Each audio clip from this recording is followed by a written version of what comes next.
What they say is true. You have to see the world for yourself to appreciate how beautiful it is.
Something on your mind again?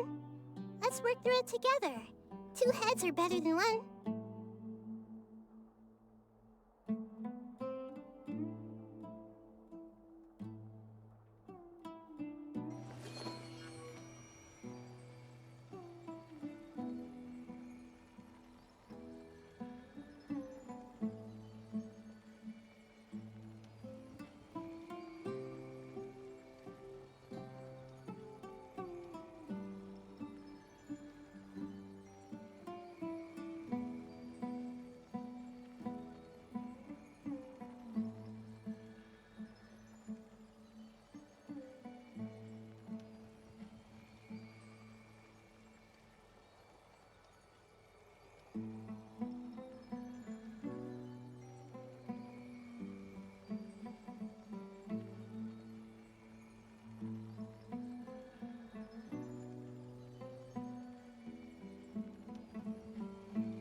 Yes. They just keep coming in waves. I've lost count of how many I've defeated. Before I realized it, even the sandstorm had stopped. Ah! Here comes another wave! Leave this round to us. I got interrupted earlier, but now I have something to take my anger out on. It's been quite a while since I've seen the flame mane in action. I'll leave these to you then. I'll be sure to put on a good show. Let's go!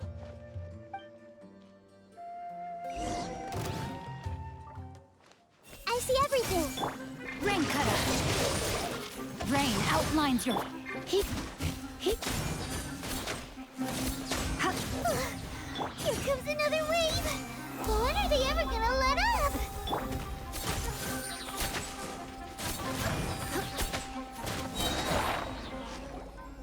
The creatures stopped appearing. Was that the last of them? What we fought just now was probably the aftermath of the sandstorm. So we should be safe for the time being. Well fought, everyone. No injuries, I hope. Huh? Who are you? Ah, my apologies. I haven't had a chance to greet you yet. I had my hands full taking care of the village's elderly and children. I am the chief of Aru village. Everyone usually calls me Uncle Anpu. Sir, I am also originally from the desert, but I have not been back for some time now. May I ask if such sandstorms are common? I can't say they've always been common, but recently the storms have become increasingly severe and frequent. Besides sandstorms, we also occasionally get earthquakes. According to an investigator who stayed in the village a while ago, these unusual natural phenomena are related to the withering of Irminsul. Another effect of Irminsul's withering. So, Irminsul's withering causes withering zones in the forest, and sandstorms and earthquakes here in the desert? Everything in the natural world is inextricably connected to Irminsul. These regional symptoms can indeed be a reflection of Irminsul's present state. Everyone in Aru village needs to take good care of themselves. Speaking of which, why haven't I seen a single village keeper since I got here? Village keeper? Who are they? Village guards like Candace? Does your curiosity know no bounds?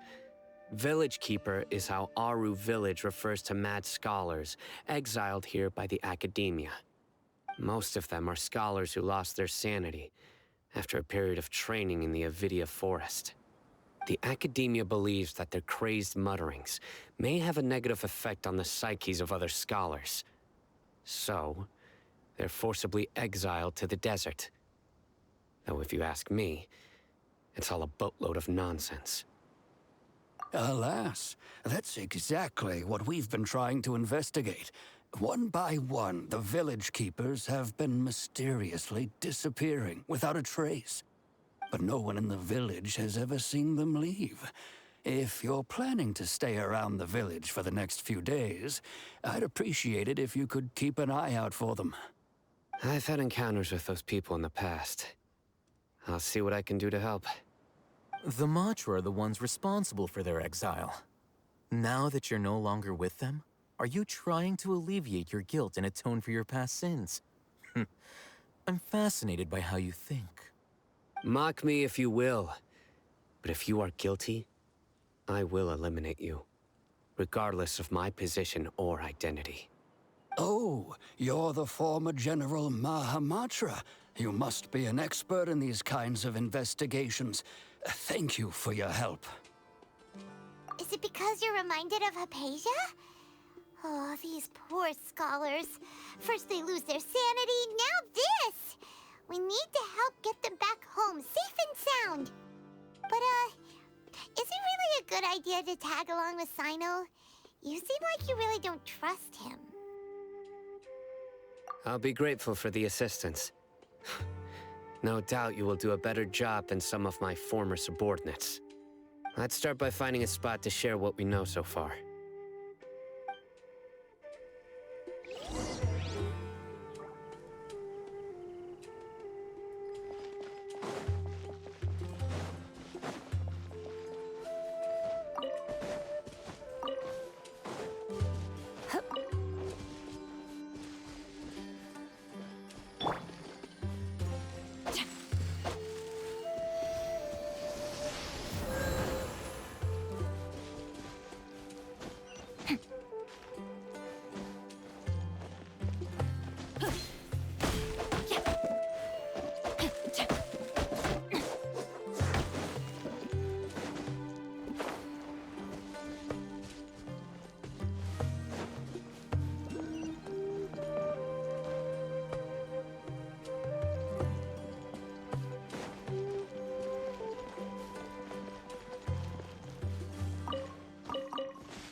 Although I've sent myself into exile, I'm still doing essentially the same things as before. Do you still have any questions for me before we start our investigation? One of my former subordinates told me that this title has its origins in a strange incident.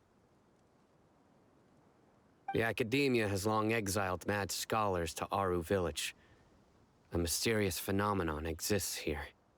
When mad scholars first arrive, they are as incoherent and deranged as before.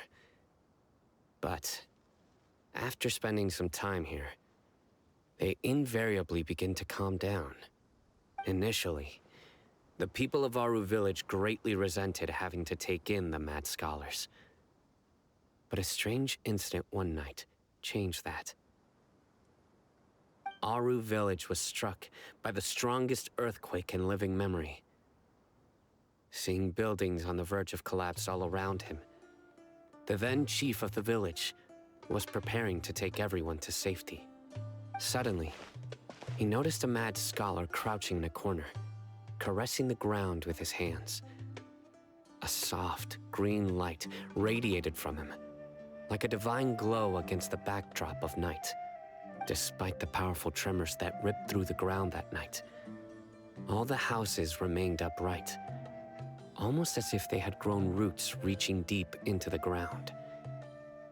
In the end, not a single building collapsed, and no one was hurt.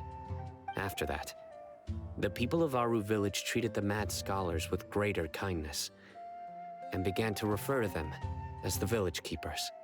A soft green light? A mad scholar protecting Aru Village? What do you make of it, Traveler? Paimon thinks so too.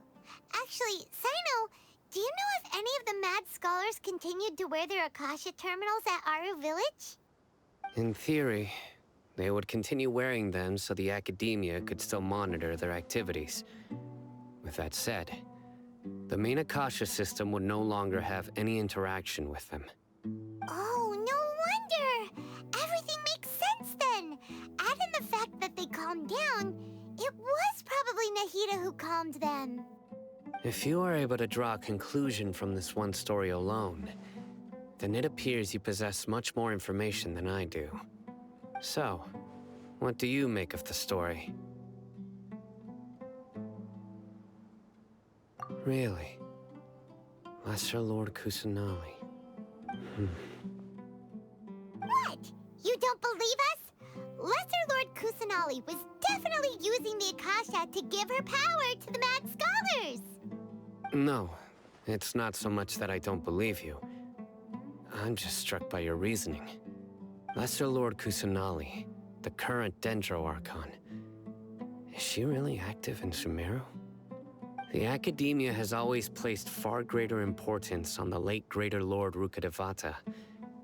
They've more or less ignored Lesser Lord Kusanali, and I've never had any reason to doubt their views. In addition, I've never heard any stories about Lesser Lord Kusanali and her deeds. To me, she might as well have been a god that never existed. No way! Nahida definitely exists! She's a... How should Paimon put it? She's a good Archon who's kind and wise. Even if she says weird stuff sometimes.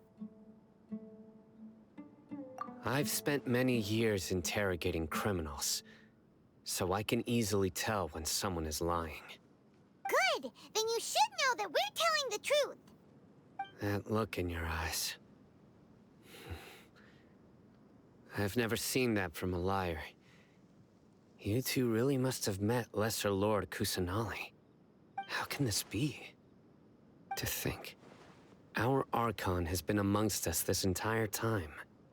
All right, now it's our turn to put our skills to good use for this investigation. But easier said than done, especially since we don't have any leads. Maybe we can start by knocking on some doors. Excuse me, are you here to help me find my grandpa? Huh? Who are you? By the sounds of it, a resident of this village. My name is Isak. You'll help me find my grandpa, right? Is your grandpa a mad scholar?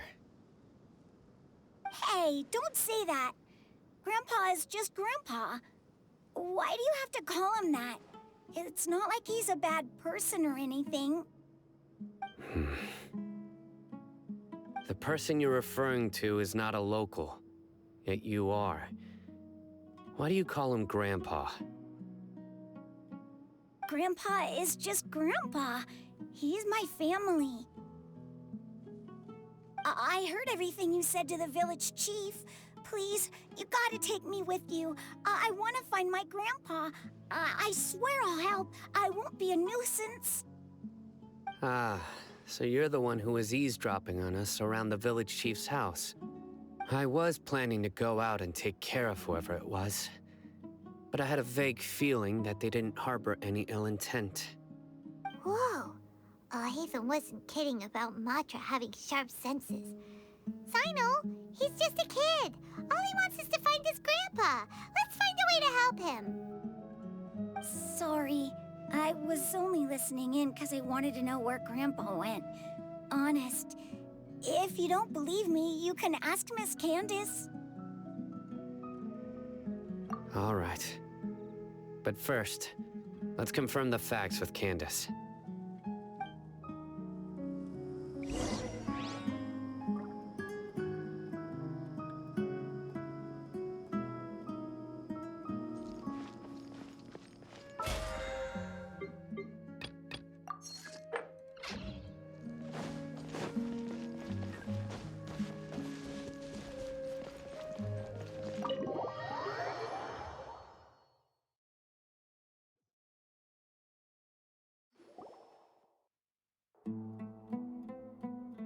Sino is super vigilant. Is this what all the Matra are like? Ah, you're back already. We just wanted to confirm something with you. Do you know a boy by the name of Isak? I had a feeling he'd go looking for you. Huh? You knew this would happen? Yes. Although he tried his best to stay hidden, I still noticed him eavesdropping outside the window. He really wants to get his grandfather back. Isak's parents were both Aramite mercenaries who rarely returned to the village after finding employment in the city.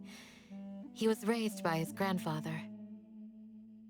Unfortunately, it was only a few years before his grandpa passed away. Isak was still very young at the time, so various families in the village took turns caring for him so he could survive.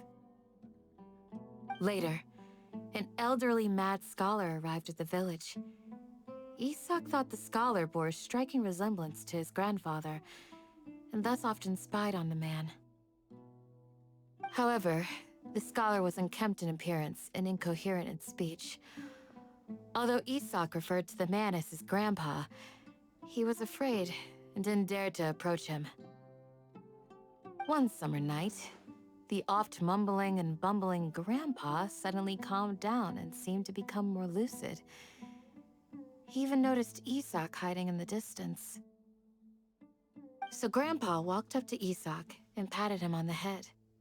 He even took Isak to the entrance of the village, where he patiently taught the boy the names of the stars, and accompanied Isak until he fell asleep. The next morning, Isak woke up and wanted to go find his grandpa again, only to realize his grandpa no longer recognized him. However, even so, Grandpa retained his calm expression. It's said that those who saw the scholar claimed he no longer appeared to be crazy, but appeared to be living in his own world, almost as if he were sleepwalking. Isak was thrilled that his grandpa was able to find peace, and would follow him all the time, asking him things like, "Grandpa, want me to take you somewhere fun?" Or, "Grandpa, could you tell me stories about the stars again?" All this somehow just makes Paimon feel really sad. It seems like they both deserve so much better. Perhaps. Nearly everyone who lives in the desert has some form of hardship or regret. But even so, we must still continue on with our lives. It's also my reason for fighting. I must continue to protect this land.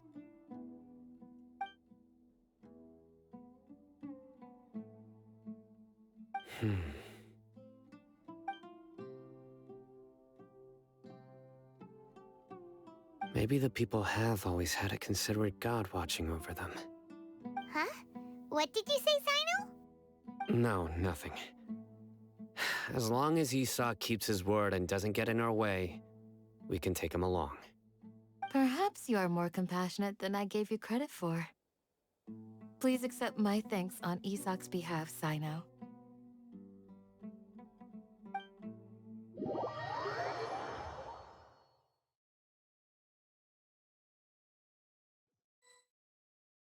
Hey, Isak!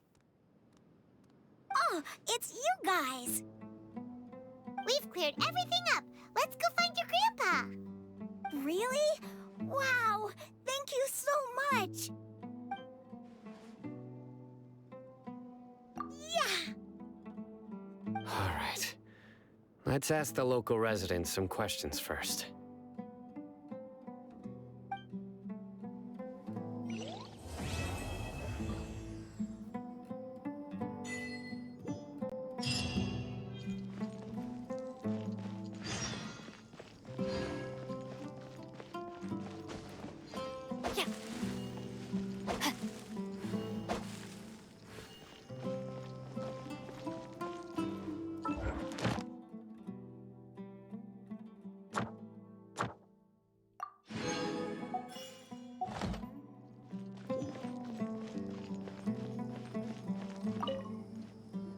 Excuse me, did you happen to see where the missing scholars went?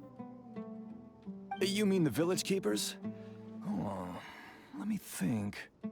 When I was eating dinner the other day, I saw one of them by the side of the road, muttering away and eating mushrooms and tree roots.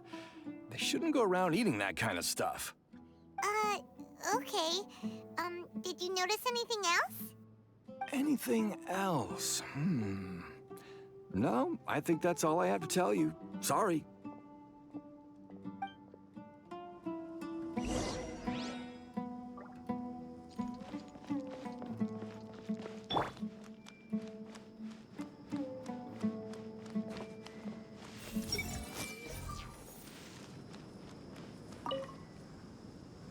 The scholars that have gone missing. Have you seen them? Those eyes. Those fierce eyes. You look like a real fighter. Don't change the subject. Right. You were asking about the mad scholars. I think it's been a few days since I last saw them. I usually go to bed pretty early, so I'm not too familiar with what goes on at night. But honestly, I feel quite sympathetic towards them. Even though they act a little strange, they've helped me in the past. If it weren't for them, my house would have collapsed long ago. Do you also think Grandpa and the others are good people? Grandpa? Oh, hello there. It's little Isak. You mean that nice man who looks like your grandpa's long-lost twin, right? He was actually the one who protected my house. I saw it with my own eyes. He happened to be staying near my house that day and was doing something with his hands on the ground. It still feels pretty surreal now that I think back on it. Did someone teach them how to do that? Well, whatever the case, I'll always be thankful to him and whoever taught him to look out for others. I'm pretty sure that if I ever went mad, I wouldn't be able to do anything like that. Gotcha. Thank you.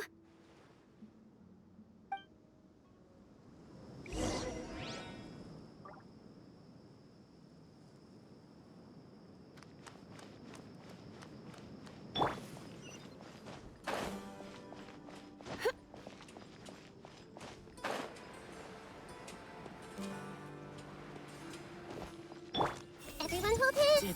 Did I say something wrong?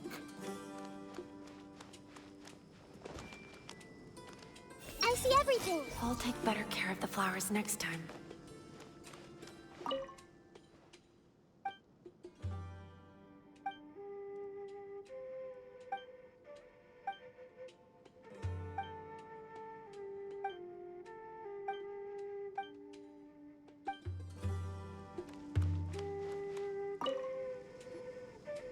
Sir, have you seen my grandpa recently? You know, the one who likes to sit and space out near the village entrance. Oh, well, if it isn't Isak. Oh, your grandpa, huh? It's been a while. The last time I saw him, he was spacing out by the road as usual. I went and asked him if he'd like any of the food I had prepared, despite my wife's protests. Like many people, she's really quite terrified of them. And speaking of my wife, she's still always complaining about how I don't make enough mora. It might explain why she's always mad at me. Oh, thank you. Thank you for taking care of him. It was nothing. You're looking for him, right? Did he go for a walk and get lost? Yeah. That's no good. Well, once you found him, come by my place again and I'll cook a little something for the both of you. I've known you since you were very young, so as far as I'm concerned, you're family. Please feel free to come by anytime. Wow, what a nice guy. Okay. Thank you, sir. Huh? Don't say anything for now. Isak, stay here. Let's head over there. Stay quiet as you move.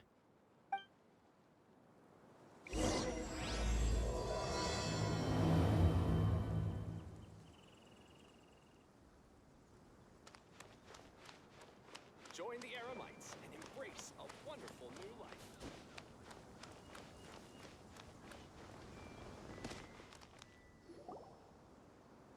Listen, see if you can make out what they're saying. Have you heard? The mighty King Deshret, the sovereign of our faith, will soon return to this world. Yes, of course I have. King Deshret is the one and only true ruler of this land. I've never believed in any other gods. Still, you say he's coming back, but it sure doesn't feel like life's about to change around here anytime soon. What's your proof? Haven't you noticed? The village has been getting more deranged scholars than ever. Delavar was saying that many people also went insane just before the fall of King Deshret's civilization in ancient times. We don't quite know why, but it seems like there's some sort of connection between insanity and King Deshret. Isn't it a sign of King Deshret's power that all the mad scholars have disappeared? If you ask me, they must have been chosen as the final sacrifice for King Deshret's resurrection. Huh. Now that you say it, that does make some sense. Does this mean our lives are finally going to take a turn for the better? Exactly. Those city folks will get what's coming to them. Now, Repeat everything you've just said from the very beginning. Huh? Who are you? Where did you come from? My patience is running thin. You heard what I asked.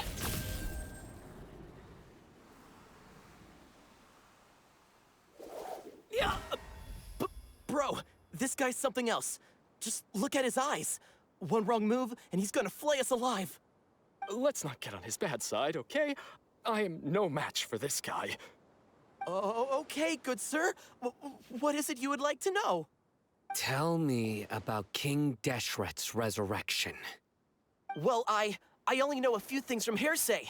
I went for a drink the other day and heard others talking about a rumor that the madmen will disappear and that King Deshret will return to this land. I'm not making this up, I swear! Hey, go on. Keep talking. It's true. It's all true, sir. We desert folk have had more than enough of those people at the academia. They keep sending us all their mad scholars and won't let us have a good life.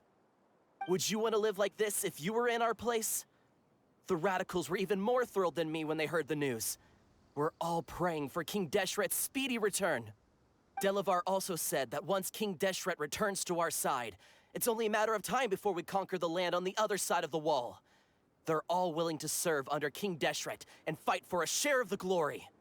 Is that so? Seems like he still wants to know more. Keep talking. Got it. At first, I told myself it was just the drink talking, but then all the mad scholars vanished without a trace, just as the rumors said. Please, don't beat me up just for mentioning these rumors. If I'm guilty, then everyone else around here is also guilty. I'm just saying what the others said. The people here really like King Deshret, but dislike the Dendro Archon. Where is this radical person you talked about? I haven't run into him over the past few days, so he probably hasn't been around the village. What about you, man? Have you seen him at all? No, not at all. We wouldn't dare lie to you. He's really not here right now. Sounds like you're not too close with the radicals. No, of course not. All we know are their names. I have many ways to stop you from talking. And many others to stop you from sending warning messages. So you'd best just stay home and hope I don't hear of you trying to contact anybody. Don't do anything until I've gotten to the bottom of this. Try something foolish, and even Candace won't be able to protect you. Yes, got it. We'll do just as you say. That scared Paimon half to death. Sino is pretty terrifying. He didn't try to reassure us at all. It's like he's used to hearing that. Oh, Paimon bets lots of people have told him that before. I heard that. Sorry. It's part of being a Matra. The rumor we heard just now seems like a strong lead. But we need to check a few more places. Very well.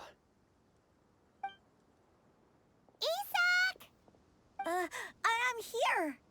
Where's your grandpa's house? Well, I can take you there. Just follow me.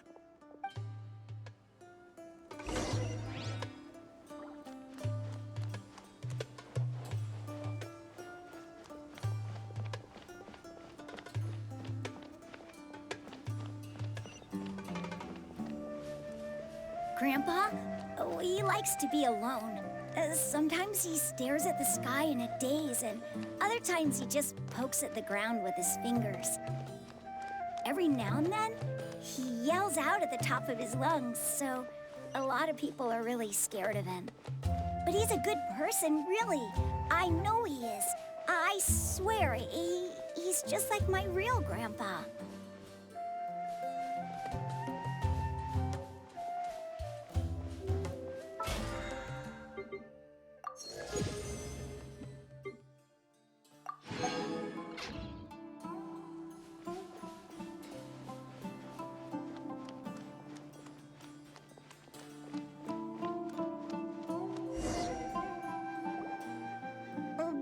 where Grandpa usually stays. There sure isn't much here.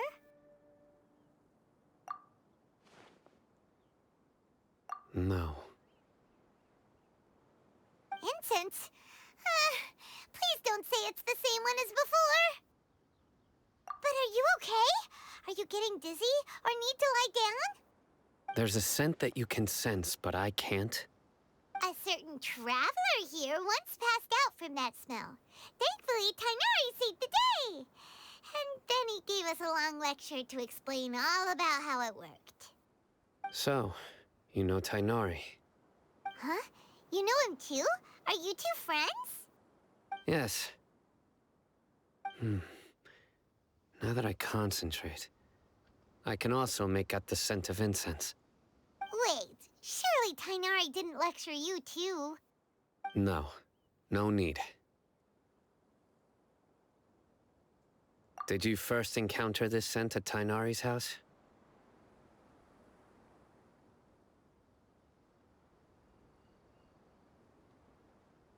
In the forest. From a scholar.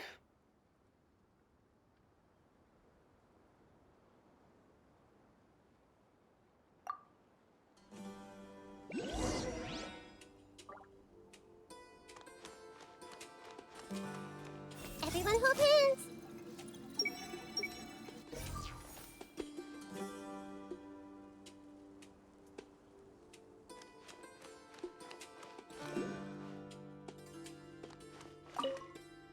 Oh, where did Grandpa go?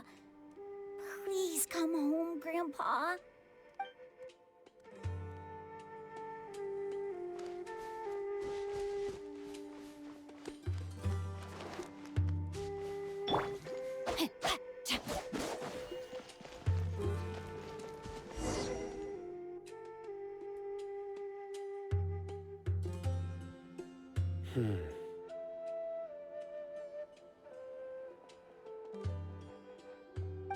What are you looking for, Sino? Here it is. Take a look right here. Paimon doesn't see anything. Although the traces have been completely buried in the sand, there are footprints here. From the size and shape, they belong to an adult male. This pattern is a common one from this area. Local shoes. This was probably someone from the village. The scent is quite faint, but still extant. The footprints head in that direction.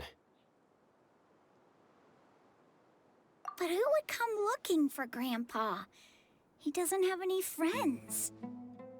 We'd have to ask whoever lured him away with the incense.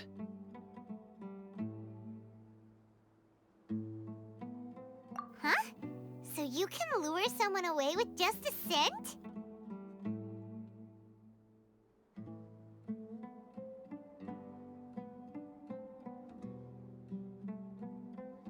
Hey! What's wrong with liking good food? Everyone's got something they love in life. Exactly. Most scholars are fond of incense, since the smell supposedly helps them clear their minds and discover new knowledge. Even deep within the clutches of madness, they still yearn for their knowledge-seeking days, and will follow the scent whenever it presents itself. No, Grandpa. So, someone's taking advantage of their weakness? Huh. Still, why would anyone want to abduct all the scholars? Are the rumors really true? Could the disappearance of all the mad scholars have something to do with the radicals? It's highly likely. Please, you have to save my Grandpa. Grandpa's never done anything wrong. Please help him. Sounds like we'd better help get him back. Don't you worry, Isak. We won't let whoever took him get away with it. Let's head to Aru Village and inform Candace and the others about what we learned here. After that, we'll set off to find the scholars.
The darker fabric definitely looks a lot better. That'd be my choice, too. We're back, Candace! We've got a lot to tell you. Ah, welcome back. Sounds like everyone's friends already. Oh, Dia's here too! You bet. So, everything goes smoothly? Reasonably. Alhaitham didn't go with you? We haven't seen him at all. Huh. I saw him around the village entrance earlier and figured he was investigating with you.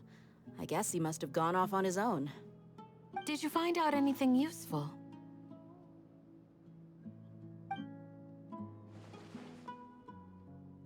I see. So someone used a kind of incense to lead the exiled scholars away from the village.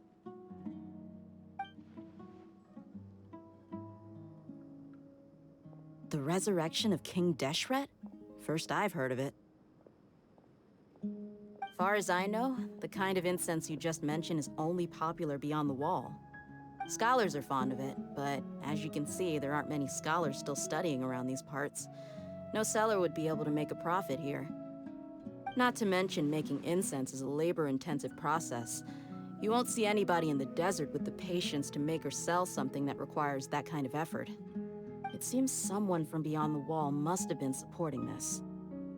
Makes sense. So what should we do then? Do we go back to the academia and search for leads there? If it was any other day, that would be your next logical step. But today, you've got me on your team, so you get an extra tip. Didn't you say that the villager got his news from the tavern? Well, I also like to drink at the tavern, so I know a thing or two about these radicals he mentioned. If Paimon remembers correctly, the leader of the radicals is some guy called Delavar. Ah, yeah. Delavar, the scar-riddled bandit, Engur, the wide-eyed butcher, and Jabari, the duck-tailed bearded crook. The whole lot of them are known around these parts.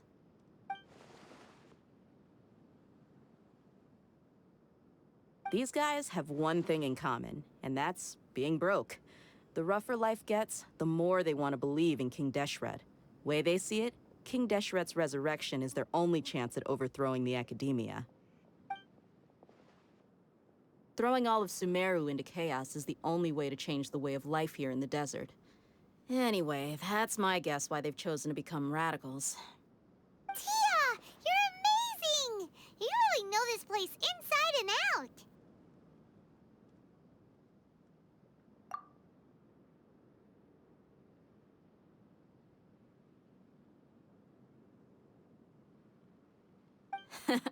No merc can afford to slack off on gathering intelligence. Every mora I've spent in the tavern has been a valuable investment. Let's head out. Now hold on, you're staying right here, Sino. Why? Aru Village is not a big place. Outsiders stand out here like a sore thumb. I'd bet word about you has already gotten out. The desert is unforgiving, so the way of life here is also a lot tougher than on the outside of the wall. You survive on making connections out here. Compared to you, mercs like me are just third-rate amateurs. I've got no actual fighting skills to speak of, but that also makes it a whole lot easier for me to gain the locals' trust.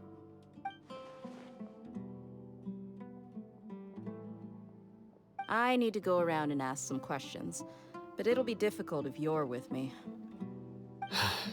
Fine. Good, then we've got a plan. The Traveler and Paimon will go to Caravan Rebot with me, and we'll try our best to figure out where the mad scholars have been taken. Sino, you'll have to stay in the village and continue investigating on your own. All right, sounds like a plan.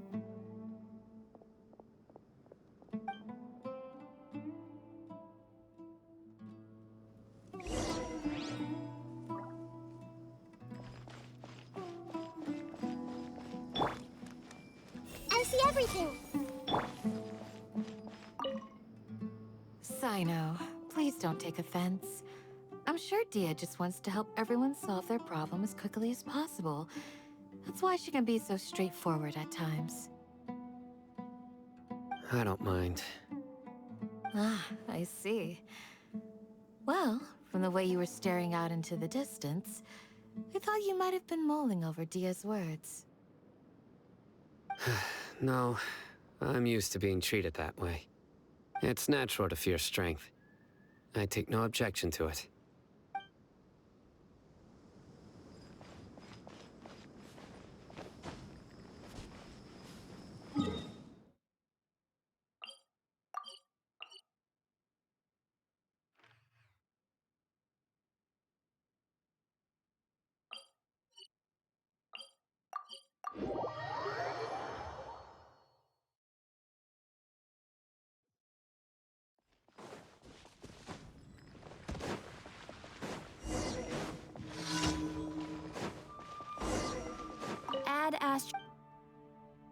Thank you for... Add Ast...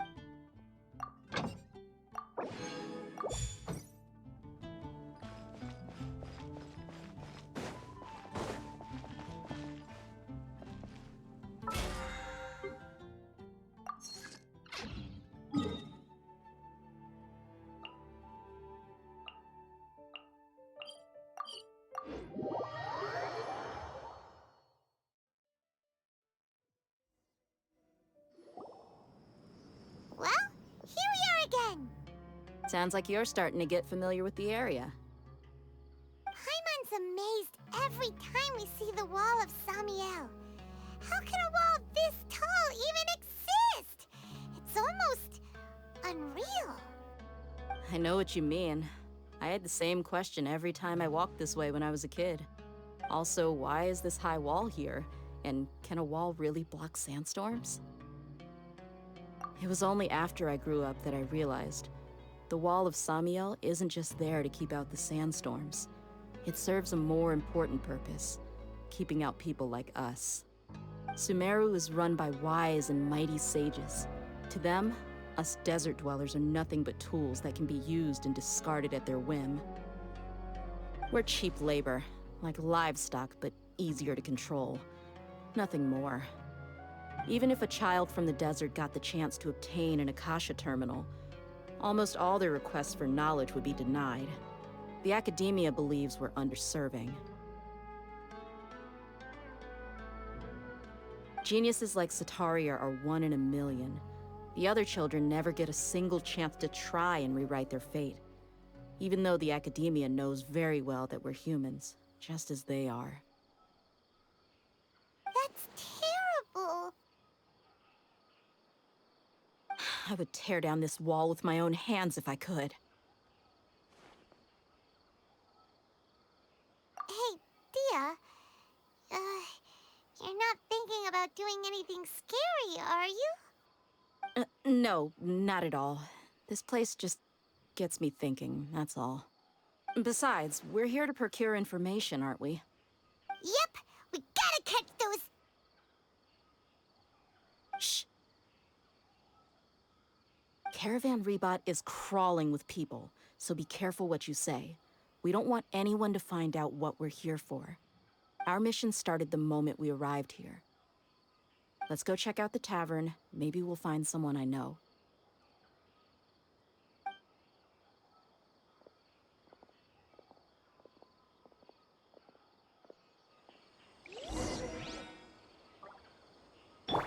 Everyone hold hands!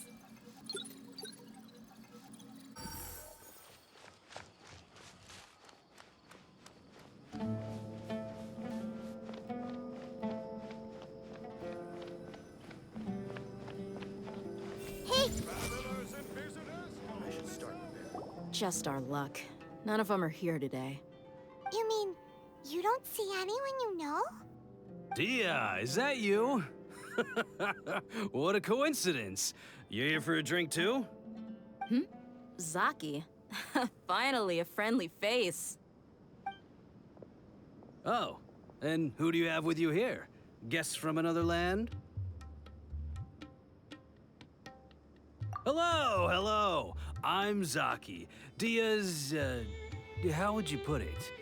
Drinking buddy? We've had drinks together a few times. You could say we go back a ways. Anyway, as far as my friends here, they aren't too shabby, are they? You rarely see any Outlanders so friendly and respectful nowadays. Absolutely. Much better than those people on the other side of the wall. So, Dia, are you looking for someone? Yeah. Have you seen Edgar, Delavar, or Jabari recently? Of course I have. Matter of fact, we were all here drinking together just a few days ago. I've got a spice trading deal from another nation. I thought maybe Delavar and his friends might be interested. Know where I could find him? Ah, how thoughtful of you. Then I assume you also know that Delavar's been having a hard time making ends meet these days, so you came here to help him out? Hey, keep it down. Let's just say I prefer to keep this deal a secret. Y'all at Caravan Rebot are like family. If there's more to be made, why not do it together? Besides, Delavar and his friends have muscle. They'd be a good fit for escorting the goods. Yes, how considerate of you. Delavar's my friend too, so of course I can take you to him. Come with me.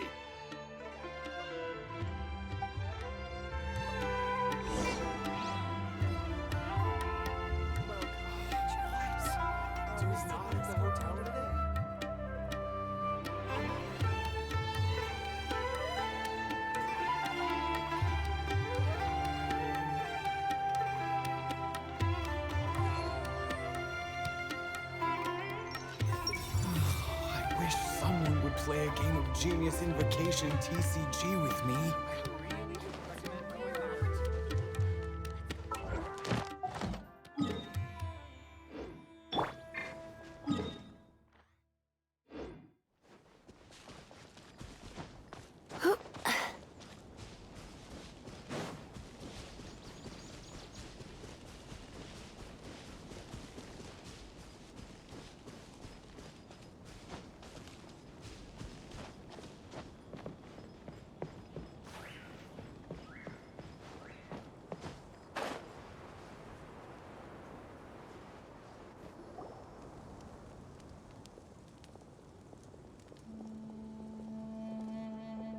Are we there yet? Yep, this is the place. This place is practically deserted. What are they doing in a place like this?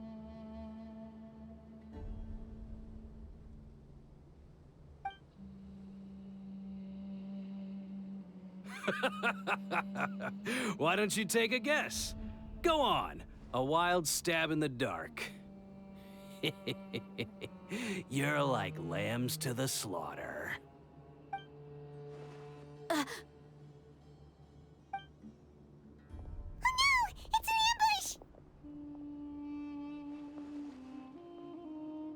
ambush! What's this all about, Zaki? Come on, Dia.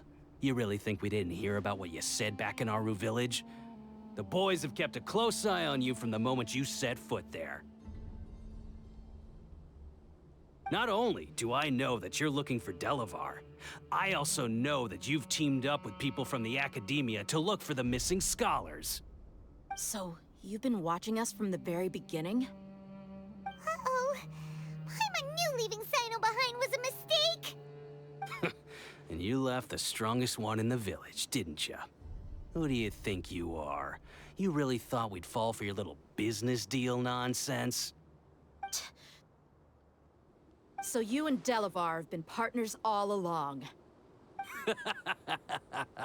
Dia, I guess it's only natural for a traveling mercenary like you to be out of the loop. Those of us who hang around the tavern have stronger bonds than you think. But you got one thing right. We're all looking forward to an uprising in Sumeru. There's nothing more we'd like to see than the desert folk overthrowing the Academia. If that's the case, then I'm sure Delavar wouldn't miss a second of it. I'll be honest with you. If it weren't for what you said in the village, your little monologue about the Wall of Samiel would have convinced me that you're one of us. Delavar. And Edgar, you're here too, huh? Long time no see, Miss Mercenary. You should have known the traitors are what us followers of King Deshret despise the most. Dia, I thought that you, a fellow desert dweller, would understand why King Deshret is greater than the Dendro Archon. Little did I know, you don't deserve to join us. Yeah, gee, what a missed opportunity. Adopting radical views and kidnapping innocent scholars, all because of some baseless rumors. Anything else I'm missing out on? See? There you have it. Mercenaries are just a bunch of faithless scum with only one thing on their minds. Mora. Pathetic. You're all like a pack of street rats. You're not wrong. Mercenaries are driven by Mora, and my faith lies with whoever's paying me. As long as there's a profit to be made, anyone can become my friend. Enough talking! Get him!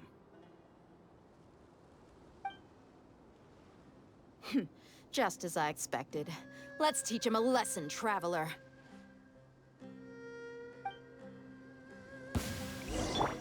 Following order, new punching bag. Let me weave you a verse. Let's spark things up a little. Let's dance. Hi. Hi. He. He.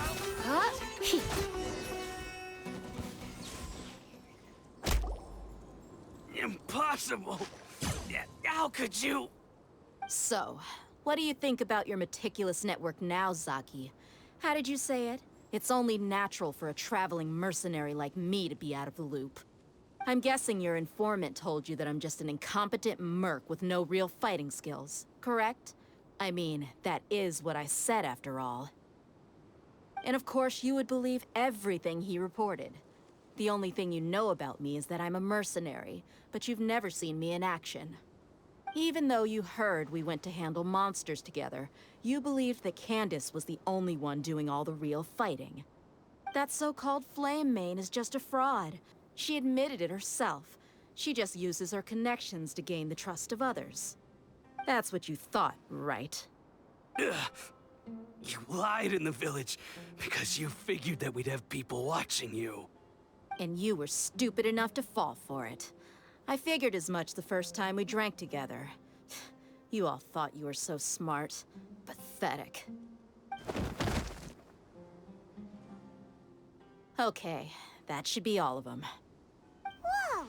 So you've been planning this since we were in Aru Village? No task can be done without preparation. I just happened to notice a couple suspicious-looking people while you were out investigating. Oh, but instead of catching them right away, you let them report back.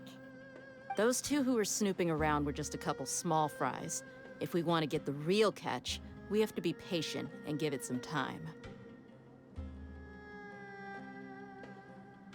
Oh, you mean the funny name she mentioned back in Uncle Ampu's house? The wide-eyed butcher, scar-riddled bandit, Paimon can't remember them all. That's just a bunch of drunk talk. Edgar and Delavar like to talk themselves up when they're drinking. Edgar, the wide-eyed butcher, and Delavar, the scar-riddled bandit, are the nicknames they came up with for themselves.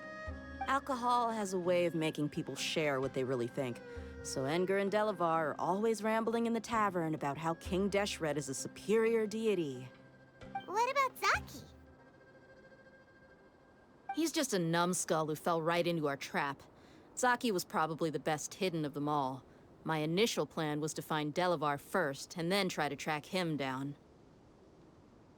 That's what you wanted to ask when we were at Uncle Anpu's house, right? Jabari is one of the villagers you talked to. You know, the one who wanted to treat Isak and his grandpa to some food. Wait, so he's a radical too? No, he isn't. I just needed to tack on a random villager name to make the eavesdropper think that I was making some wild guesses based on my impressions. Wow, what a genius idea! Well, that's an expert mercenary for you. Ah, you're too kind. It was straight from the usual playbook, if I'm honest. So, that thing you were saying before, is it really true? About what? About how mercenaries only care about Mora, and that anyone's a friend as long as there's a profit. Does that bother you?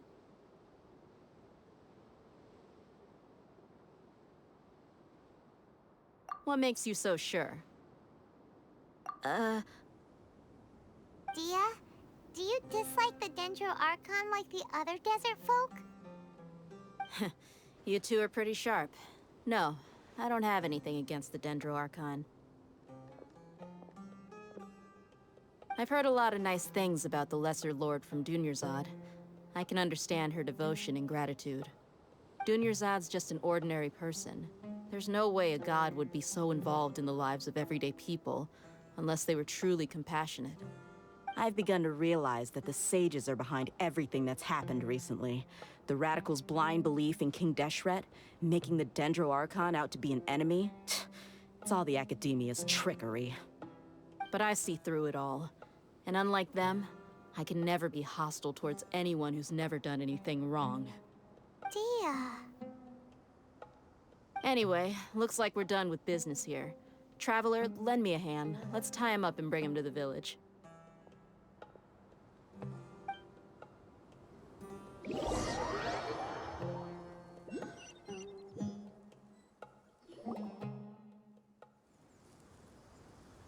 This should be all of them. I'll let you take it from here. All right. I'll be in touch. Until then, please stand by. Candace, do you need any help? Candace will be okay on her own. I trust her, so you can too. She's been guarding Aru Village for quite some time now. If anyone is qualified to question the offenders, it's her. While I'm questioning them, why don't you pass some time by exploring the area? I'll meet you back here tomorrow morning, Traveler.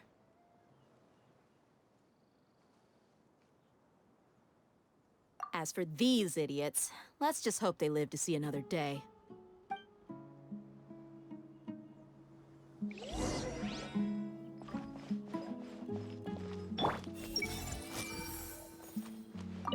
Candace is an expert at dealing with people like this. All we have to do is wait for her word.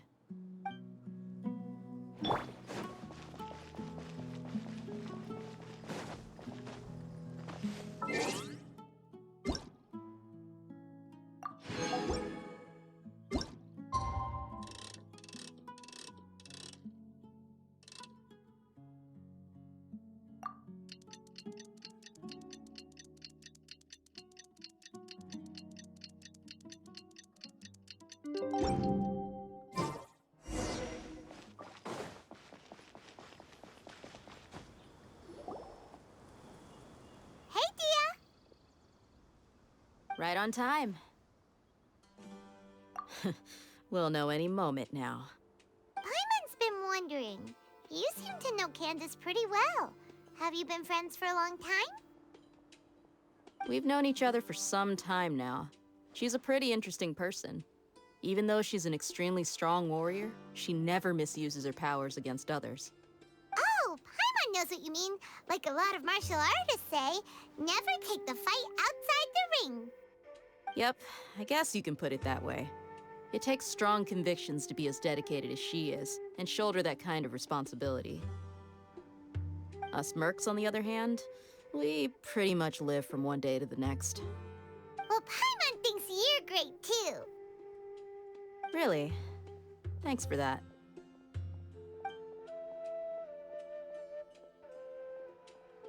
Oh, Zino's here, and he's pretty early, too. Yes. I was here yesterday to help out a little. To help out? By doing what? Sharing some interrogation techniques.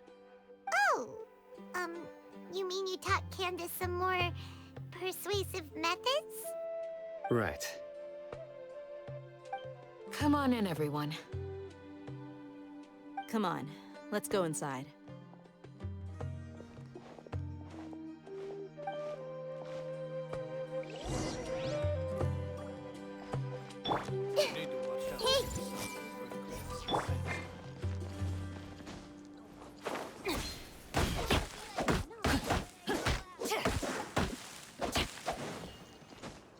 Time to act.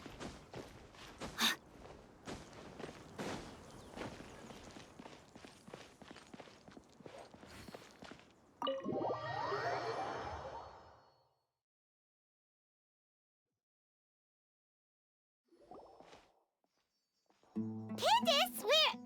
Whoa, Do I? Huh. What gave it away?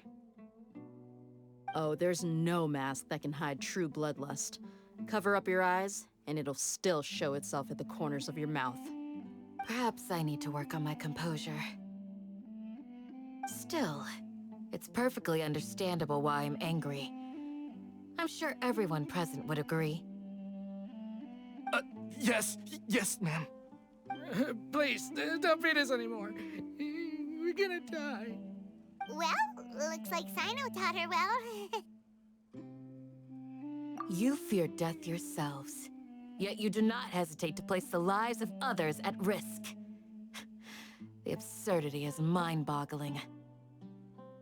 The ones you call mad scholars are known to us as the Village Keepers. They are vital members of our community, and some even count them as family. You come here, to my village, and you treat my people as nothing more than stepping stones towards your goal. Tell me, what would you do to you in my position? Mercy! Please have mercy! You've made your bed. We may all be desert dwellers, but there's one thing that I understand better than you. The resurrection of King Deshret will only result in war. And war serves no one. The people of Aru Village care little about which god is in power. Life may be tough and tiring, but we wish to preserve our way of life. A war would only cause us to lose all that we have. And that is not a responsibility that you can afford to shoulder. We understand. We're sorry. I'll tell you everything I know. Please, just let us go. I'm listening. You might not believe this, but it wasn't us who came up with this idea. Someone was spreading rumors in the tavern. That's how we ended up hearing about King Deshret's resurrection. Some mystery man told us that mad scholars will make the perfect sacrifice to usher in King Deshret's resurrection. They give their lives, and we can get anything we wish for. They're called Village Keepers. Slip up again, and you'll regret it. Yes, sorry. It was all that mystery man's doing. He told us to spread the word about King Deshret's resurrection, and talked us into helping him. In return, he said he'll help facilitate the resurrection process. I'm not sure. That's one. Huh? One what? Strike. You get a total of 3. Then, you die by my hand. Wait, I'm telling the truth. We don't know anything. It was all him. 2. He got us to lure them out of their houses in the night with some kind of incense. We take them to a junction outside the village. Then the mystery guy takes them from there. You gotta believe me, please. I'm telling the truth, I swear. Just ask them if you don't believe me. That was indeed the truth. Traveler, go on.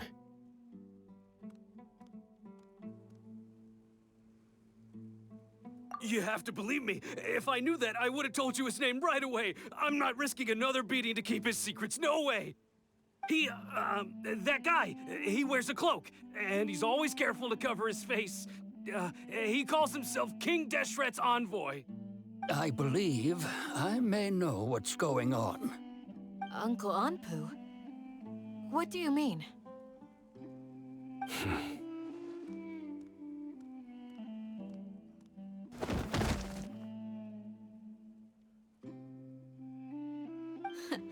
Smooth. Okay, speak. If my suspicions are correct, this mystery man they speak of could be from the academia. Some time ago, people from the academia attempted to take the village keepers away. I refused, insisting that they are part of our community. It strikes me now that this secretive character shares the same goal they had. Which means it's highly likely that the Academia was purposely spreading a false rumor to trick the radicals into delivering the village keepers right into their hands. They were the ones who brought them here to begin with. Now they're trying to take them back? We aren't gonna let that happen. Not the Academia again. Just as I thought. But what could they want with the village keepers? People are nothing but tools in the eyes of the Academia. A change in their plans likely means they found another way to exploit the scholars. Regardless, our top priority now is locating the village keepers. You're right. Isak is still waiting for news on his grandpa. Time to go. Let's leave the village and try to track them down. Yes. Pack up and get ready to leave. You got it. Candace, I'll let you deal with the radicals. Leave everything outside the village to us. All right. Let's meet back here once everyone's ready.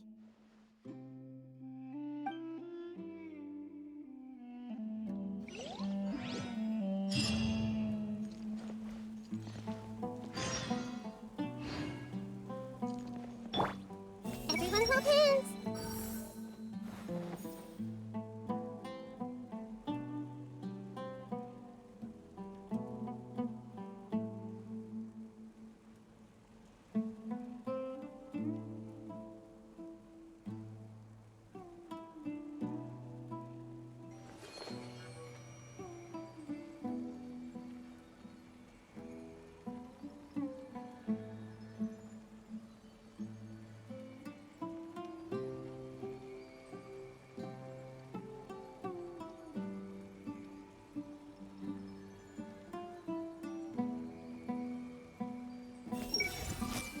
You look worried. Thinking about the village keepers?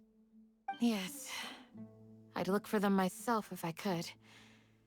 As members of our village, each one of them is very important to me.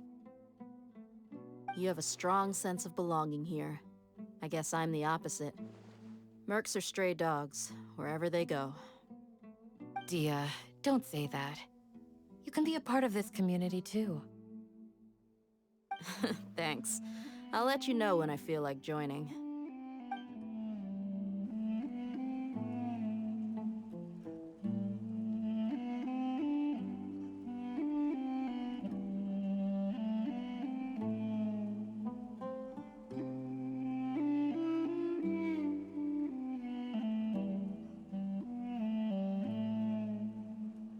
If you're not sure what to do next, how about I take you on a walk?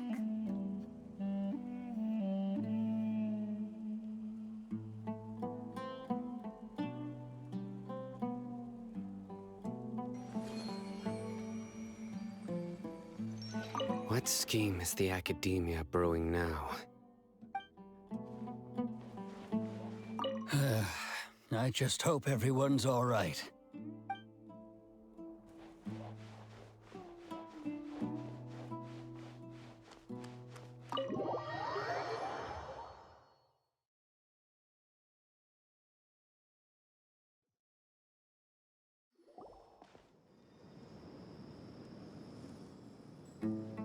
Let's get some food in us and then we'll... Whoa! Where did you come from? Well, as you can see, I am merely sitting here and reviewing what we have deduced thus far. You were gone for ages! And now you're suddenly sitting here musing to yourself? Where have you been anyway?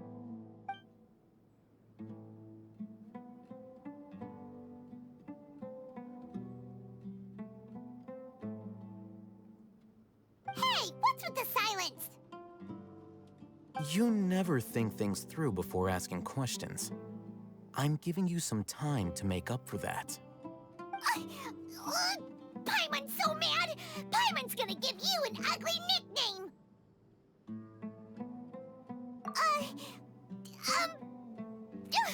Never mind! Paimon's got nothing. There's just nothing super obvious to pick with this guy. It makes it so hard.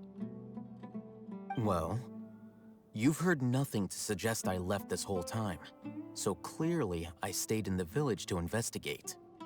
Anyway, you plan to leave Aru Village and keep searching for the truth of this matter, yes? Yep. We're not gonna find out anything more by staying here, so we thought that we might as well take the search elsewhere.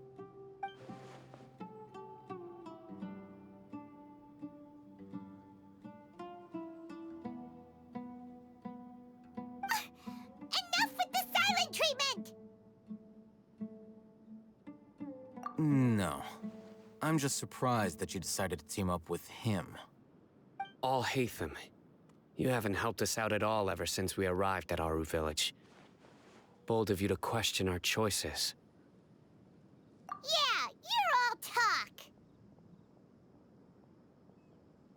While you were investigating, I had my own work to do, which I've now finished. Really? Paimon doesn't believe you. To be honest, we aren't really a team, so I have no obligation to inform you of my whereabouts. Not to mention that going separate ways allowed me to find some important information that you all had missed. Huh? Right here in the village? Correct. What did you learn? I'm going to take you to someone. But before that, you need to understand where she's coming from. What does that mean? How do you think the residents of Aru Village feel about what we're doing? In other words, do you truly believe every single word the villagers tell us? You mean some of them lied to us? Hiding the truth does not necessarily equate to lying. Again, these people have their reasons. Remember what Candace said? Most people in Aru Village don't necessarily care which deity is in charge of Sumeru. That's because whether King Deshret or the Dendro Archon has power is of little significance to them. By contrast, the perils of their daily lives are ever-present concerns. They won't simply share everything they know with you without good reason. That's why you believed there was no further information to be found in this village. Glad you're following along. Among those you have talked to, there's someone who was consciously keeping you out of the loop. In fact, she's been observing your every move since you arrived.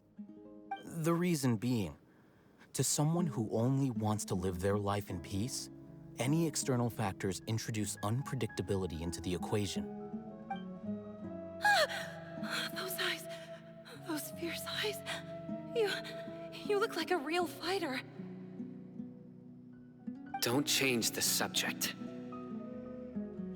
It's quite obvious that she's intimidated by Sino's authority and strength. Right. You were asking about the the mad scholars. She corrected herself mid-sentence because she's aware that there are King Deshret fanatics in the village. If she sounds too friendly towards the village keepers, she could easily make herself the Radicals' next target. I think it's been a few days since I last saw them.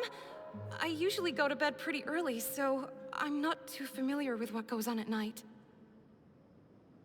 Remember? She made a point of denying her involvement in anything that occurs at night. But honestly, I feel quite sympathetic towards them. Even though they act a little strange, they've helped me in the past. If it weren't for them, my house would have collapsed long ago.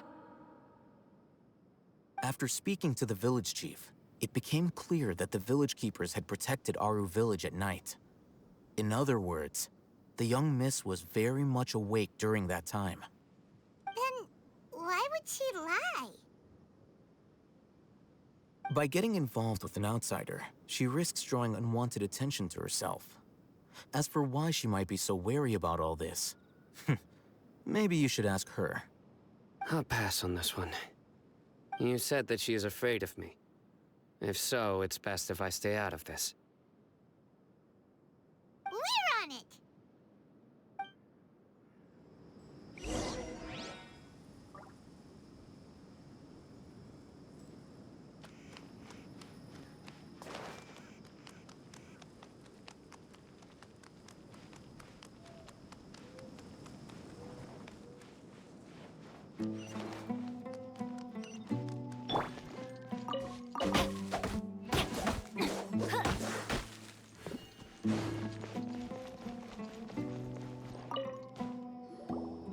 Miss Shawnee, as we discussed earlier, I've brought someone with me. Mr. Alhaitham, I'm aware of where you stand, but how can I make sure that your friends think the same as you? Huh? What do you mean? We need to clarify our stance or something? Go ahead and talk to her. You'll get the answers you want. Go on. Earn her trust. Is it really that simple? May I call you Traveler? Hi, Traveler. I want to ask you something. Do you think the resurrection of King Deshret can truly change Sumeru for the better? Why's that? That's very similar to what Miss Candace says. I know you two are friends. That's why I'm willing to talk to you, even though I do have some reservations. Before, I wouldn't even have the courage to ask something like this. Traveler, do you believe our lives will get better? Yeah! We came here from another nation, so it isn't wrong of you to be weary. And we aren't really residents of any one nation. But even so, we've met lots of people from different places, and we've always fought for what we believed in. We have friends in Sumeru, and we want to help them. That's why we decided to stay here for a while.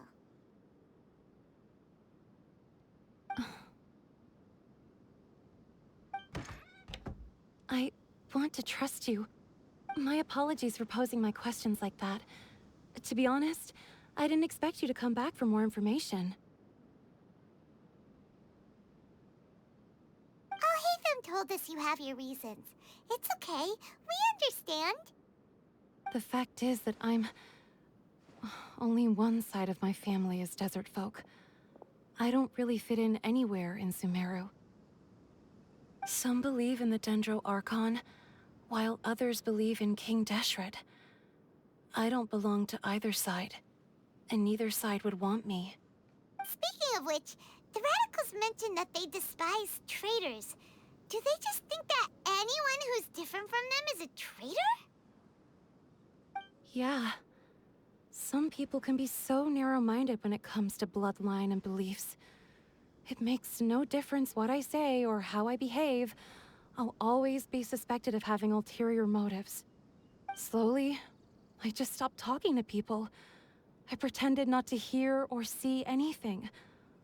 All I want is to live my life in peace. And then it happened. The village keepers who had helped me disappeared with no explanation, and I didn't dare breathe a word about it to anyone. Until now. You can tell them. I'm sure she'll keep your secret. All right. I'll tell you what I told Alhaitham. I actually have a sharper sense of hearing than most. Sometimes, I hear strange crying sounds in the night. There are ghosts? Perhaps. I'm not sure. It's faint, but it's definitely the sound of crying. It comes from far away in the distance, and always carries very raw emotion. It used to be louder and more frequent, but ever since you arrived in the village, it doesn't seem to happen as often, and when it does, it's much quieter. I have to focus really hard to make it out. I confirmed this with the guards on night duty. They also have someone with a good ear, and he's heard similar sounds at night. But, because we're in the middle of a desert, he would rather believe that they are the cries of beasts than ghosts. There's really nothing around these parts, except for an old hospital not far from the village. I think they used to use it for treating Elazar, but it's been abandoned for years. Yeah, let's go!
my goodness.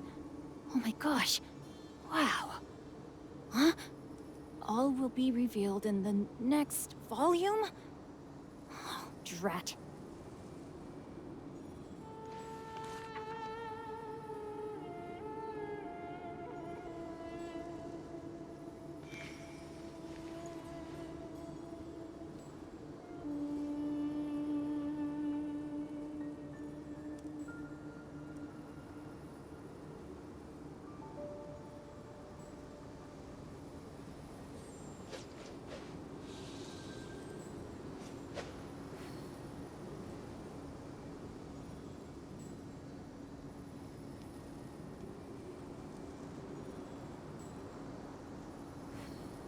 If my calculations are correct, Wanwen Bookhouse is due to receive a batch of new releases today.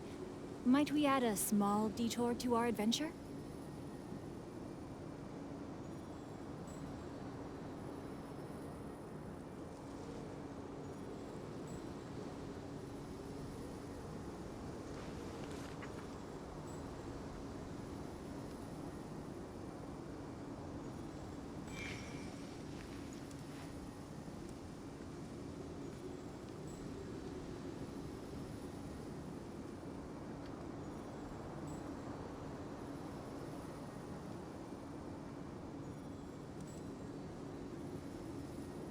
Oh my goodness.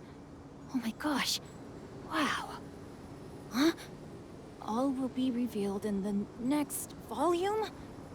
Oh, drat.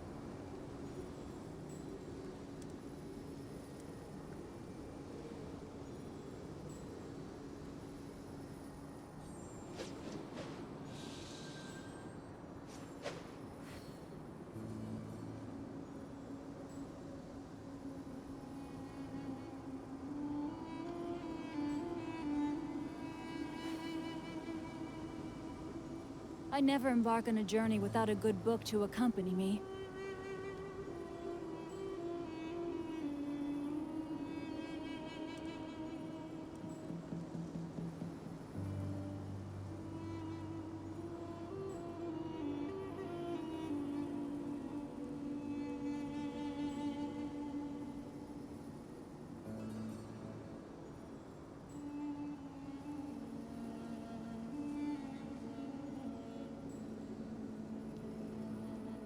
Twas on a deserted moonlit night that the hero approached the vile dragon's limpid lair.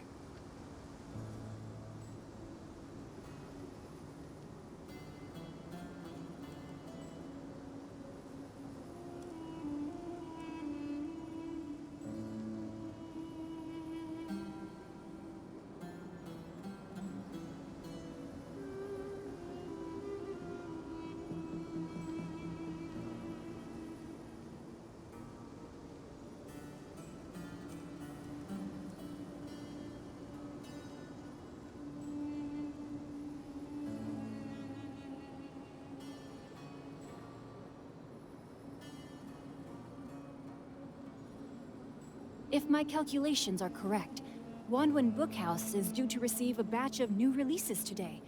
Might we add a small detour to our adventure?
I never embark on a journey without a good book to accompany me.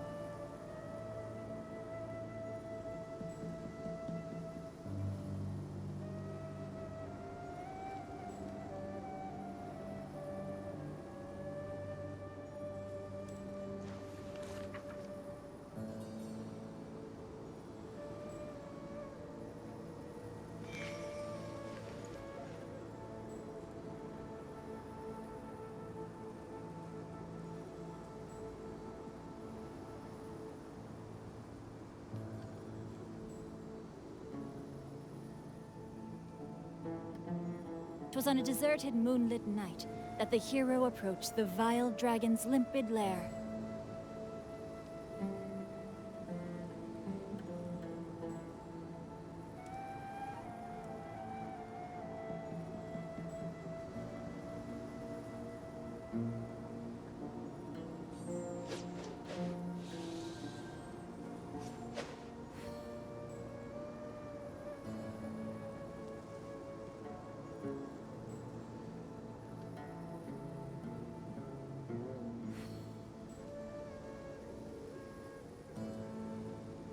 Oh my goodness. Oh my gosh. Wow. Huh? All will be revealed in the next volume? Oh, drat.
Now, this is what I call a moment of solitude.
I never embark on a journey without a good book to accompany me.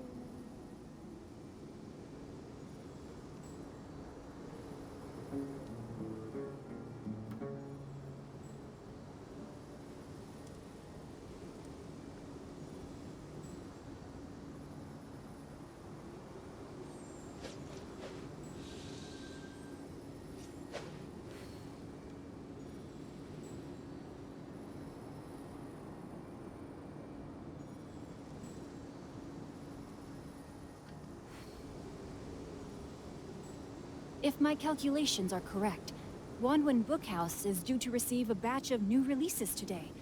Might we add a small detour to our adventure?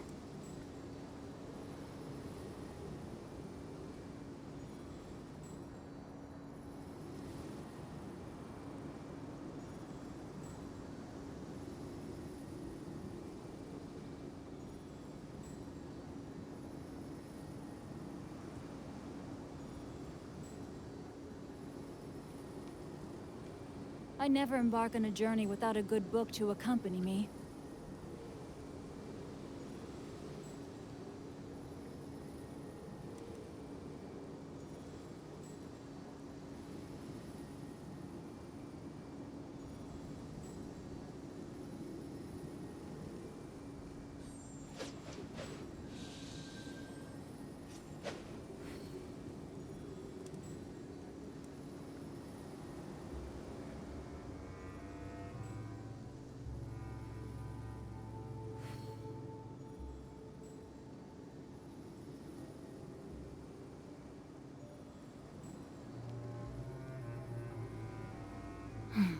Now, this is what I call a moment of solitude.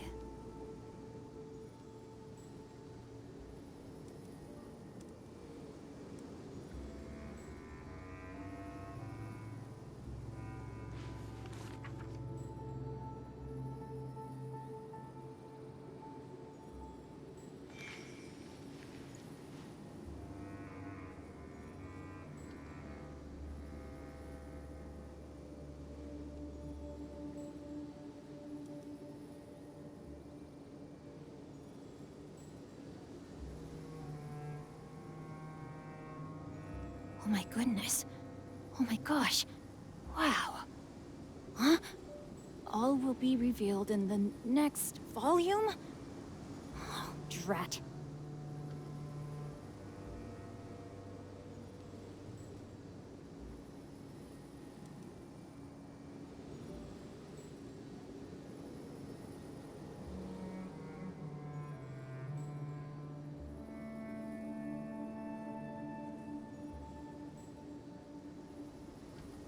Twas on a deserted moonlit night that the hero approached the vile dragon's limpid lair.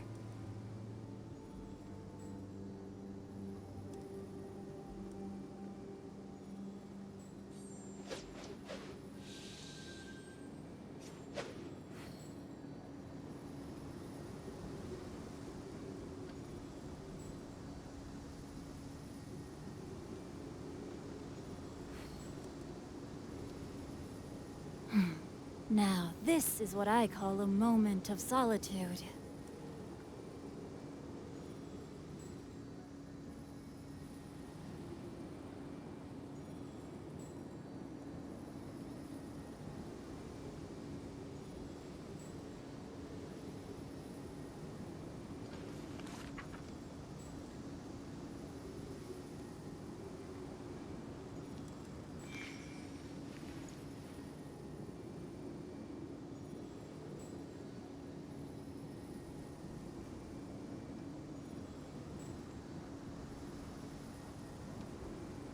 Twas on a deserted moonlit night that the hero approached the vile dragon's limpid lair.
I never embark on a journey without a good book to accompany me.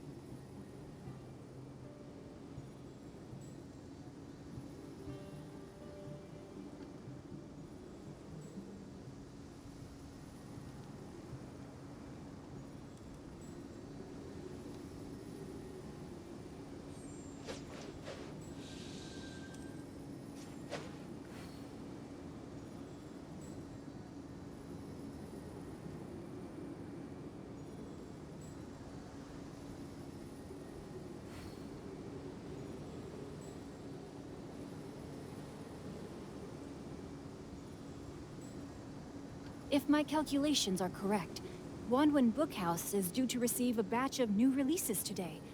Might we add a small detour to our adventure?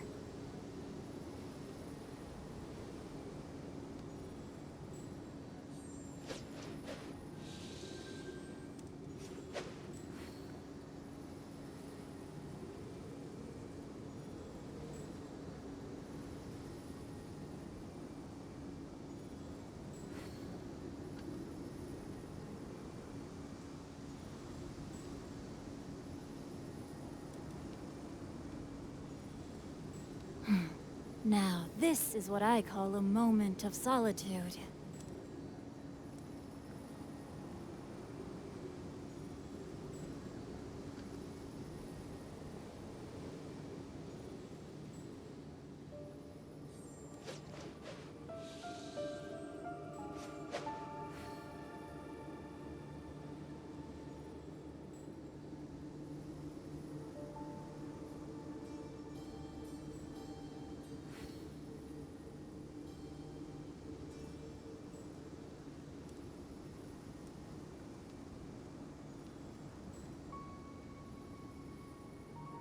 If my calculations are correct, Wanwen Bookhouse is due to receive a batch of new releases today.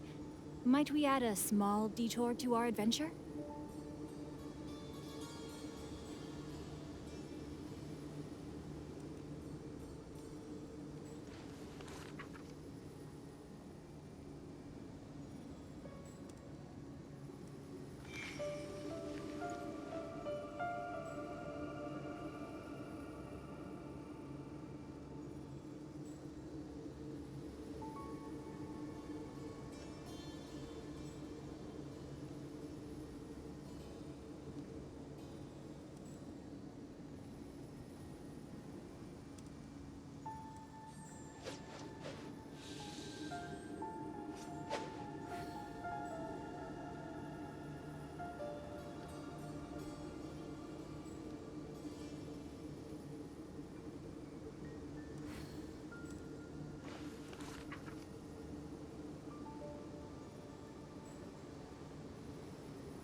Now, this is what I call a moment of solitude.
If my calculations are correct, Wanwen Bookhouse is due to receive a batch of new releases today.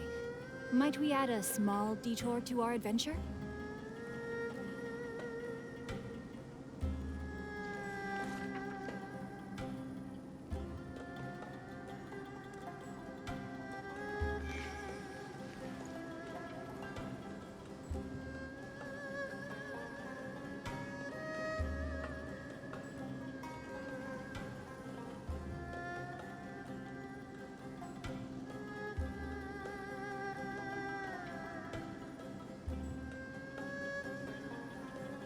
Oh my goodness. Oh my gosh. Wow. Huh? All will be revealed in the next volume? Oh, drat.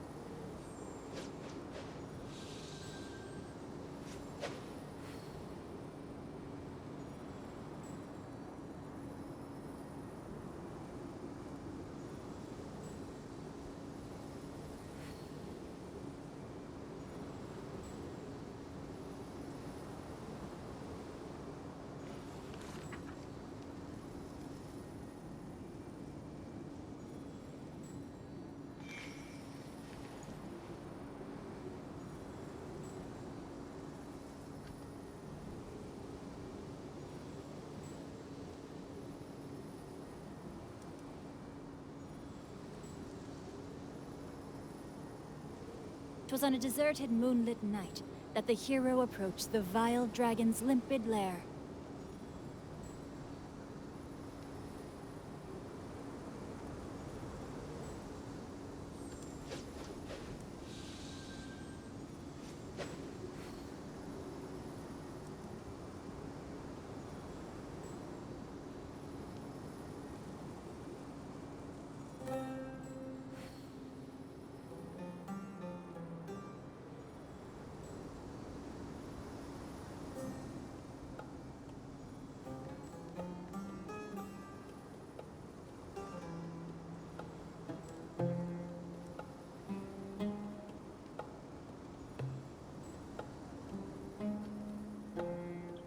I never embark on a journey without a good book to accompany me.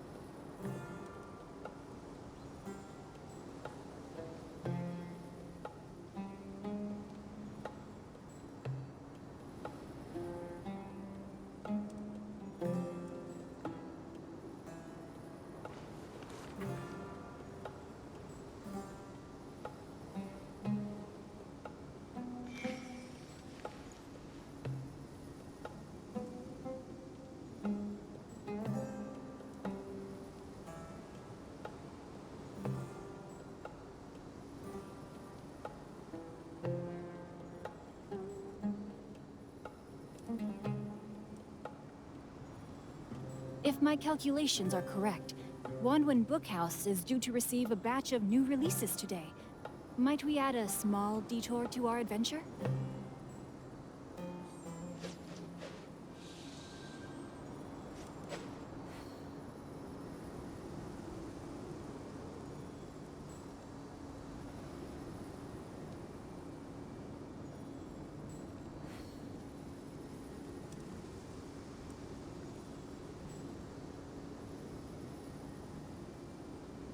Oh my goodness.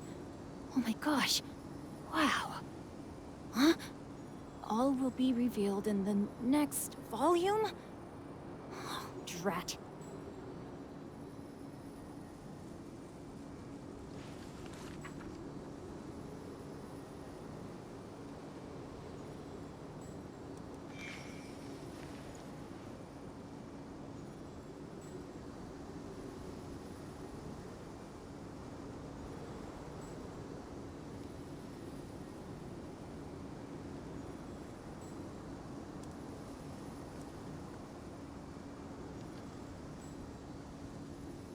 If my calculations are correct, Wanwen Bookhouse is due to receive a batch of new releases today. Might we add a small detour to our adventure?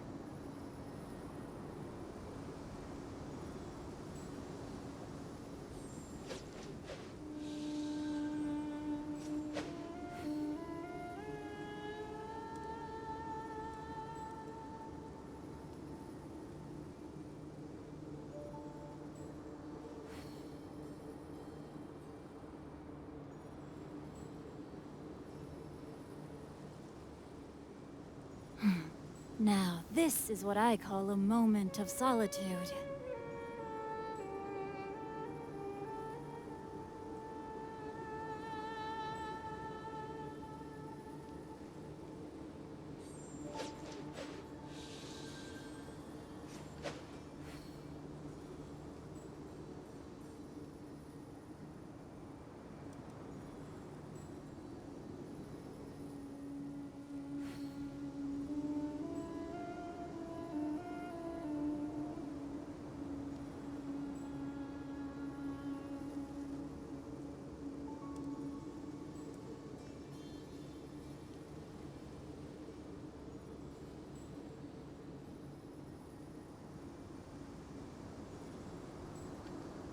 If my calculations are correct, Wanwen Bookhouse is due to receive a batch of new releases today.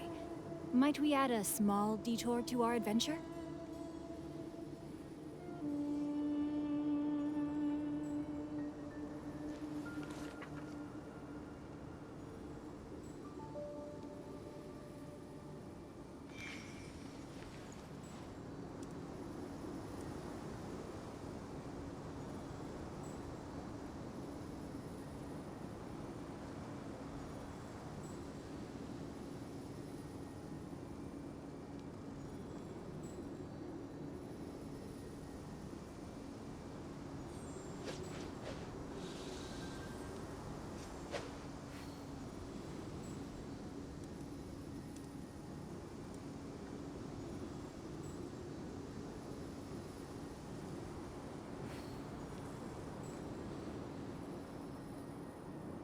It was on a deserted, moonlit night that the hero approached the vile dragon's limpid lair.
Oh my goodness.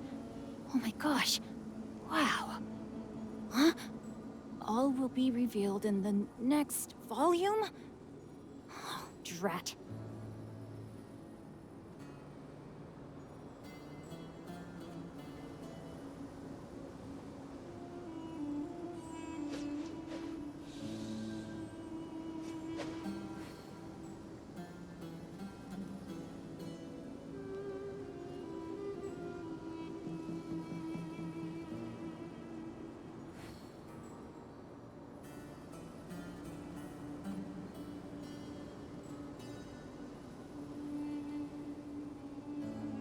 It was on a deserted, moonlit night that the hero approached the vile dragon's limpid lair.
If my calculations are correct, Wanwen Bookhouse is due to receive a batch of new releases today.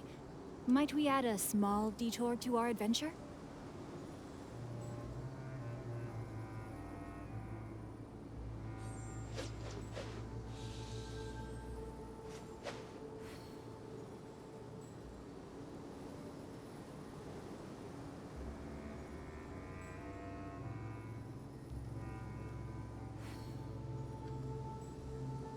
Twas on a deserted moonlit night that the hero approached the vile dragon's limpid lair.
Now, this is what I call a moment of solitude.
Oh my goodness. Oh my gosh. Wow. Huh? All will be revealed in the next volume? Oh, drat.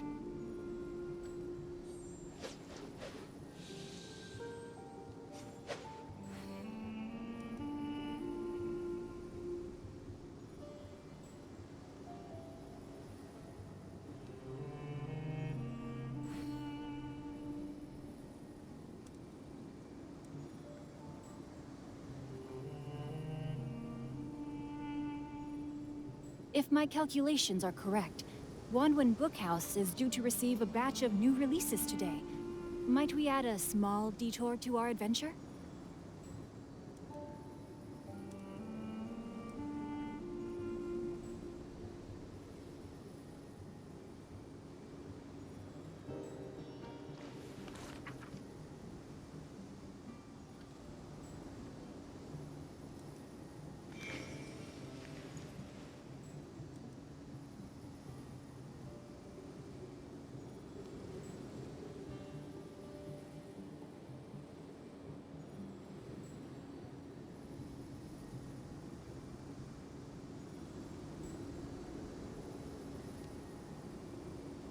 Oh my goodness.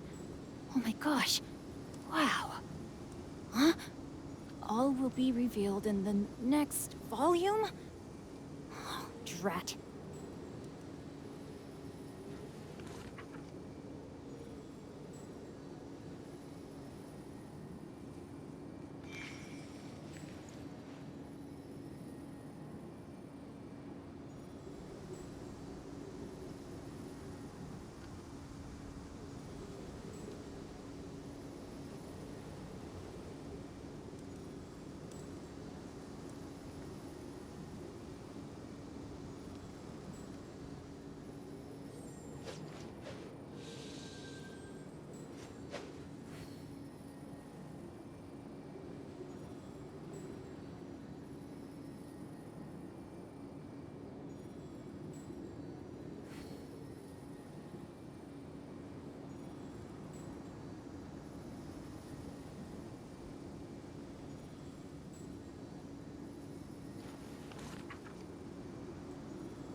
Now, this is what I call a moment of solitude.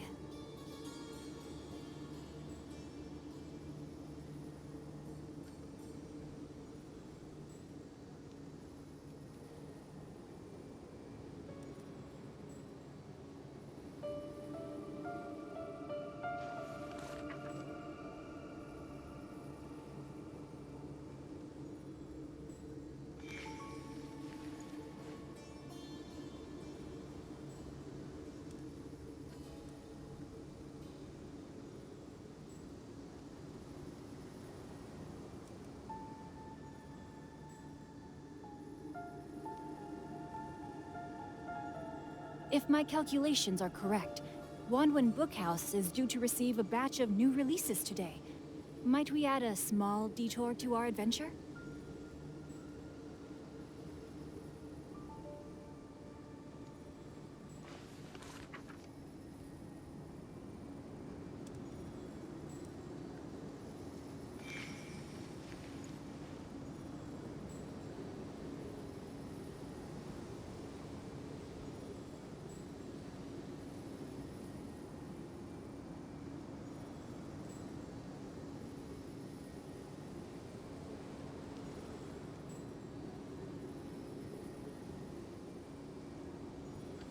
Oh my goodness. Oh my gosh. Wow. Huh? All will be revealed in the next volume? Oh, drat.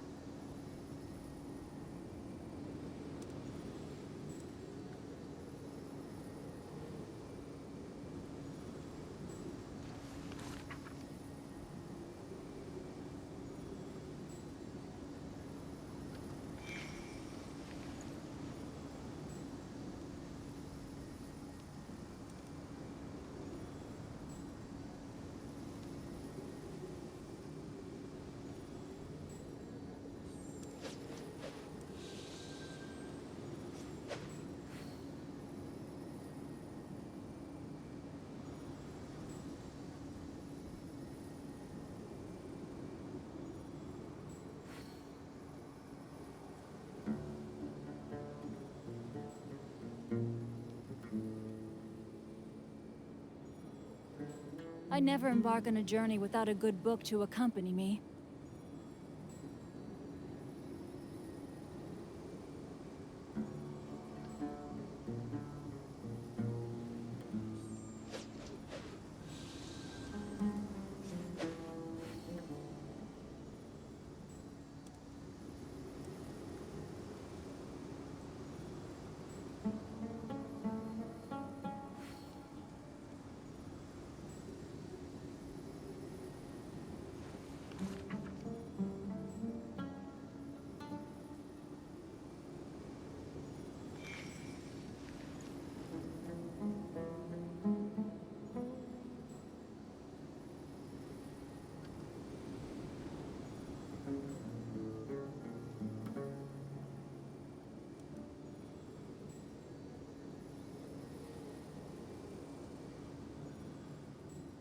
Twas on a deserted, moonlit night that the hero approached the vile dragon's limpid lair.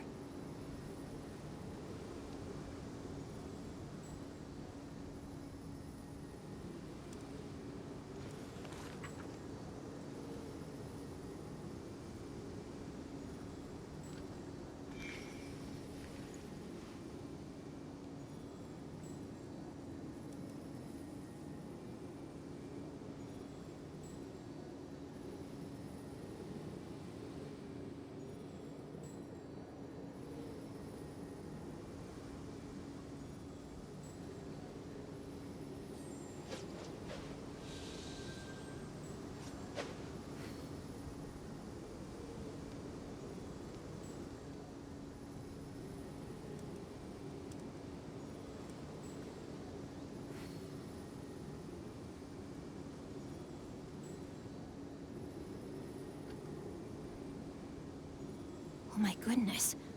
Oh my gosh. Wow. Huh? All will be revealed in the next volume? Oh, drat.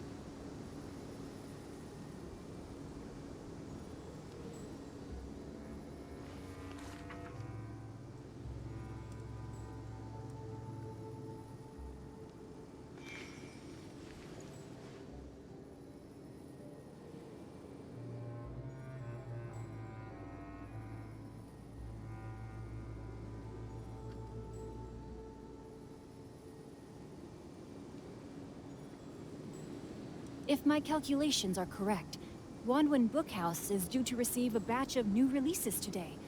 Might we add a small detour to our adventure?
Twas on a deserted moonlit night that the hero approached the vile dragon's limpid lair.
I never embark on a journey without a good book to accompany me.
If my calculations are correct, Wanwen Bookhouse is due to receive a batch of new releases today. Might we add a small detour to our adventure?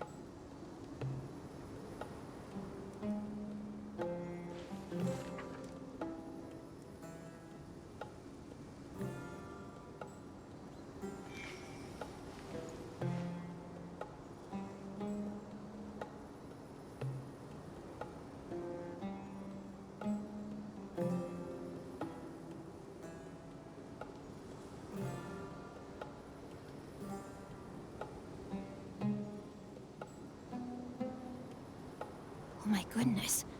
Oh my gosh. Wow. Huh?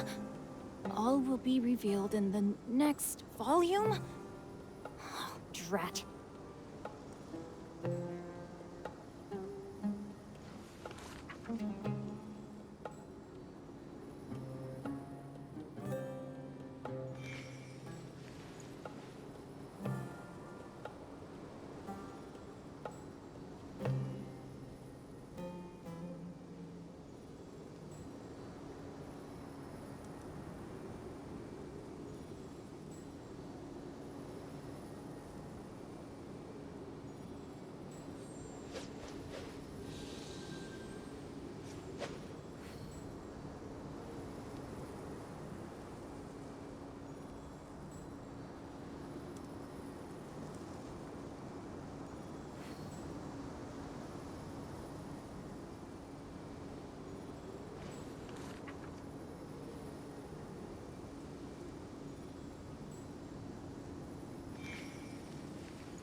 I never embark on a journey without a good book to accompany me.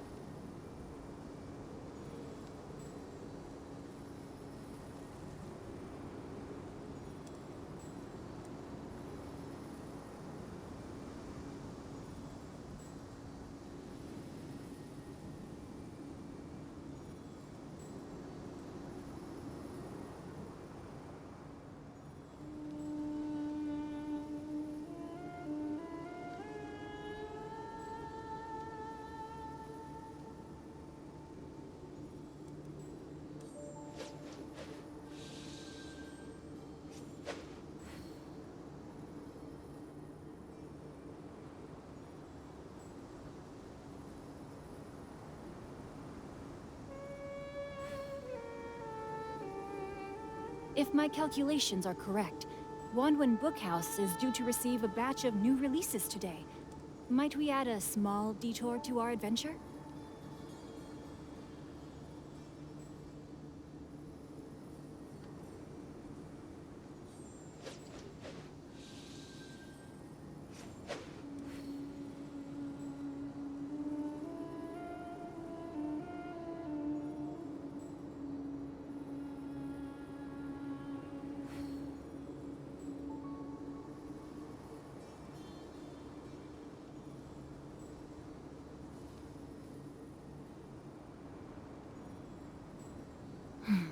Now, this is what I call a moment of solitude.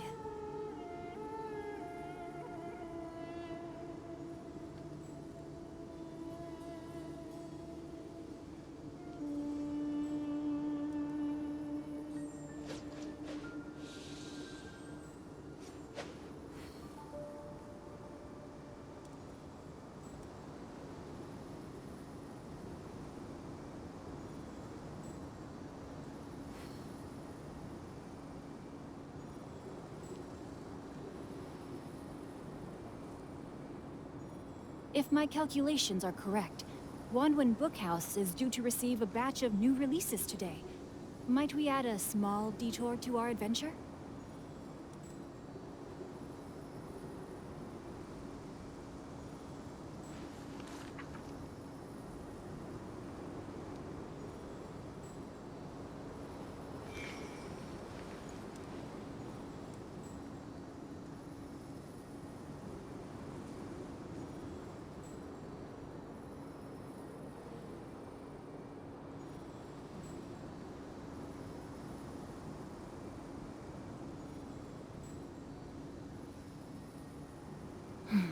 Now, this is what I call a moment of solitude.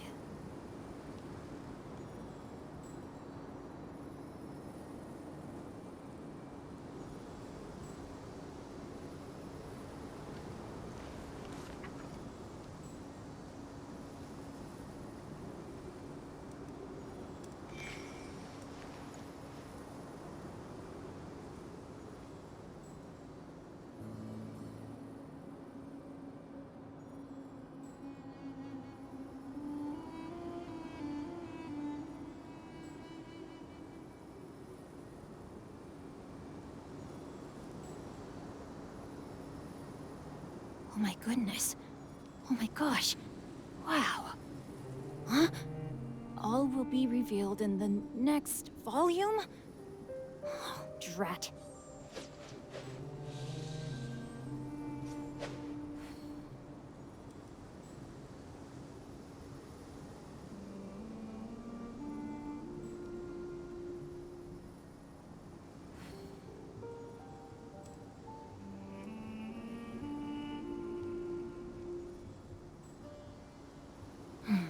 Now, this is what I call a moment of solitude.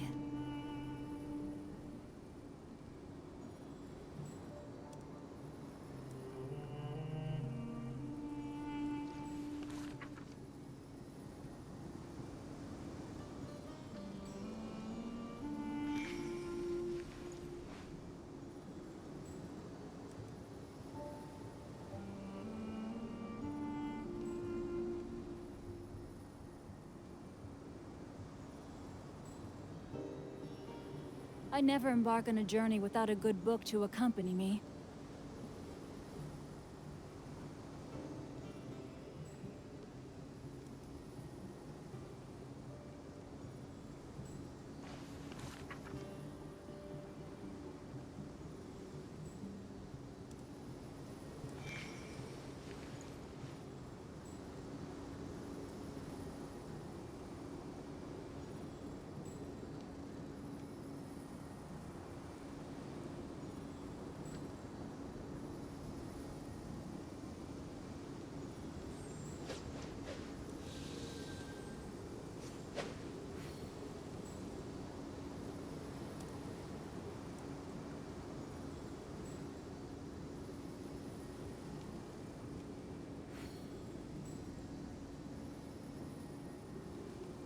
If my calculations are correct, Wanwen Bookhouse is due to receive a batch of new releases today.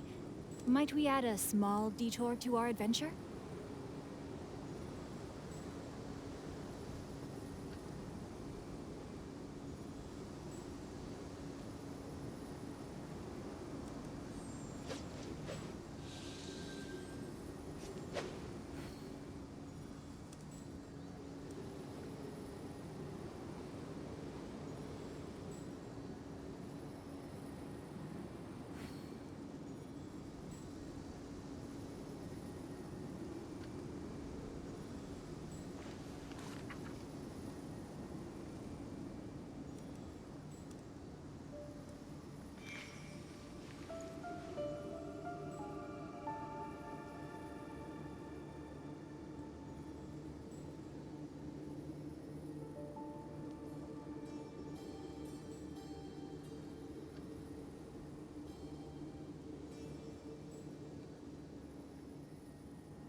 Oh my goodness.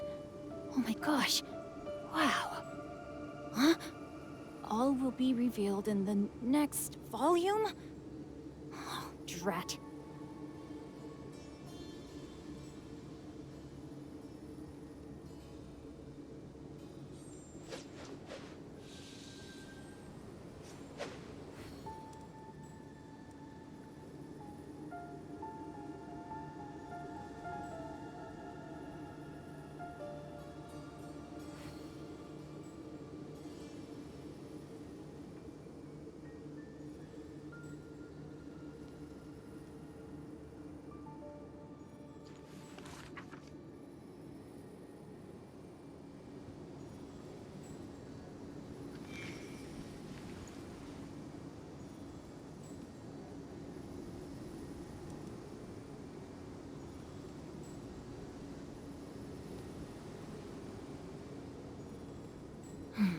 Now, this is what I call a moment of solitude.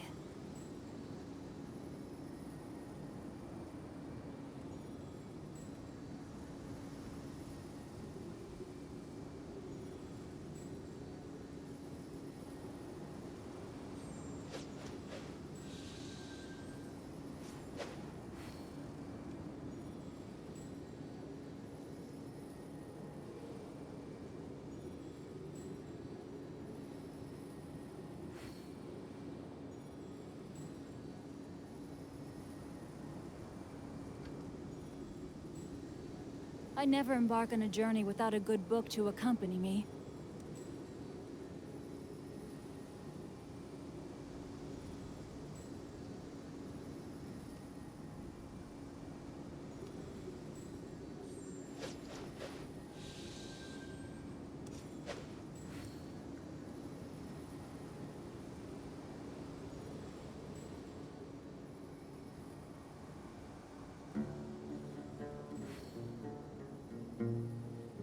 Twas on a deserted, moonlit night that the hero approached the vile dragon's limpid lair.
If my calculations are correct, Wanwen Bookhouse is due to receive a batch of new releases today. Might we add a small detour to our adventure?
slaughter.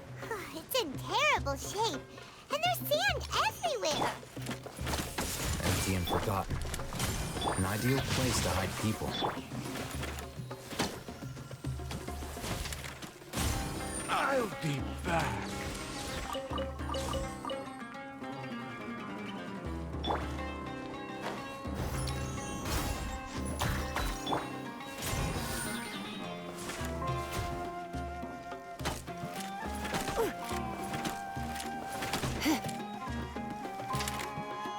I'll be back. I'll protect us.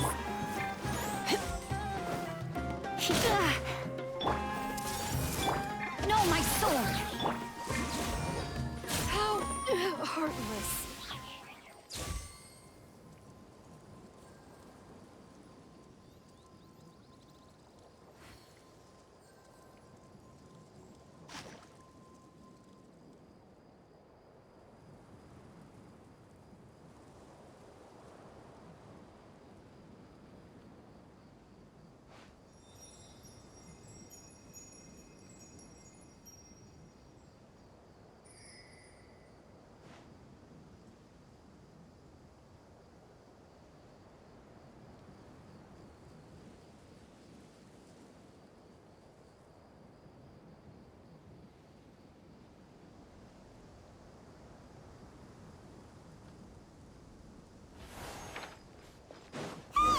Monsters!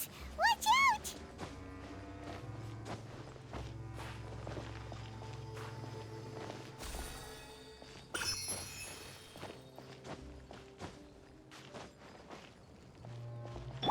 Everyone hold hands.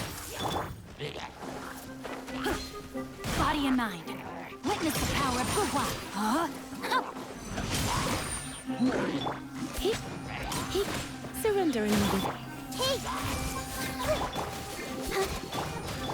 Make yourself a home!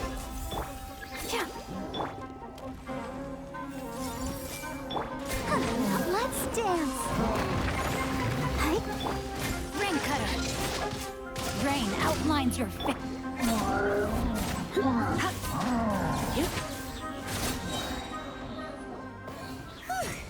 They were easier to deal with than Paimon had expected.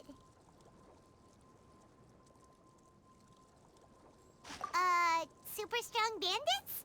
Or monsters taller than buildings dropping out of the sky? Or, you know, something like that. He looks super serious. We gotta stay on our A game too. This is the one.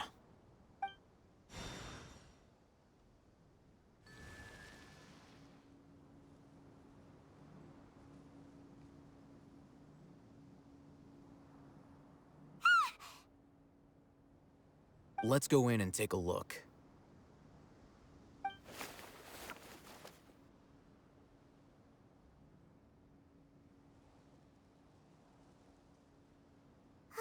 Hey, we haven't found squat. Are you sure we aren't wasting our time here? Patience. Shawnee says she only hears the crying at night. We have time to burn. Until then, I'm taking a break. And just like that, he sits down. Wait, he even brought a book to read? What are you reading? Let Paimon see!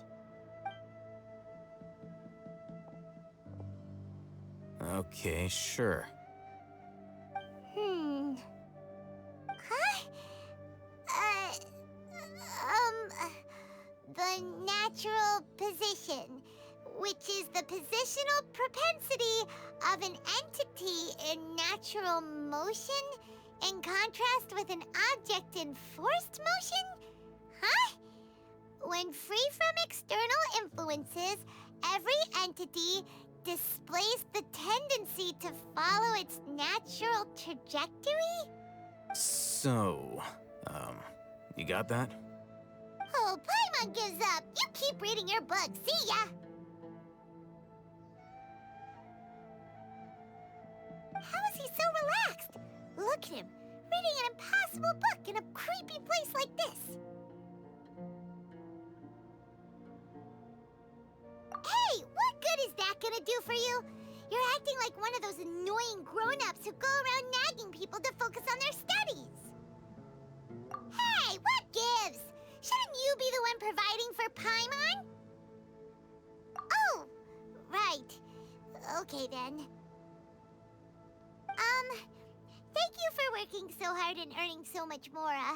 If it weren't for you, Paimon would probably still be floating around in the ocean somewhere. Thank you.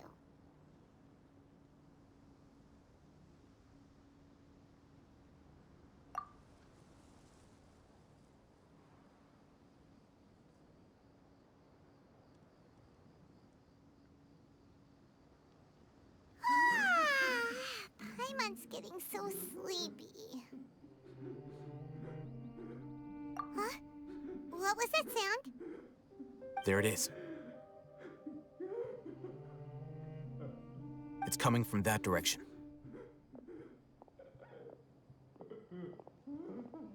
Is the sound coming from here? Huh. Paimon's not seeing anything.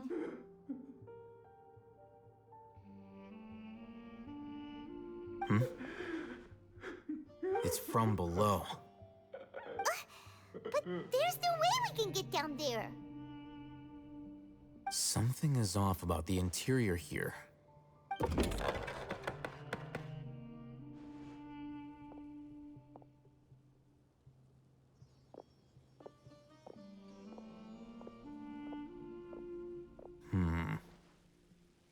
As I thought, there's a hidden structure. Wow. It's like they tucked another hospital into this one. Oh, it looks like there are other mechanisms around here. Let's keep exploring.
Let's spark. Witness the power of Gugwa. Know my sword. Huh? I'll protect us. I see everything. The Temple of Wisdom. Huh? Huh? Yeah. Huh? Huh? Huh? Huh? She.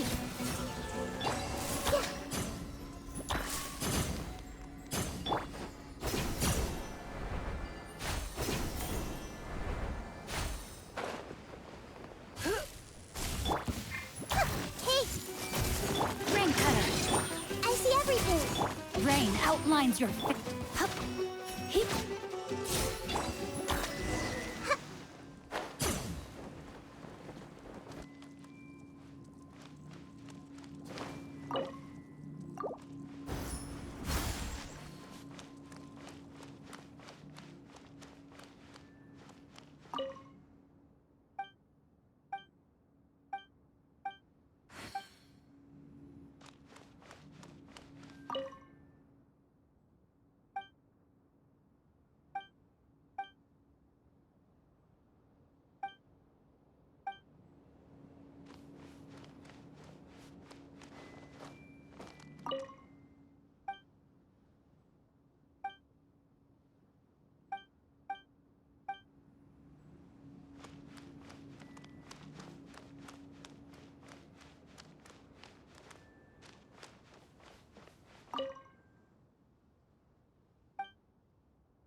Wait.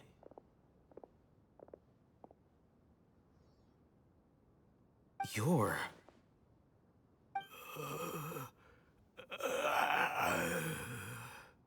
He can't speak, and his eyes are unfocused. But he looks too young to be anyone's grandfather. Also, why is he the only one here?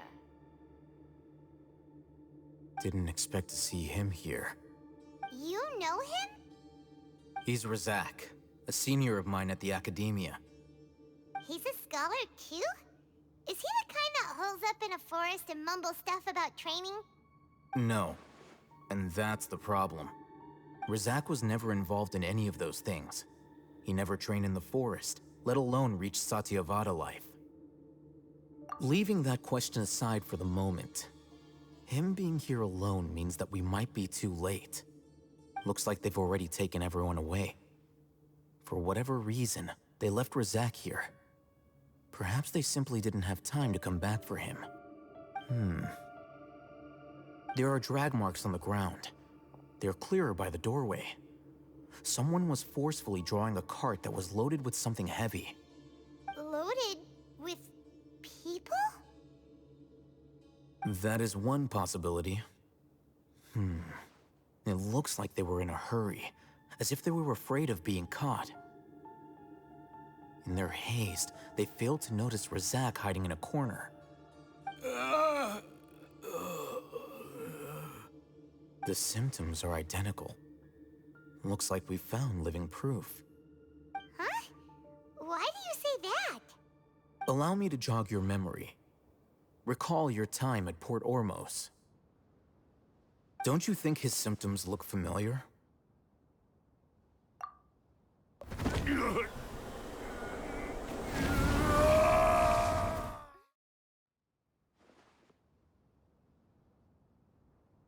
Oh, now that you mention it, they're acting the same way. Correct. The Academia is behind all of this. It isn't difficult to deduce their rationale. First, the Academia spread a false rumor of King Deshret's resurrection, emphasizing the role of the village keepers, the mad scholars who were exiled to Aru village.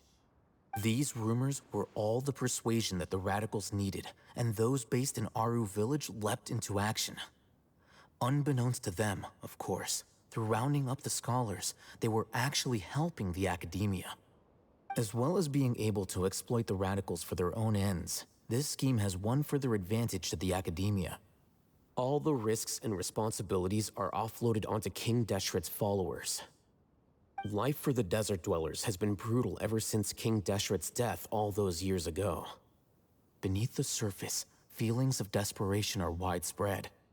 Many would give everything they have for the prospect of something better. Anyone looking to exploit that for their own ends simply needs to make a few empty promises. Even if complications arise, people will see that those involved are all followers of King Deshret, and look for no further explanation than differences of belief. A deep-seated mistrust of the desert and everyone in it by the rest of Sumeru will make sure of that. The notion of an academia plot wouldn't even cross their minds. It may seem like a simple strategy, but it is able to work wonders under Sumeru's current circumstances. Oh, that makes a lot of sense. It's in line with the village chief's theory, too. But there's still one very important question. Wasn't it the academia that brought the scholars to Aru village in the first place? Why does it want them back now? Throughout this process, one thing has changed. The scholars' identity. First, they were scholars. Then, they became lunatics. After that, they were exiles. And finally, they become missing persons. An exile is still patently a living, breathing human being. But when someone becomes a missing person, that is brought into question. If you can't find someone, you have no way of knowing what exactly happened to them. That makes missing people an ideal resource. Resource? For what exactly? One possibility is that the information in their brains could be extracted into knowledge capsules. Extracted? You mean can't knowledge comes from people's brains? With the technology of the Sumeru Academia, it's entirely possible.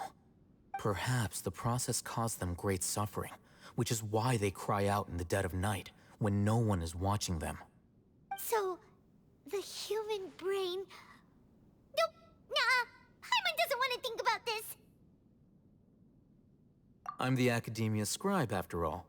I'm familiar with their projects. Anyway, judging by Razak's state, the contents of a divine knowledge capsule were extracted from his mind. But something went wrong in the process. Or perhaps his curiosity got the better of him, and he used such a capsule for himself. Paimon's a little confused. Can they just use anyone's brain?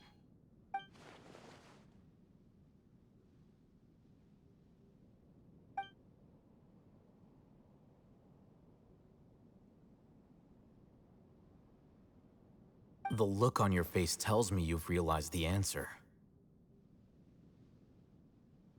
That's right. To some scholars, gaining knowledge about the gods is their entire life's pursuit. Extracting canned knowledge is just one of the extreme measures they turn to. However, I can't help but wonder, what do they seek to gain from divine knowledge? The Academia is going out of their way to look for forbidden knowledge. But what is their ultimate goal? I've spent quite some time trying to analyze the contents of the divine knowledge capsule, but to no avail. It seems like my way of thinking is too different from theirs. You mean you're not even slightly interested in getting your hands on this forbidden stuff? All scholars seek to expand the horizons of knowledge, but I'm not particularly interested in gods, so I don't share their degree of zealotry. Extracting information from people as if they were lifeless objects? If this is the direction of academic progress, then the Academia may as well shut its doors. Sounds like you're really against all this. Of course. The Academia's actions run contrary to their rules. Whether it be academics or knowledge, everything has its boundaries. If those lines are crossed, the rules and order that govern everything in the world will be destroyed. This matter needs to be corrected, just like fixing a typo in a book. Wait, didn't you step in to help because you felt sympathy for those poor people? Not to be callous, but no. My criteria are a little more restrictive than that. There is no shortage of suffering in Sumeru, and the same can be said for the rest of Teyvat as well. What do you plan to do about that? Save every last person? Probably not. Paimon's not sure. You can say that. Simply put, I don't blindly place my faith into strength or heroism. I do what I want. The divine knowledge capsule is something I want to investigate in full. That doesn't mean I'm willing to take action for the sake of a few strangers.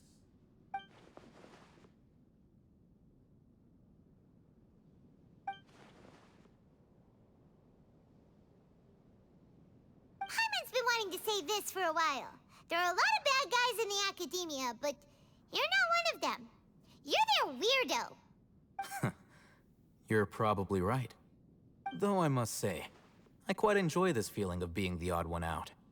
Uniqueness is also an asset, is it not? Wow, that's a great way to think about it. Paimon's really impressed. If only Miss Shani had a similar mindset, her life would definitely be a lot easier. I'm just a more likable person than her in general. There's nothing more to it than that.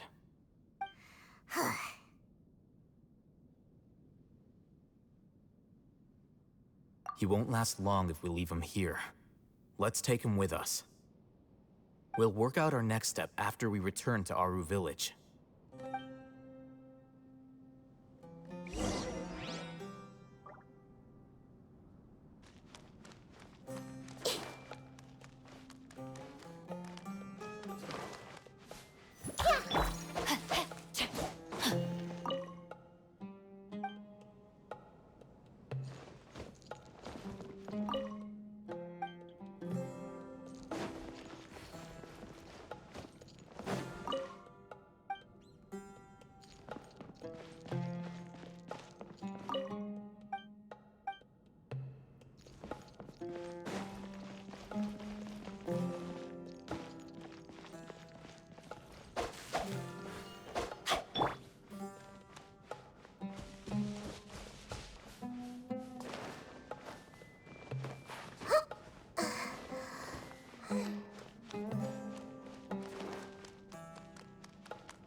Following orders.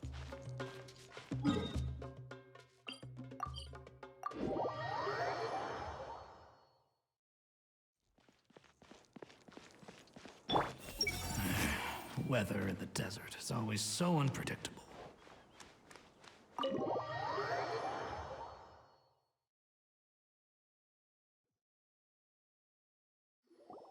We're back! You must be tired. You should rest and take some water. What's the situation? Who's this? Unfortunately, somebody who's too young to take on the role of Isak's grandfather. Nevertheless, he's one of the people we're trying to find.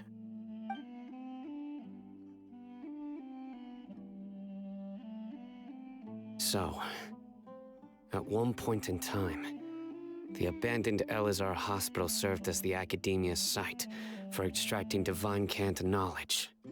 Yep, pretty much.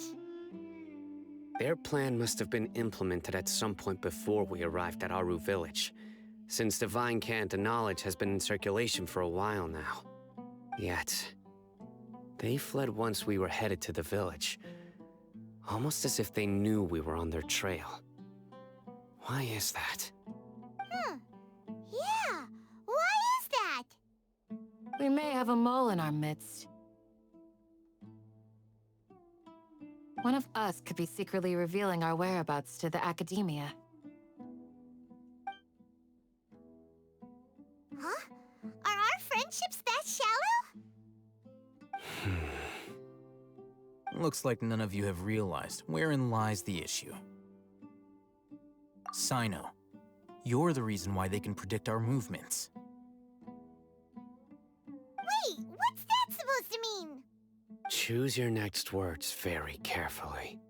It is simply a logical inference. I have my reasons. So what you're saying is, Sino's the mole. Interesting. And here I thought you were the most suspicious one, Al-Haytham, since you were always acting alone. I know. You have a point. But I realized something as we were returning from the hospital. Sino isn't like any of us. What are you trying to say? Do you still remember who you are, General Mahamatra? As a Matra, you are no doubt privy to certain kinds of information. Before you can take action against someone, you are required to have all the facts available, including the less than savory details. Simply put, the Academia has traditionally allowed you access to a wealth of sensitive information. Knowing their modus operandi, wouldn't you expect them to take precautions against you? If you want to raise a vicious wolf, you need to make sure that you can avoid its bite. The Academia is monitoring me? It's not that simple. The Academia has eyes all over Sumeru, but they have a special protocol for dealing with you. Every so often comes a Nyagarbaha Day. On this day, the Academia enters new information into the Akasha through knowledge capsules. I remember seeing a thick notebook next to the control panel once. Its contents were all about the General Mahamatra, his activities throughout the day, preferred methods of enacting judgment, everything. You're saying that the Academia entered my information into the Akasha too? But what's the point in doing that? My actions aren't important enough to be added into the Akasha. The Akasha is capable of computation. The Akasha's algorithms are entirely capable of predicting your movements using the data entered. When you would depart, the route you would follow, your destination. It knew all of this. It predicted my every move. The Academia has been watching you longer than you think. However, the fact that you resigned is proof that their suspicions were well-founded. So that's how it is. Sino adheres to his principles so strongly that he's actually a thorn in their side. Tenacity of will and steadfast faith are worthless to the Academia. They need scholars who are easily pliable and mindlessly go after anything they can profit from. Sino, don't take it to heart. This just proves how much of a trustworthy ally you are. They escaped because of me. Don't blame yourself. It's not like any of us would have known. I have an idea. If they predicted my movements, then I might be able to guess where they went. Whoa, you bounced back fast. There is always an opportunity for safety after danger passes. Oh, so that's how it is! Paimon gets it now! If the Academia is trying to avoid Sino, then the safest place would be... Yep, that's right!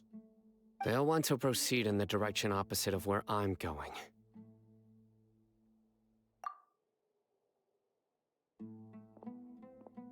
I must go. There's also something I want to investigate. Let's go, guys! After him! Please, wait! I want to go too! You want to go too? If so, you have to promise you'll stay safe. I want to find Grandpa. I promise I'll be careful and not cause any trouble. Everyone, I leave him in your hands.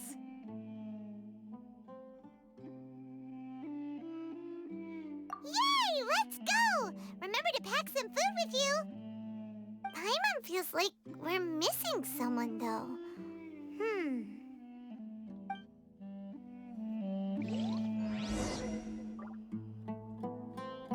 I'll be awaiting your good news.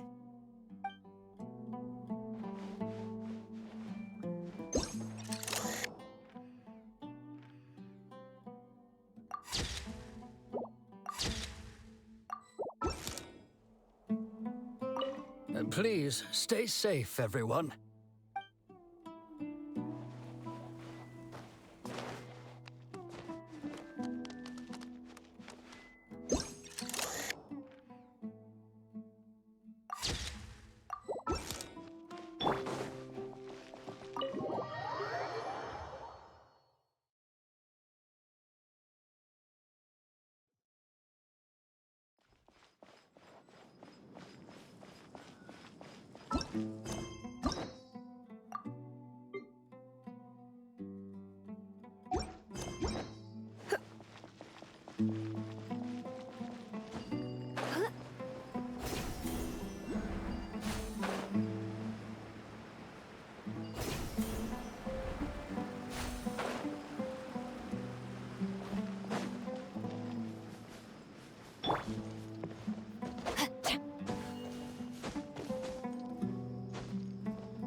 Time to act.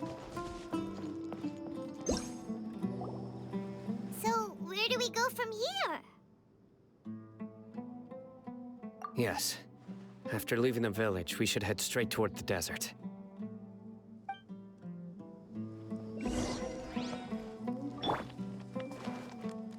I know the desert like the back of my hand. Is that because you play here a lot? Yep.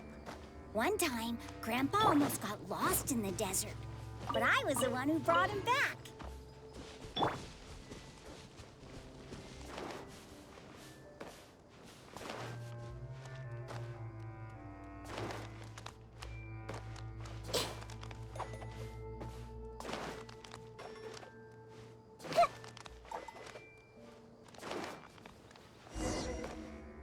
There's something here.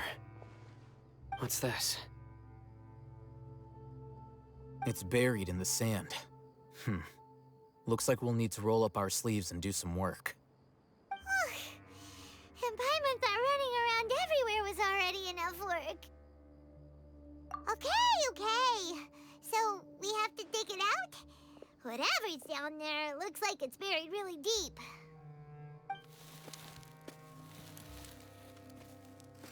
These are likely fragments of an Academia-developed device, something akin to a headset. Looks like there were more than one village keeper. They must have been escorted this way because there are device fragments scattered around here. Let's split up and search the area. Chances are that we'll find other things nearby.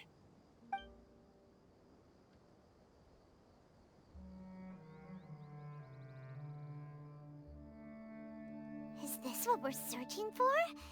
It looks kind of scary. This is definitely a device used to extract divine knowledge. How did it end up buried in the sand? That can't have been part of the plan. They must have been attacked along the way. Wait, what? Grandpa, I hope you're okay. Don't worry, your grandpa's gonna be fine. Razak didn't display any signs of starvation or dehydration, which means that they left fairly recently. We should be able to catch up. One more thing. Given that the device had been entirely covered by sand, I believe the attack must have happened prior to the sandstorm. Let's keep going. They can't have gone far. Ugh, but running on sand is so tiring. But you're flying, aren't you, Paimon? Is flying over sand tiring too? Ugh, of course it is.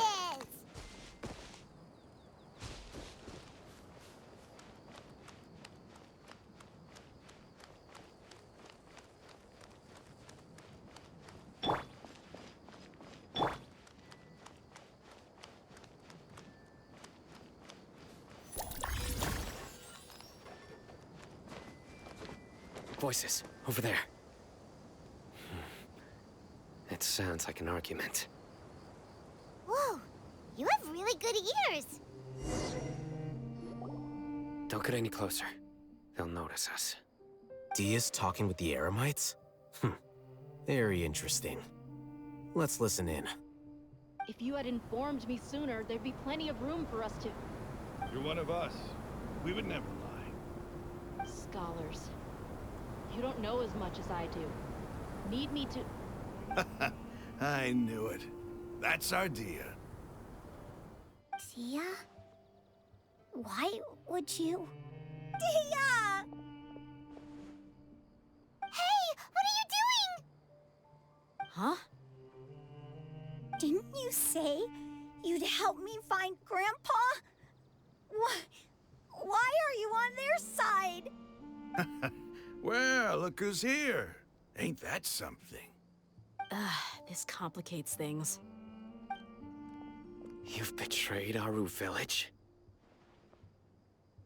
So, this is the great General Mahamatra. Dear, you'd be better off as my assistant than hanging around with this motley crew.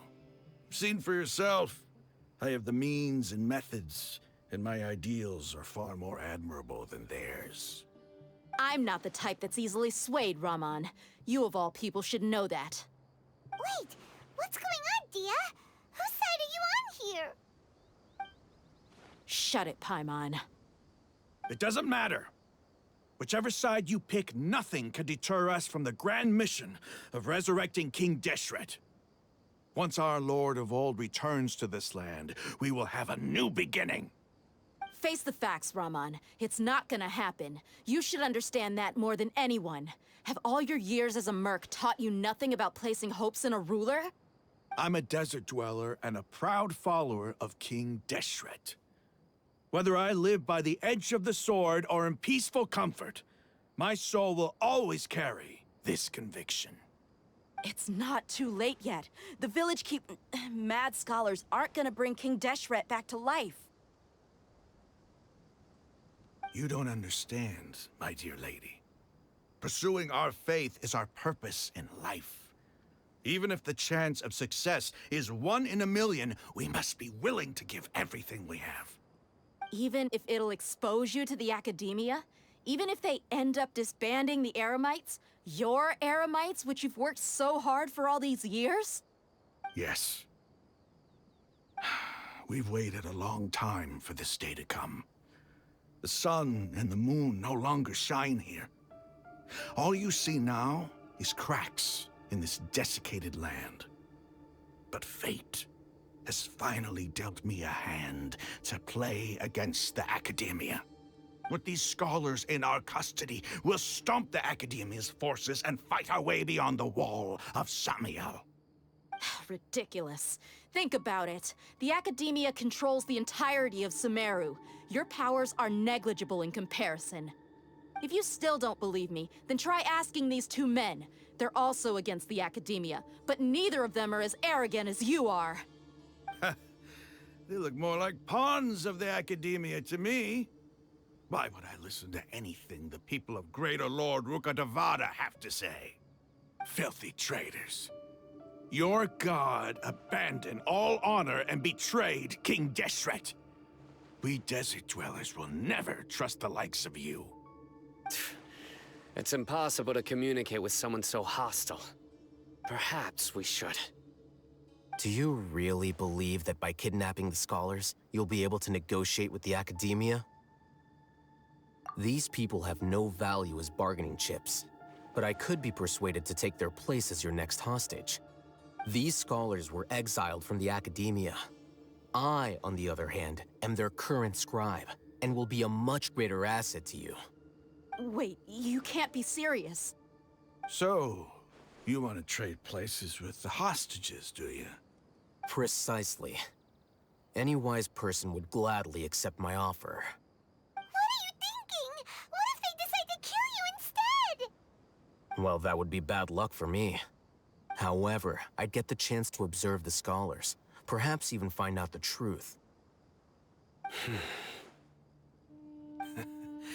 Think you can talk me over with that confident look of yours? I'm not trying to persuade you. I'm using this as a means of joining forces against the Academia. You are the scribe. What do you have against the Academia? Not all desert dwellers believe in King Deshret, and the same applies to the Academia. Why must all knowledge seekers approve of the Academia's way of doing things? You Academia scum. Every last one of you is nothing but a hypocrite, just like everyone else on the other side of that wall. I've made myself clear enough. I won't listen to another word from the Dendro Archon's people. Not so fast. I'll hate them. Do you stand by everything you just said? I never make empty promises. You know you're making a dangerous decision, right? I do. Good. Raman, hear me out. These people are my friends. Maybe you can't take the followers of the Dendro Archon at their word, but what about me? Do you trust me? We've known each other for years. Of course I do.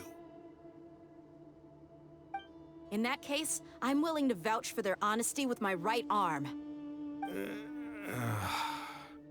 Come on, Raman, don't be a coward.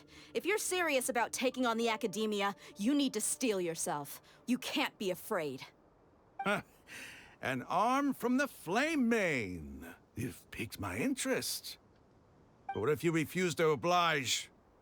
What should I do then? No one's a fool here, Dia. We're mercs. And mercs don't tend to live long unless they have their wits about them. You're not wrong, but this is different.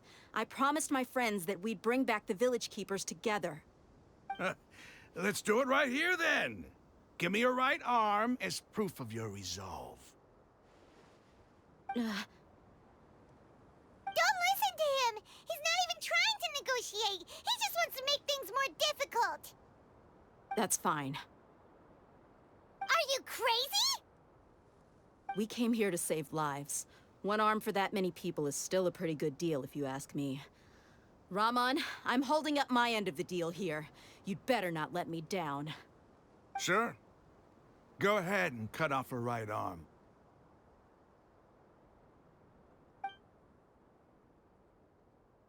No! Dia! What are you gonna do? Think of something! You don't have to go this far. That's not for you to decide. Do it! Dia! Run!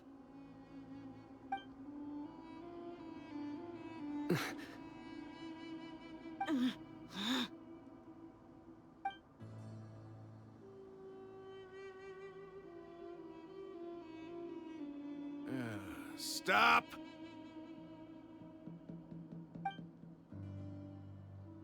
What's wrong? Can't do it? Flame Mane, you and I are both desert folk. Cutting off your arm is no different than cutting off my own fingers. Where's the sense in cutting my own kin to pieces? You've shown me that you're serious. Go on now, take your friends and leave. Meet me in the desert at noon tomorrow.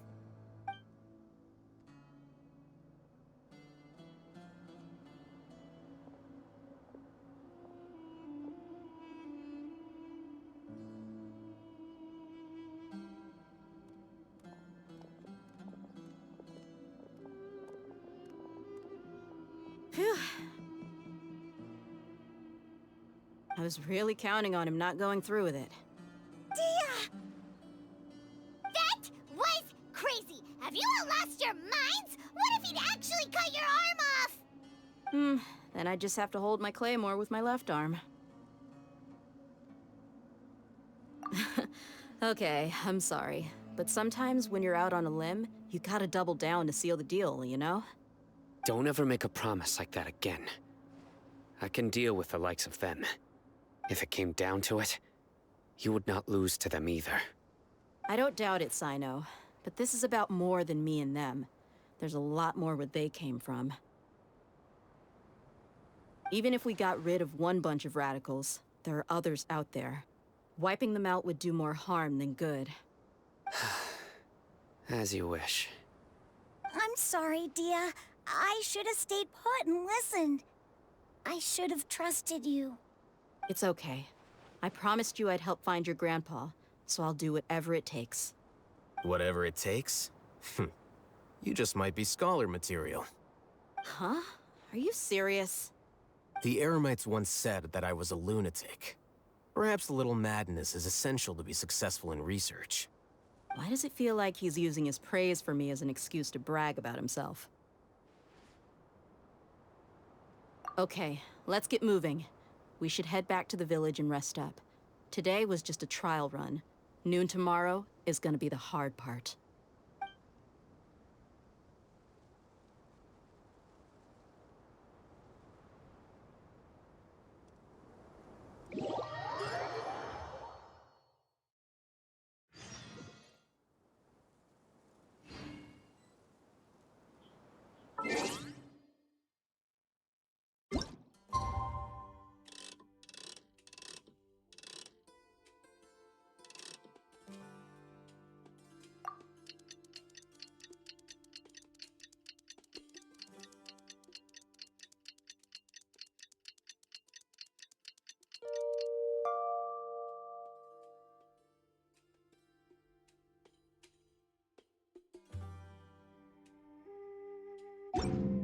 What they say is true. You have to see the world for yourself to appreciate how beautiful it is.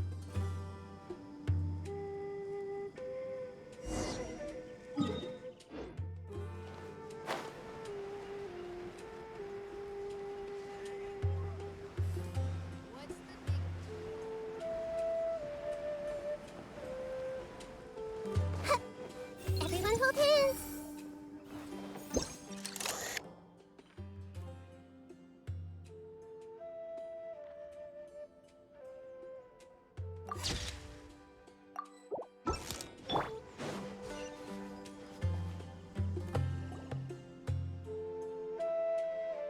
You're all here so early. Looks like we have everyone here. Isak, are you sure you want to come with us? I'll watch from a safe distance. Dia, I want to be there to bring Grandpa home.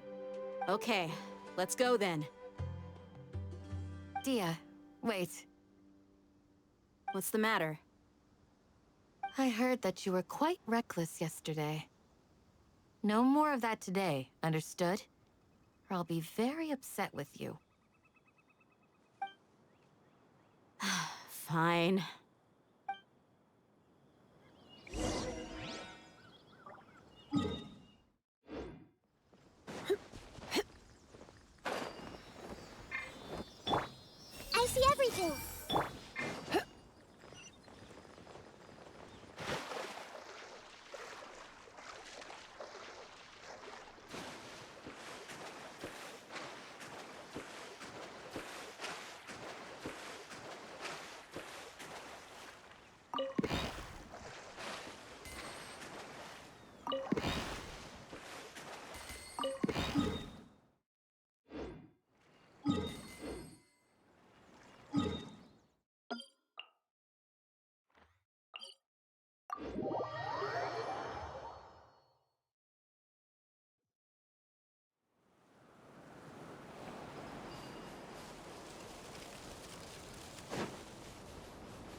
in mind.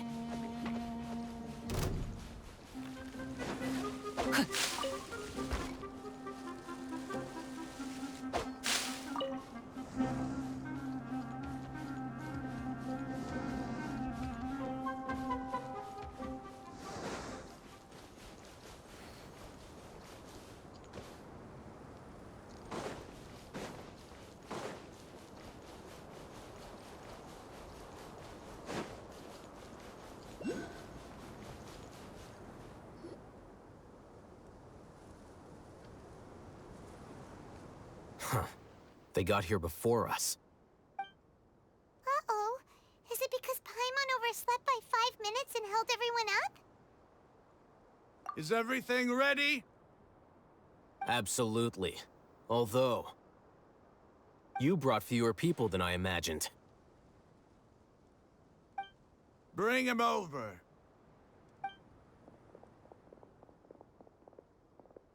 Grandpa! Why is there only one of them? Rahman, I've always thought of you as a man of his word. What's this about?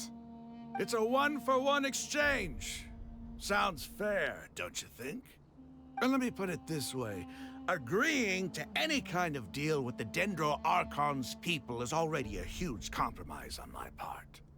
Don't you think you've asked enough?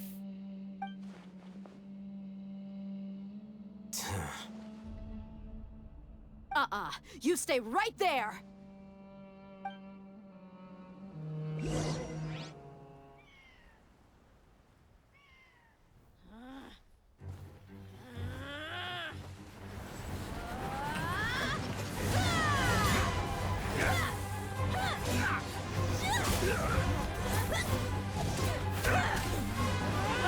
Boy-mate! What do you think you're doing? Grandpa! Don't you see this blade here? You coward! Why are your hands shaking? Wait a second! It's a earthquake! Grandpa!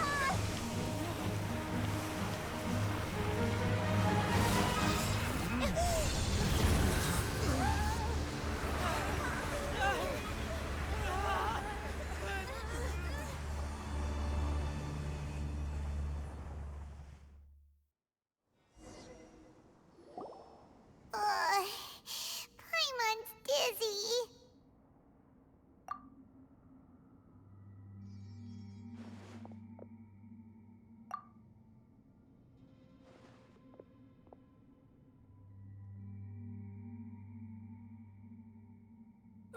This day's going just great.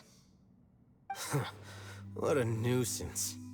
The sand dune collapsed. I saw an energy field. The village keeper protected us. It glowed green with dendro.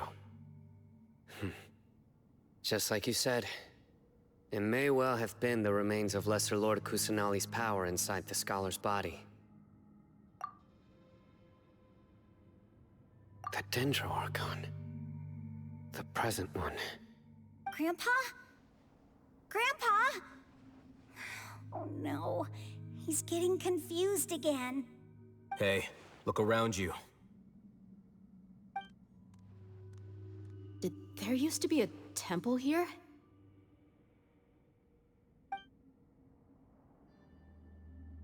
It seems that when the sand dune collapsed, it exposed these underground structures. The symbols on the gate belong to King Deshret's civilization. This structure must be ancient. Over time, the sandstorms completely buried it and left it in the state we see now. It could have been an underground palace in the distant past. Oh, a miracle. Praise King Deshret! What's he doing here? And his men too? They must have fallen down here with us. Pretty lucky if you ask me. Most of them seem in really bad shape. Except for him. He got off lightly. Mind your head. No, this isn't the time for conflict. Our exalted lord has shown us the way to his sacred palace. He's not actually gonna go in there, is he? As it happens, I want to take a look inside too. What are you doing? Don't you think it's curious? 1 minute, Lesser Lord Kusanali's power protects us from harm, and the next, remnants of King Deshret's civilization appear. 2 major deities are vying to showcase their power to us. It would be a shame not to witness them both. Paimon thought you weren't interested in gods. Indeed. In my view, gods are just a higher form of living being. Or creature, you could say. New discoveries are always worth investigating. Whether they have anything to do with gods is neither here nor there. Raman, what are you gonna do about your men? I'll just let them lay here. King Deshret will take care of his people. Right now, I'm going inside.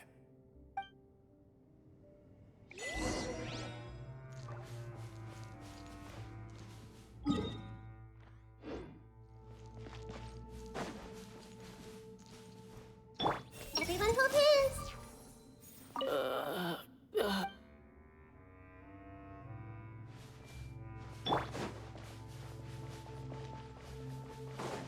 Grandpa? Hey.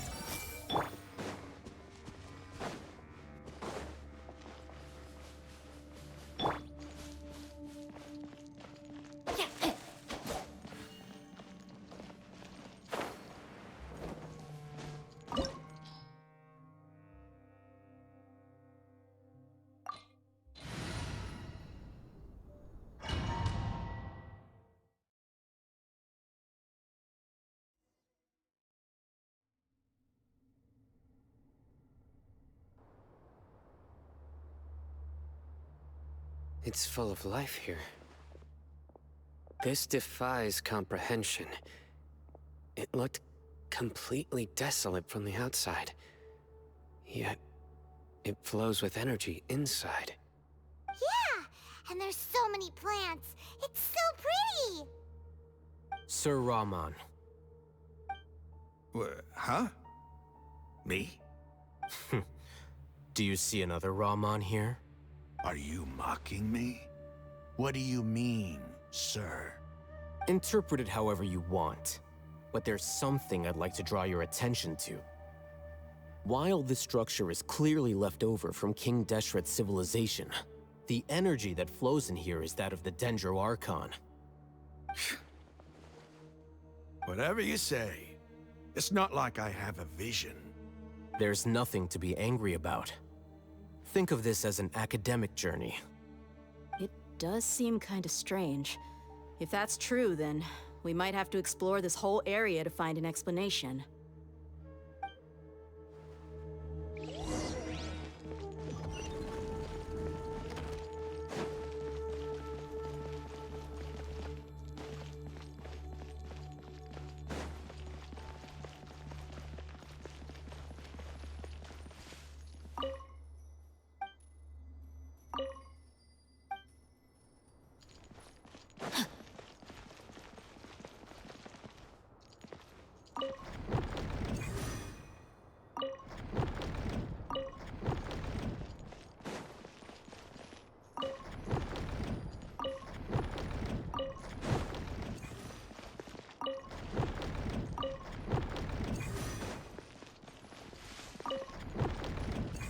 Time to act.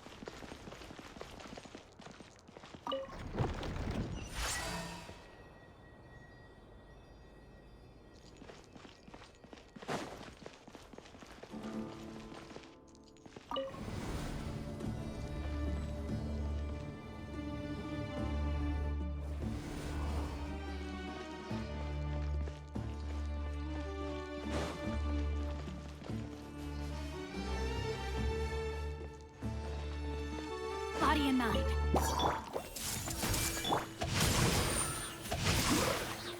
Hit. Hit.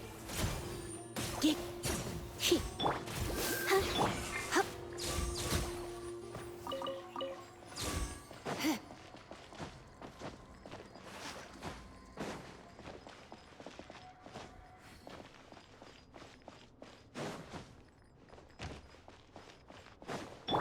Everyone hold Let me weave you a verse. Huh? No, my soul!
Rain cutter. Rain outlines your...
Rain outlines your...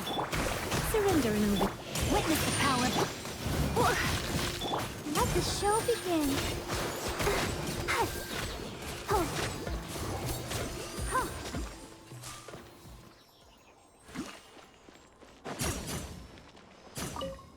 Go, Barbara, go!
That's a sight to see. King Deshret's splendor surrounds us. There's so much vegetation here. It's different than what I expected. Sure are a lot of plants for a desert. That's what I call divine providence of King Deshret.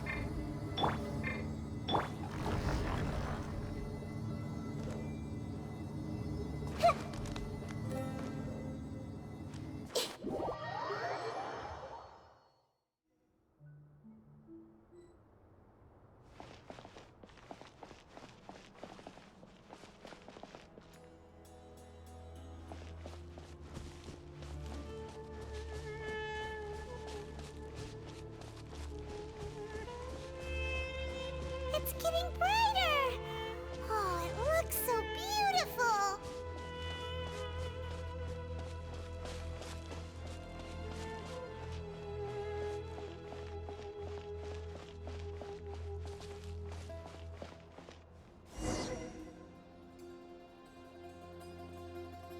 Wait. What's that?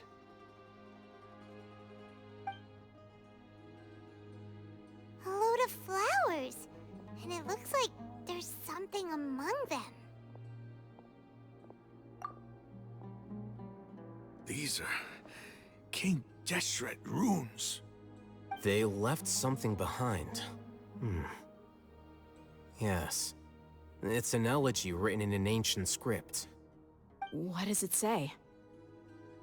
Here lies our faithful priest Kasala.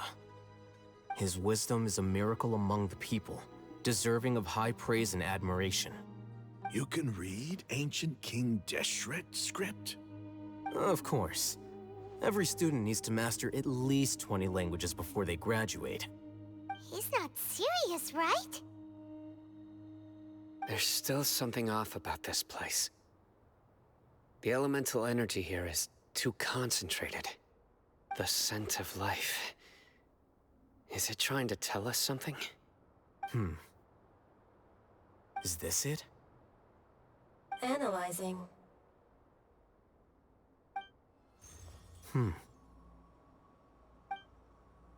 There seems to be a hidden message among these skeletal remains.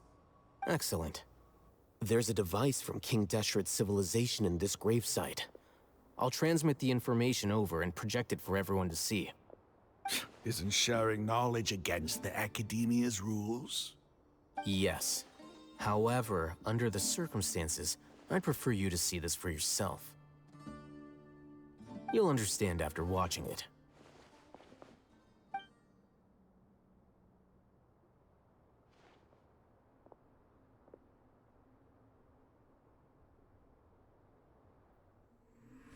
Civilization is born of knowledge, but so too can knowledge be its demise.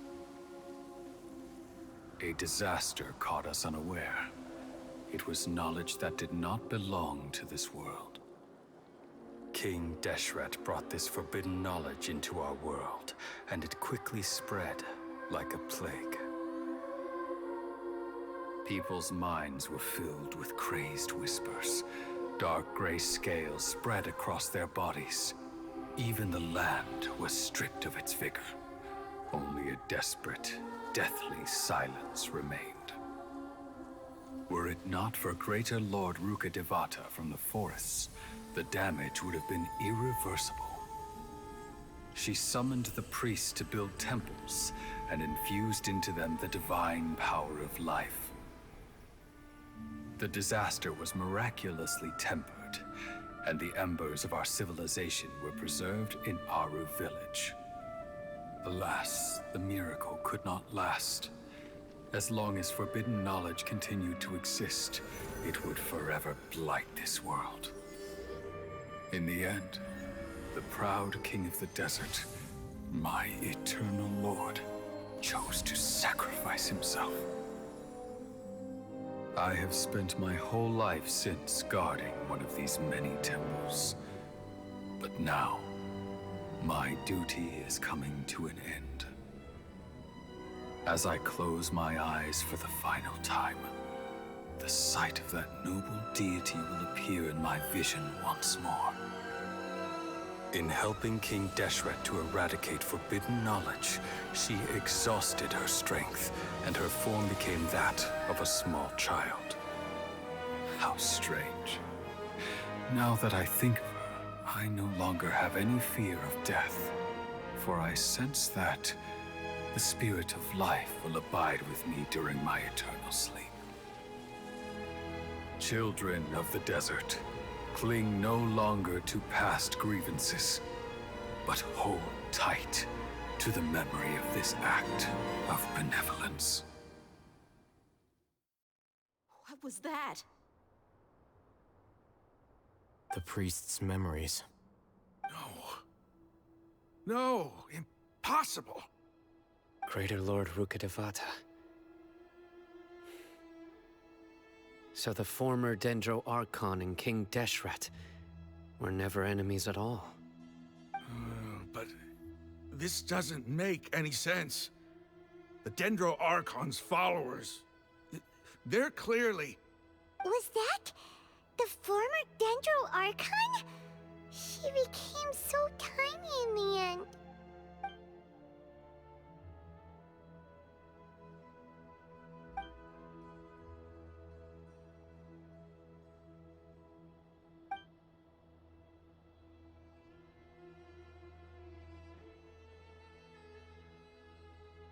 You might be distrustful of the Akasha, but there's no reason for you to doubt King Deshret's technology.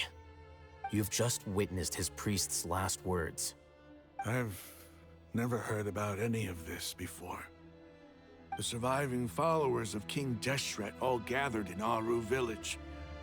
Our god did not make mistakes. We refuse to believe any of the rumors. King Deshret's death, the all but total annihilation of our civilization. It was all Greater Lord Rukkhadevata's doing. We saw her as nothing more than a traitor, who stabbed us in the back in our moment of crisis. Just like us humans.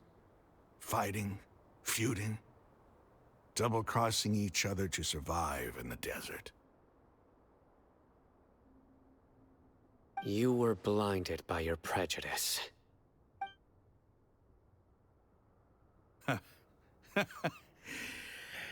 If I hadn't seen this for myself, if I hadn't witnessed his last words with my own eyes, ears, and heart,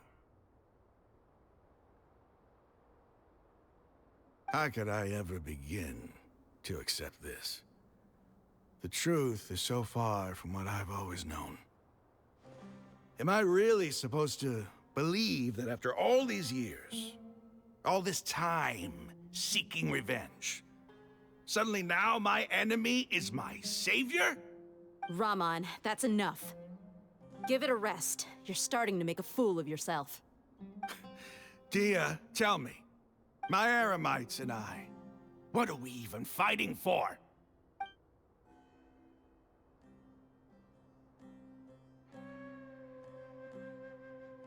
Hey, how you doing? I'll live. Thanks. I should probably go. Can't just stay here forever.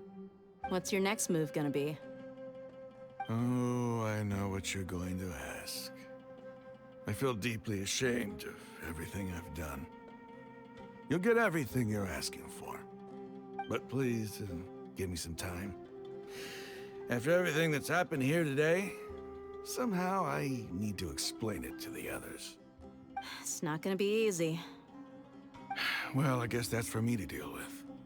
Dia, this is where our camp's located. Make a note of it. When would be a good time for us to go? Tomorrow. I'll convince everyone that we're all on the same side. And I'll return every last one of your your village keepers. We'll share our other resources with you, too.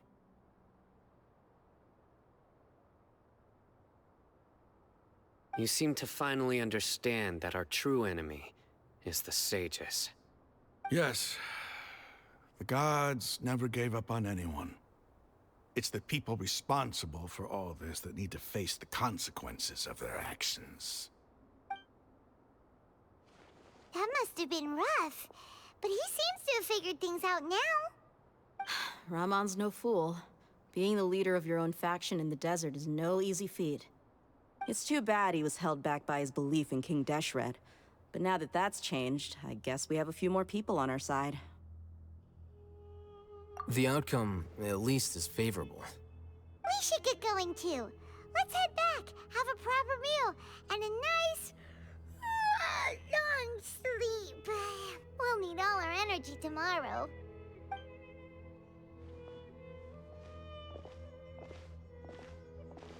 Sino, we're leaving! Stop yelling.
Time to act.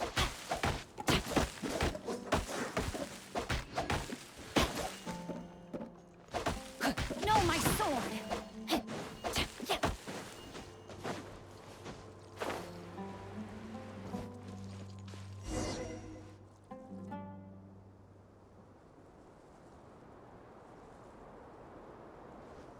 Ramon, we're here.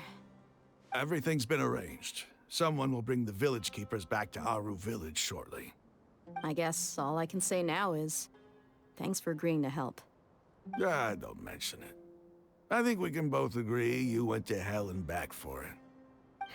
But we share a common cause now. From here on out, we're allies. Where are the perpetrators? I'll bring you to them. Follow me.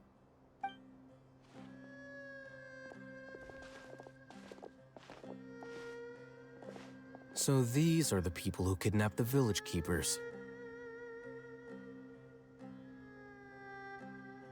Oh no, it's the scribe! There's no need to yell. No one can help you now. We've been all over the desert trying to find you! That's right.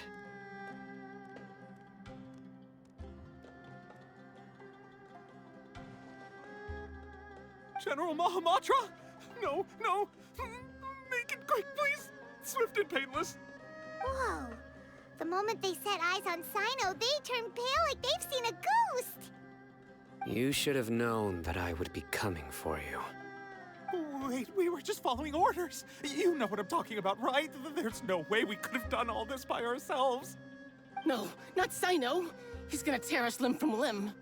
I could do worse. Please have mercy. Start talking. Otherwise, I'll have to resort to other methods. So, your superiors have kept you quite busy recently. Why? What are they trying to accomplish? They, wanted to extract canned knowledge. Don't play dumb. You know what I'm really asking. They extract divine canned knowledge. Then what? I really don't know how to explain it. Well, you better start start talking or you'll be sorry! You don't want to make things any more difficult for yourself, do ya? Be my guest.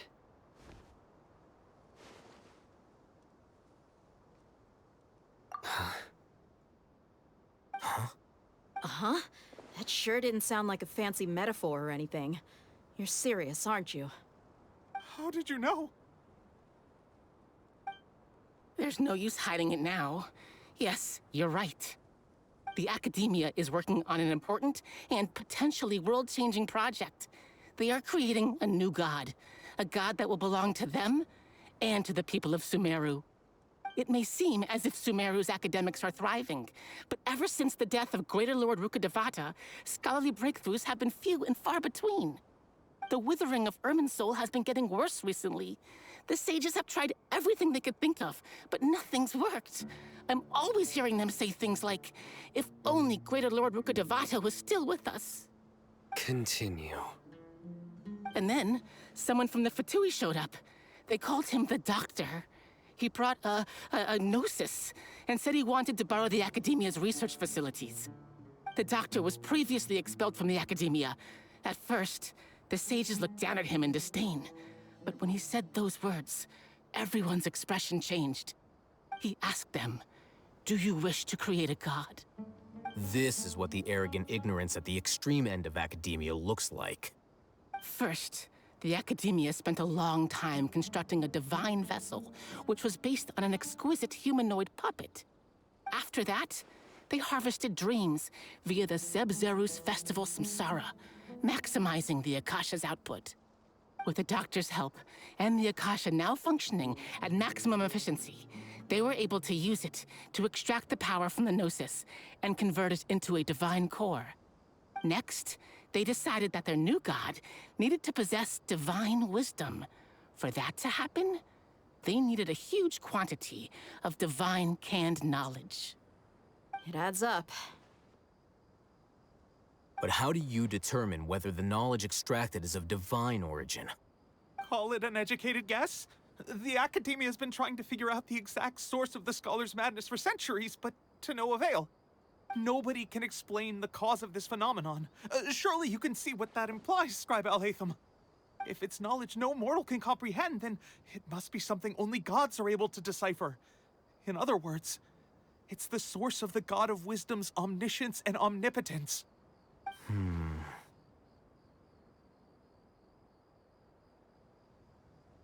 You must have noticed by now. The Academia doesn't care about who their god is. It's the ability to exercise control over knowledge and wisdom that matters.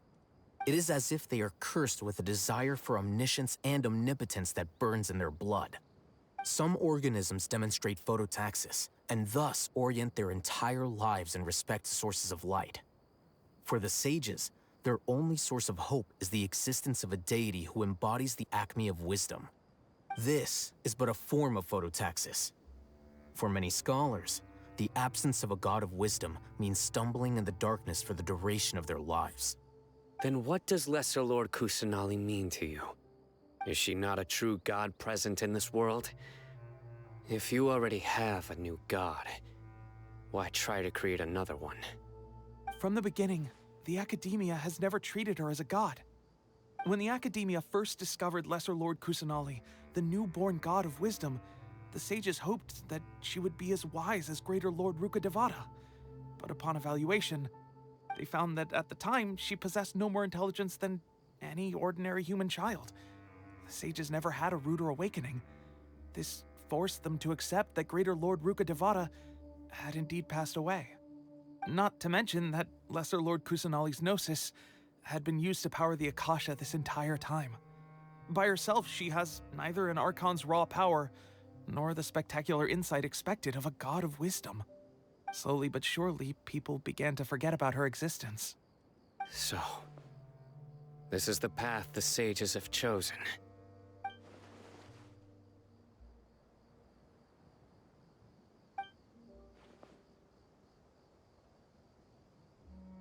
All right, let's try to keep our cool.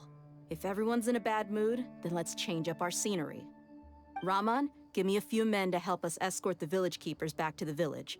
And these two scholars, they're coming too.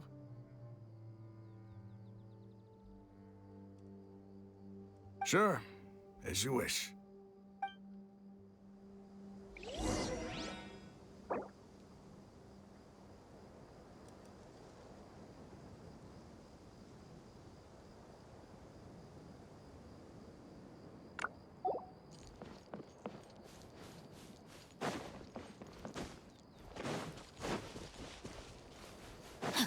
Time to act.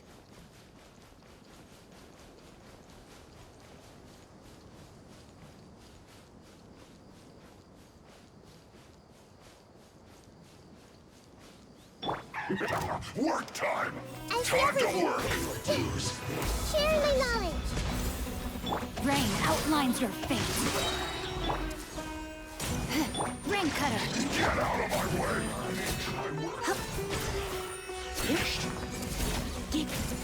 I must collect myself.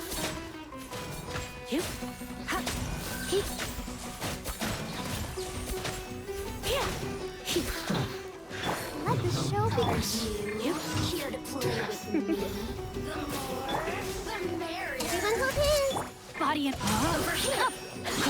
Witness the power! Here! Roasted fry! Hey, over here! Over here! Look at me. I'll protect us. Just once more.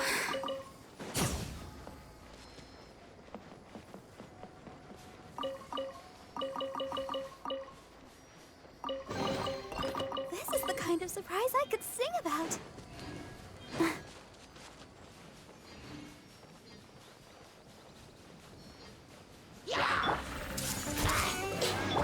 Let's spark things. Everyone hold hands! Rain outlines your fate. Let me weave you over. Let the show begin.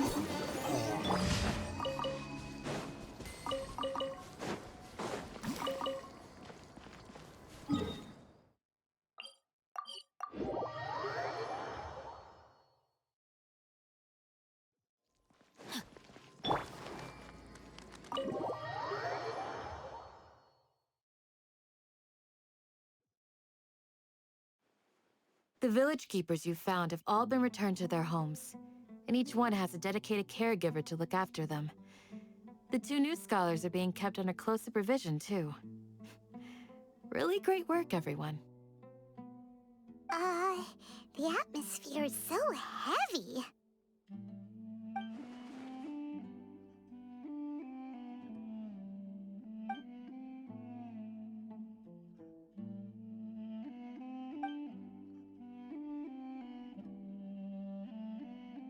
Hey!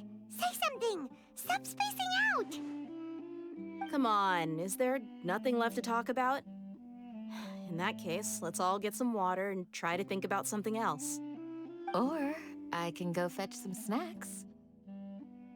Oh! Paimon's so coming with you! Do you have any plans, Traveler? Gods above, you're not talking about work, are you? So you were still withholding some information?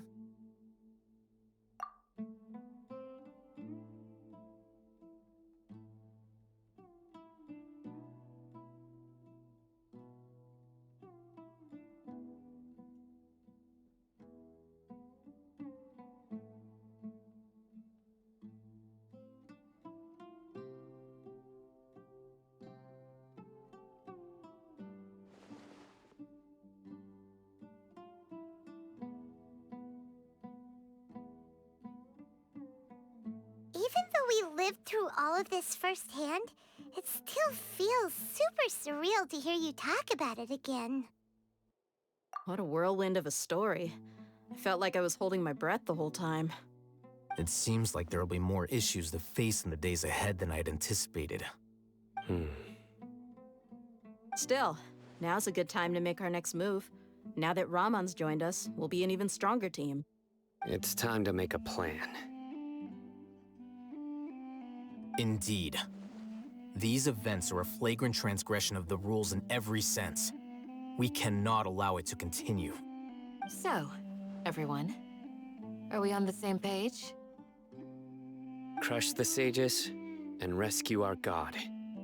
That is our ultimate goal. Well, let's brainstorm a little more about what other resources we can draw on. The next time we gather here, we must have a solid plan. Yep, it'll work out for sure.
I see everything. By the way, Your memory is far The past few days have been some of the most challenging work I've ever taken on. And none of it'll earn me a single Mora. I can't believe it. Look on the bright side, Dia. Maybe we'll get a huge reward after this is all over. You've got a point. Hey, what would you do if you woke up tomorrow with more money than you could ever spend? Paimon would buy boatloads of tasty snacks. That's it? And maybe some tasty drinks as well? How adorable.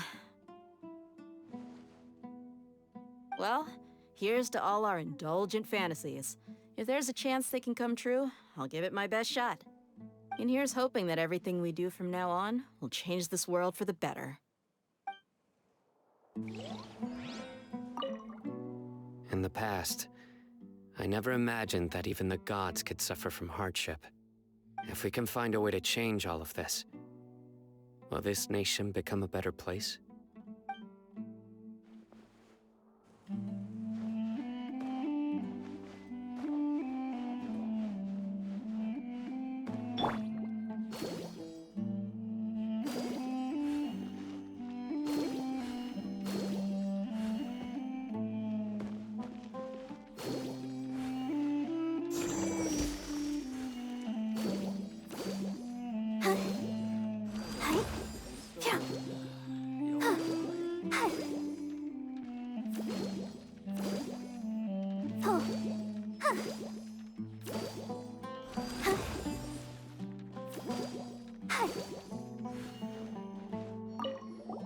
Don't rush.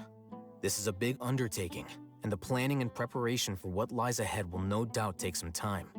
Take it slowly. We need to make sure the plan is as effective as possible. He's starting to read his book again. Hey, are you even listening? Would you like me to lend you something to read? No way. Your books aren't quite to Paimon's tastes.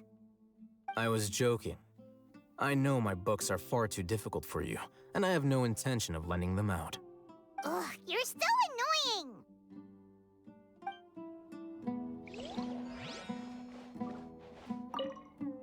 You must let me know if there's anything I can do to help. Though I cannot leave Aru Village, I can't help but feel stirred when I see the looks in your eyes. I've never felt as roused as this when fighting alone in the past. I suppose this must be the power of camaraderie.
Candace, we're here! Has everyone arrived? Everyone is already waiting inside. Well, what are we waiting for? Let's join them! Please, wait a moment. Before attending the meeting, I hope you can promise me one thing. What do you need? Promise me that you won't commit to anything too reckless. What do you think? Okay.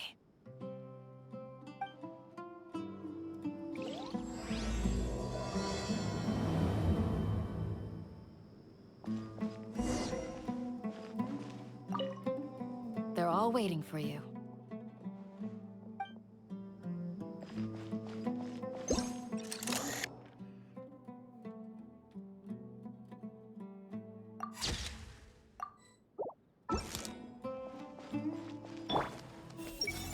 I get it. I shouldn't listen to rumors.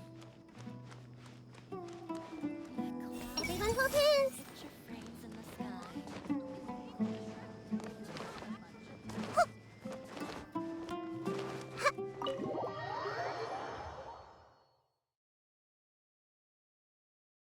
Everyone's here so early! But why isn't anybody talking? We already discussed things a bit. Hey, where have you been? I've missed you too. Are you ready? Very well.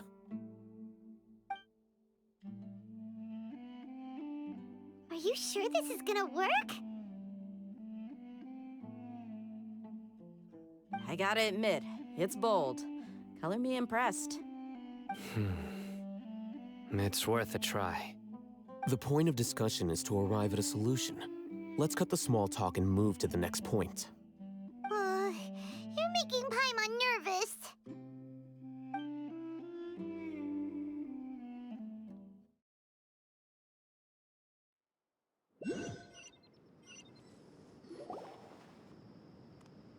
You're finally done. I have some other stuff to take care of. Catch you all later. Come on, don't give me that face. I know what you're going to say. I'll be careful. That's what I wanted to hear.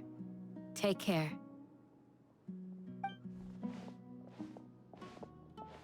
Well, Traveler, Paimon, judging from your expressions, the meeting must have been quite productive. You can tell? I'm not that good at scheming or strategy, but I can sense people's emotions. And based on your reaction, things must have gone quite well. Paimon's a little worried. Hopefully nothing will go wrong. To be honest, I feel the same. But you're already some of the most capable people I know. So you have my trust. Candace gave us a compliment! Your deeds speak for themselves.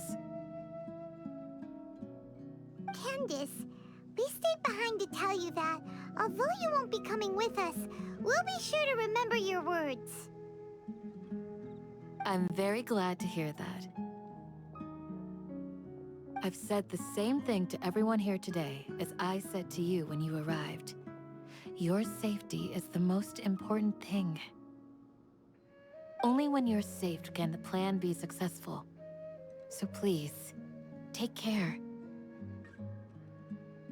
You're welcome. And thank you for taking my advice. Good luck with everything. I'll be here in the village praying for you.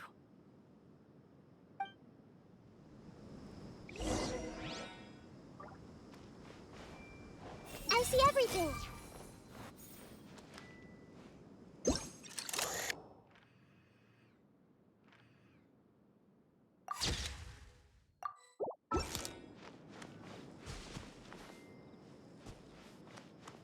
Stay safe, everyone.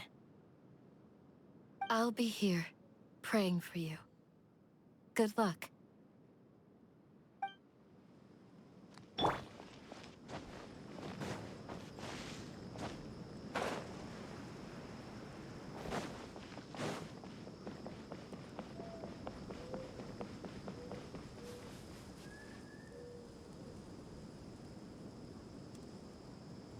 Sounds good. I'll go make some preparations. Okay. I'll hate them!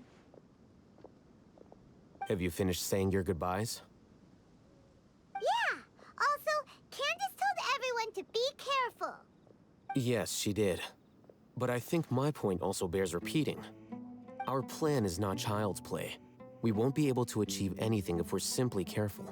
We must go beyond that and fully commit ourselves to it. I hope this is clear to you. Huh? Shouldn't you be saying something more cheerful to boost our morale right now? Didn't we already do that during the meeting? You can never have enough words of encouragement.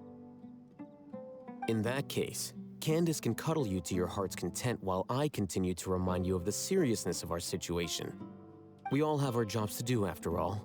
It's like how some people can be put in charge of logistics while others will fight on the front lines. Speaking of the front lines, you don't look anything like a soldier. Of course. Compared to the mercenaries, I'm merely a feeble scholar. But the advantage of not being a mercenary is that I get to stay in a safer place and offer my strategic insight. Just think about that mercenary who lost his mind. Mercenary groups are facing constant danger every single day. Well, being a scholar is also a high-risk occupation, and you are a scholar. I'm not like the rest of them. Even among members of the same species, some will exhibit far more potential than others. This guy. Paimon still remembers when those mercenaries in Port Ormos called you a lunatic. All intellectuals are lunatics in the eyes of fools. I'll take that as a compliment. That reminds me. Do you remember the record we saw in the King Deshret ruins? It mentioned forbidden knowledge. You have a good memory. Forbidden knowledge has the power to drive people insane, but this fact has never been shared with the public. Even I, who has worked in the academia for some time, was never once informed of this.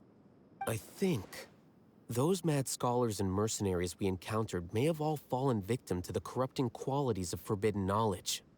But the academia has always held a different view. They have always believed that symptoms of madness are a side effect of human contact with divine knowledge as mere mortals. Come to think of it, perhaps the academia has also never understood the true nature of forbidden knowledge, and thus always approached the issue from the wrong direction. The Withering, Elazar, and the sandstorms. Don't you think what is happening right now across Sumeru is rather similar to the forbidden knowledge pollution that occurred in the desert thousands of years ago? But Paimon thought that Irminsul's disease is what caused the withering and the sandstorms. At least, that's what Tainari told us. Wait a second. Could it be that Ah, you've connected the dots. The cause of Irminsul's illness may precisely be the pollution from forbidden knowledge. But if that's the case, what should we do? This is huge! Wait. Why do you think Lesser Lord Kusanali would have a solution to this situation? You mean, it's related to the scene you saw when you passed out in the Avidia forest? That whole, the world forget me thing? In that case, it's imperative that we rescue Lesser Lord Kusanali. Only by working with her to save Irminsul can we completely resolve the problems Sumeru currently faces. To make sure we're still on track, I would like to check on the state of some of our preparatory work. Where are we going? To an Eremite base.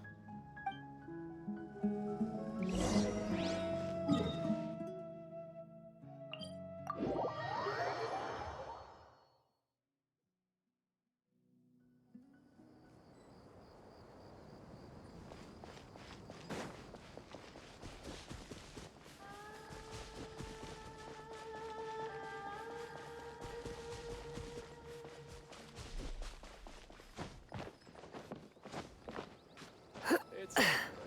Whatever the boss says.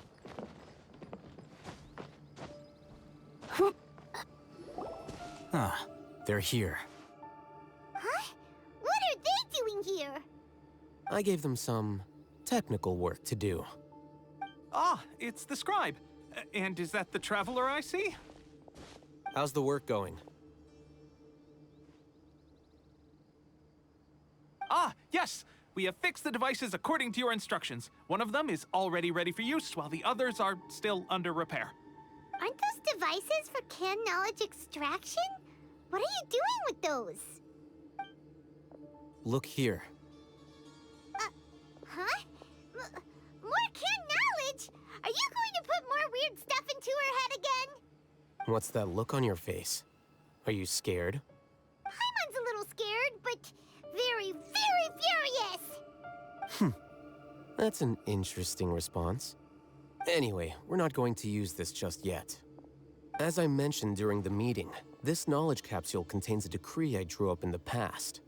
The academia should also have their own copy. And according to the plan we just came up with, Traveler, I want you to record something into this capsule.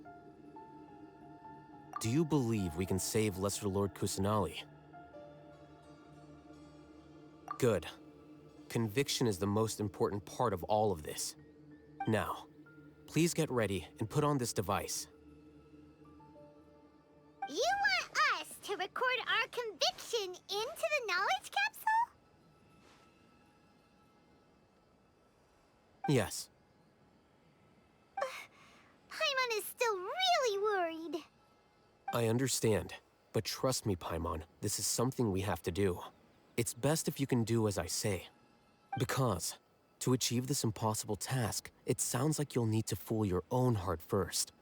Although it may feel like a trick, self-encouragement may be the most important tool we have. Paimon can see the point you're trying to make. Imagine this. We have orchestrated our plan and successfully rescued Lesser Lord Kusanali. As a result, we have changed Sumeru's entire political landscape. Everything went without a hitch, and everyone recognizes and praises our achievements. Now, open your eyes. Here. What's this? Read it out loud.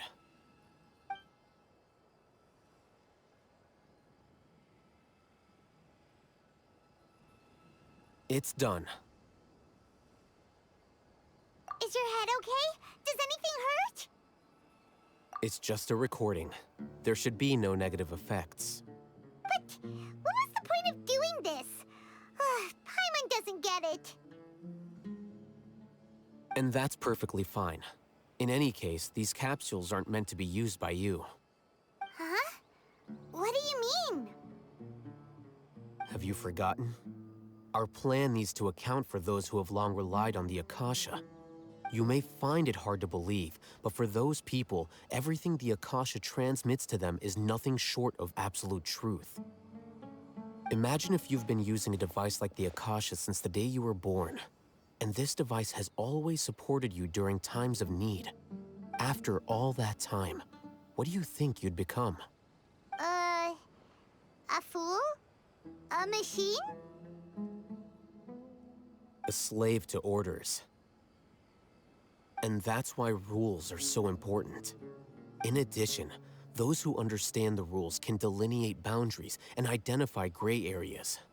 But why would you need to identify the gray areas? You could say that those kinds of ambiguous zones can be very interesting. One might even say they're advantageous in the right hands. Things you're interested in are really out there. Are all Sumeru scholars like this? Anyway, that's enough chit-chat. I'm going to take those two to work on some small projects. You can head to Caravan Rebot and start preparing for the next step. Small projects? We're going to tinker with the Akasha terminal and make a few modifications.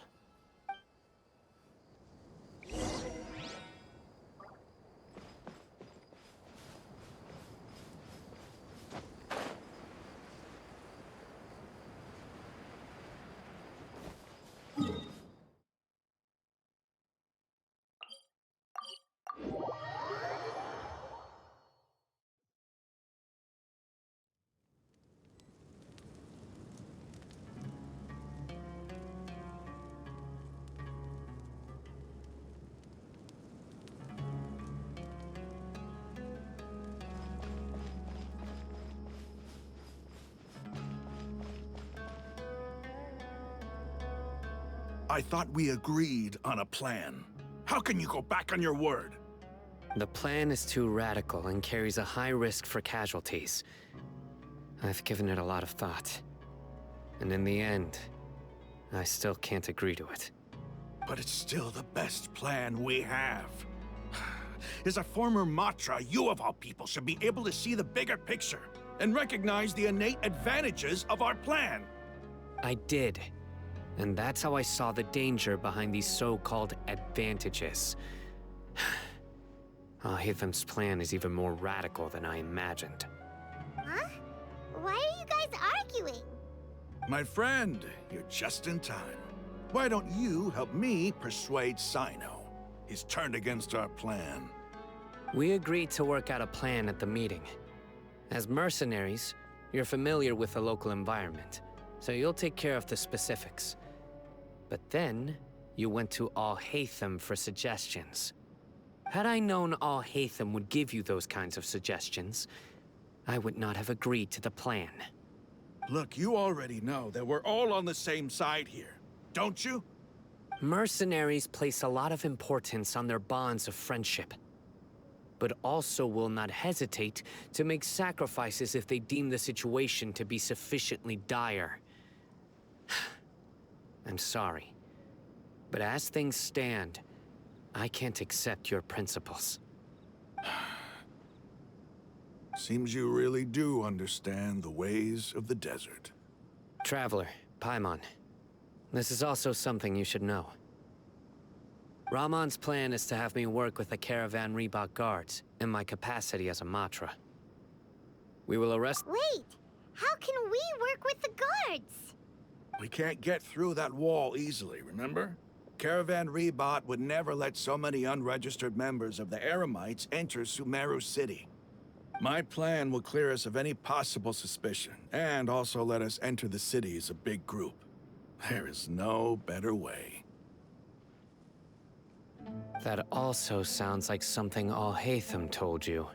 Am I right? Doesn't Al-Haytham know how dangerous this plan is? Of course he does.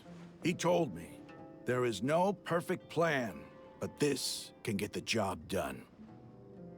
He also said that with the help of Sino and the Traveler, our chance of success would increase significantly. I never blindly trust anyone, and I've always had a good eye for people. I think he made a number of valid points. It's my own choice to trust you. If I make the arrests alone, I can control myself and prevent you from getting hurt. But I can't guarantee that kind of discipline from the guards. To make the whole thing more convincing, you'll need to resist to some degree. Casualties are inevitable once push comes to shove. I'm okay with the deaths of enemies.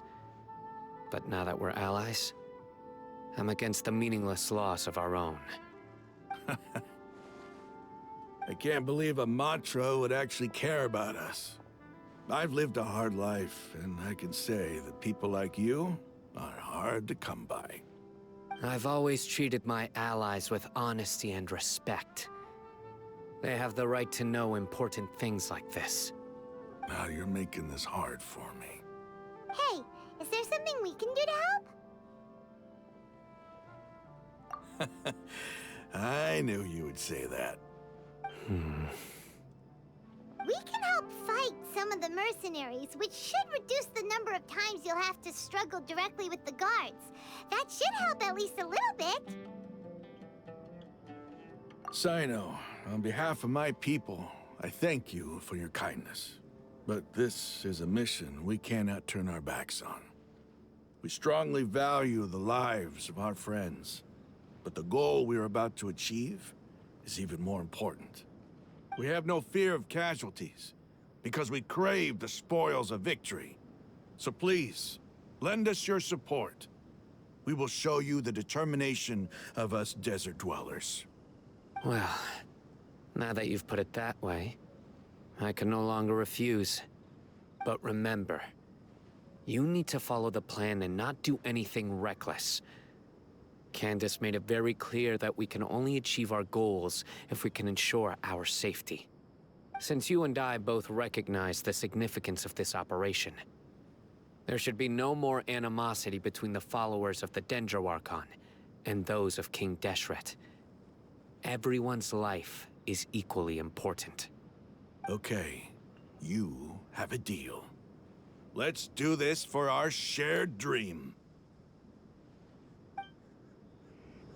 The guards should be stationed in the courtyard nearby. You can find them there.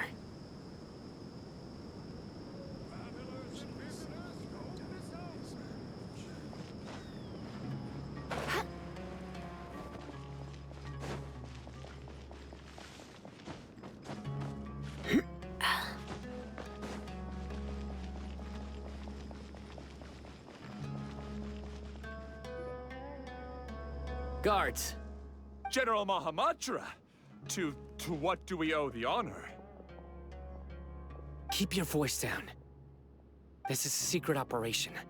I'm going to arrest a large criminal gang near this location. According to the Academia's Guide and Regulations on Secret Operations, I have the right to ask for the cooperation of Caravan Rebot. Ah, of course, of course. Mahamatra Sino's order is the Academia's order. Just let us know what you need. But who exactly are you planning to arrest, and how many people are you expecting? Depending on the scale of this operation, we may need to report it to our superiors. They're a squad of Eremites whose number is comparable to Ain el Akhmar in Port Ormos. They're involved in the theft and resale of supplies from the Academia. As many as Ain el Akhmar? This should definitely be classified as a joint operation. Then I suggest that you report this to your superiors as soon as possible, and treat it as a top priority desert operation. I will need personnel. Got it. Please wait a moment. I'll contact them immediately.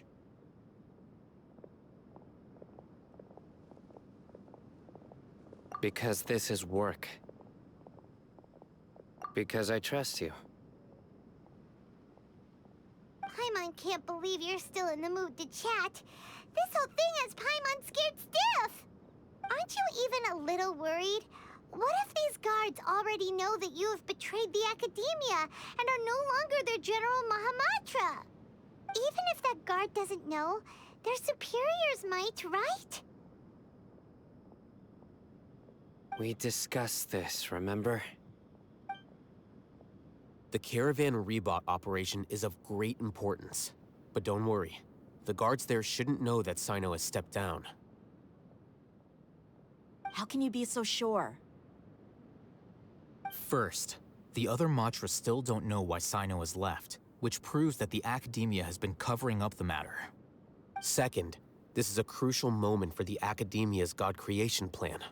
If something were to happen to the General Mahamatra, it's bound to attract a lot of unwanted attention.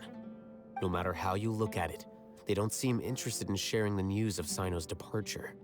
A reasonable inference. I agree. Which brings us to our next issue. I'm sure some of you have been wondering if the prediction function of the Akasha will affect our operation. The Akasha is still in operation, so I must remain on high alert. Actually, considering the power of the Akasha, it's quite strange that it hasn't already tried to interfere with my actions. I've given that a lot of thought. For now, I don't think you'll need to worry. If you remember, when you first came to Aru Village, all your actions and routes were predicted by the Akasha. It even gave that information to those who kidnapped the village keepers. But things like that never happened again after we met up with the Traveler. That's true. But why? Look at it from a different angle. Why do you think the Akasha will predict your actions? Because my personal data has been entered into the Akasha.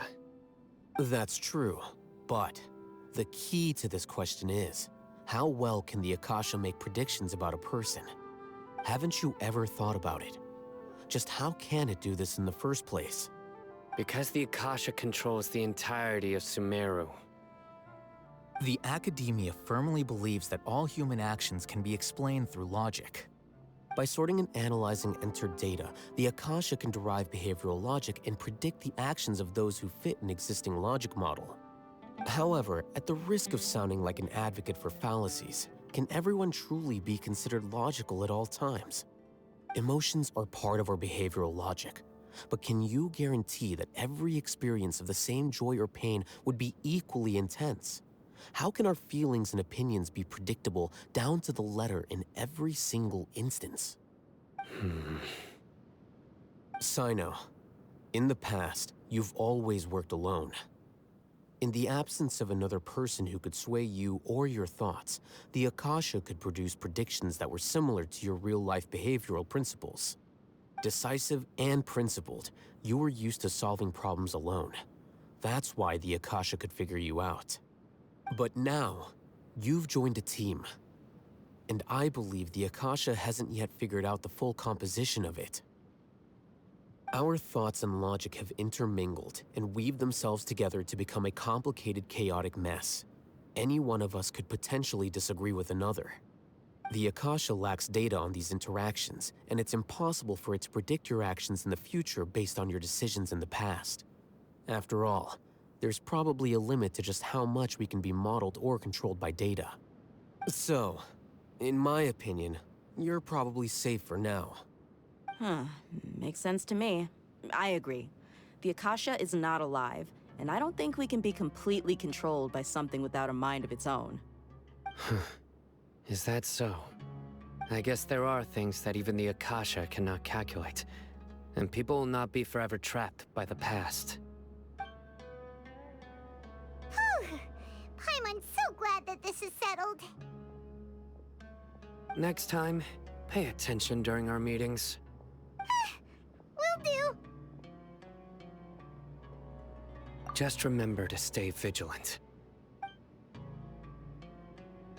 Footsteps! General Mahamatra, we were not expecting your presence here. I'm the security officer of the Great Red Sand District. My name is Luxembarbo. This is my assistant, the Traveler. She will be working with me. The construct next to her is for her work. Beep! Construct, beep! What a great honor to meet you. Your golden hair is as bright as the sun. And, is this the latest technology from the Academia? Have you made a decision regarding the matter I mentioned to your subordinate? It seems to be a dire situation, so of course you will have our full cooperation. To be perfectly honest, I've always longed to go on a mission with someone as well known as yourself. There's no need for flattery. Yes, sir. Take your most elite platoon and follow me to the eastern side of the district. We will carry out the operation there. Understood. Map. Hurry, bring the map!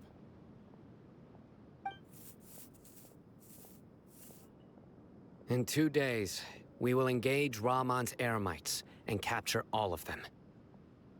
Any questions about the time or location? None at all, sir. Good. See you then. Yes, sir.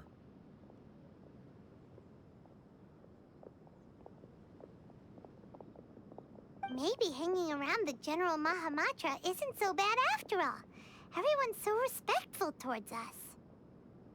This is all due to the absolute authority of the Academia. And now, we're going to strike back against that massive pillar of power. Get ready. We will move out in 2 days.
Today's no good for going out.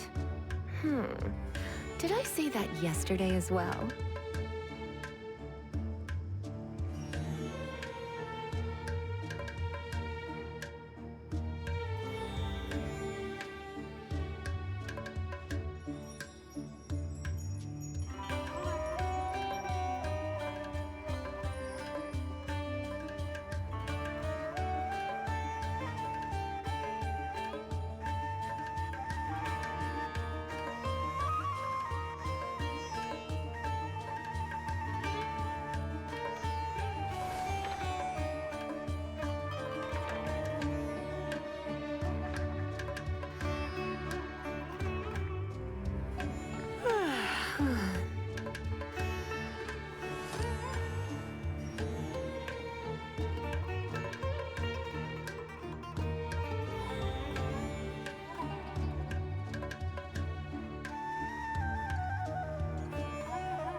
It's nearly time for afternoon tea.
Today's no good for going out.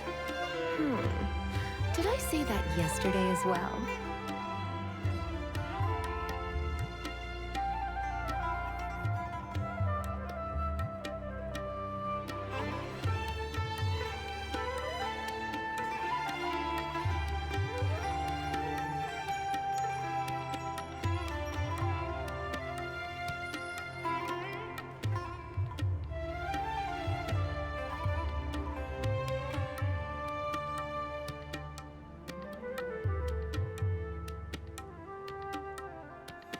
It's nearly time for afternoon tea.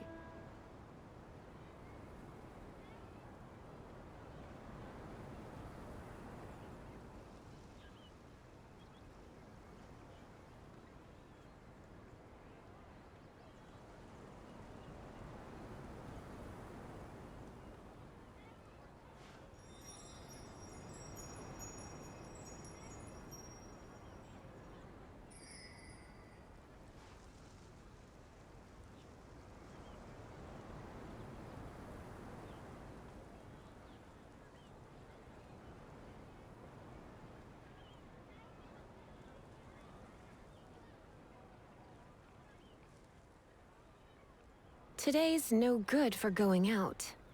Did I say that yesterday as well?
mission. Let's go meet Sino in the desert.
That person I saw just now is probably a good fighter.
Let's hurry over!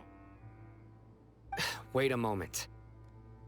Ah! Oh, it's you. You're my assistant, remember?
Being my assistant, you must stay with me. Now let's head over there. It's General Mahamatra and his assistants. We meet again. You're here early. It's to show how important we think the operation is. Since this is a big case for the Academia, we are prepared to give it our best. I'm glad to hear your sense of resolve. Remember, we must capture them alive. They are our only leads for the case. If they die, we will be unable to continue the investigation. Understood. Everyone! The Eremites are approaching from the west! Make preparations and be ready for combat.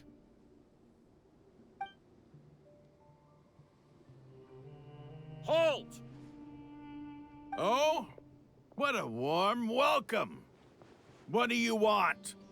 Judging from those shiny weapons in your hands, it seems like you're not interested in a deal. Rahman, the Academia has caught wind of your smuggling and illicit sales. If you value your life, I advise you to surrender. Who are you supposed to be? A Matra from the Academia? I can't believe you came all this way just to catch us. I'm not here to talk. Oh. Nobody's given me this much time of day since I became a mercenary. Brothers! For that slight, let's wash our blades with their blood. Let's show them we Eremites are not to be messed with.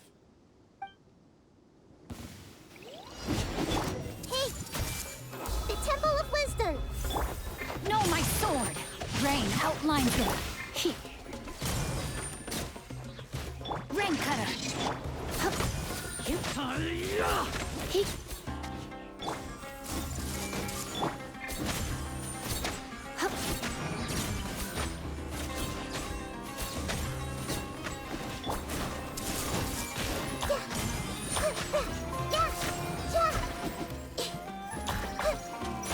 Everyone hold hands! Make yourselves at home!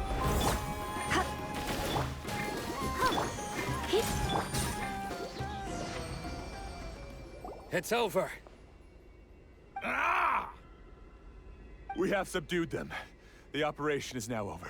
All Eremite mercenaries and related personnel in the area have been arrested. Ah, you pitiful Dendro Archon dogs! You'll regret this! I'm afraid you'll regret it first. King Deshret will curse you, and you will all! Silence! Oh, Restrain them and take them back to Caravan Rebot. Count their numbers and send them to the Academia as instructed by the General Mahamatra. Yes, sir!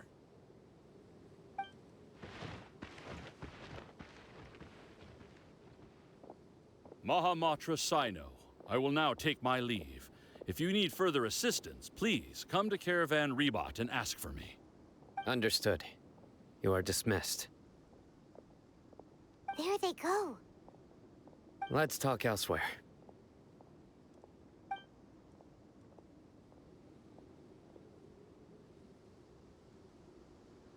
This part of the plan went really well. Yes, things went perfectly. That's fantastic! And that punch you gave Rahman there sure looked convincing enough. Once we're done here, I'll return to Caravan Rebot and oversee the group's transport. I promise. I'll get everyone into Sumeru City safely. Yeah, you're the reason why everything went so well. It's not the time to celebrate yet. I believe Dia should already be waiting for you. Go join up with her. She will need you to introduce her to Tainari. Speaking of which, is it really okay for us not to share the full plan with Tainari? What if he'll feel miffed about it and refuse to work with us? I have a very close relationship with Tainari. Given how well we know each other, I believe my message alone should be enough to bring him to our side. He knows I won't make jokes about things like this. If we need help, Tainari is the best option. Get ready for the next phase of the plan. Don't keep them waiting.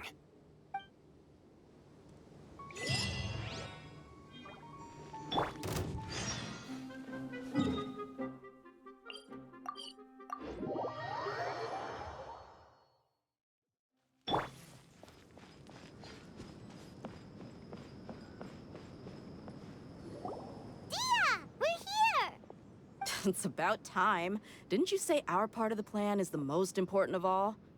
And here you come rolling in late. In the time it took you to get here, I already did 5 laps around the place, downed 7 drinks, and even did some clothes shopping. Sorry. We didn't mean to keep you waiting. I just wanted to fix your attitude and rub it in a little. After all, you took your sweet time getting here, and we've got important stuff to take care of. I just like seeing that serious look on your face. All right, I'll stop. All joking aside, I'm glad you're here. Let's get moving and take care of this as soon as possible. But where should we start? Our responsibility is to get a status update on the Fatui Harbinger known as the Doctor. We need to make sure he won't get in our way when we rescue Lesser Lord Kusanali. Dealing with an institution that controls all of Sumeru is already hard enough. If the Doctor were to crash the party, it would be next to impossible for us to achieve our goals. Yeah, we sure don't want him showing up. Ooh, he really gives Paimon the creeps. Right? Hearing his name just reminds me of those stuffy old geezers in the academia. I'd rather not have to deal with someone like that. According to the plan, we should first go to Pardis Di and ask for Forest Watcher Tainari. If all Hatham and Sino's sources are solid, then we can be sure that Tainari still has the academia's trust. So, we'll find Tainari and convince him to get us the latest intel on the Doctor. Then, depending on what we learn, we'll make any necessary adjustments to our plan. The sages have placed spies everywhere on the other side of the wall. I'll follow you as a bodyguard. You should be honored. I don't offer my services to just anyone, you know.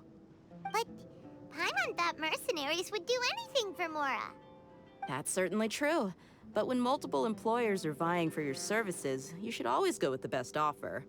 Let's see. If I were to charge you a bill, I guess I can apply a discount. How much more do you want? I was not sure we can afford it. How much do I want? Hey, how about paying me with a smile? What do you say? I haven't seen you smiling much recently. If you ask me, someone like you must look lovely when they smile. Come on, give me a smile so that I can be less worried. Looking good! I hope this pretty smile will become our lucky charm. There are many kinds of smiles, but only a truly joyous one can bring blessings to others. Let's consider this smile a down payment for our future victory. Let's go. It's time to pay a visit to Pardis Di.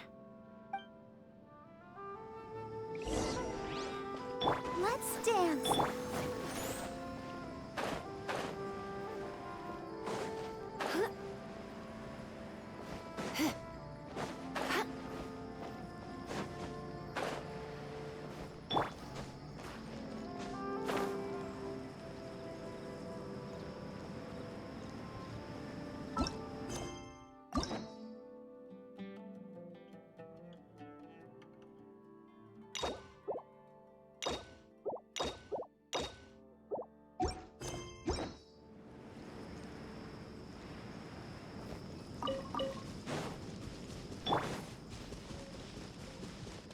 A fellow gambler.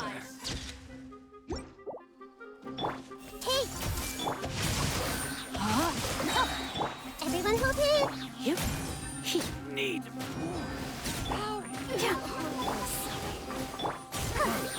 you want this one? I'll protect her.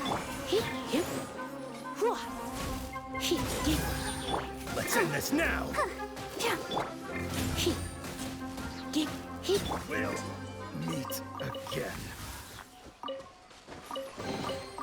This is the kind of surprise I could sing about.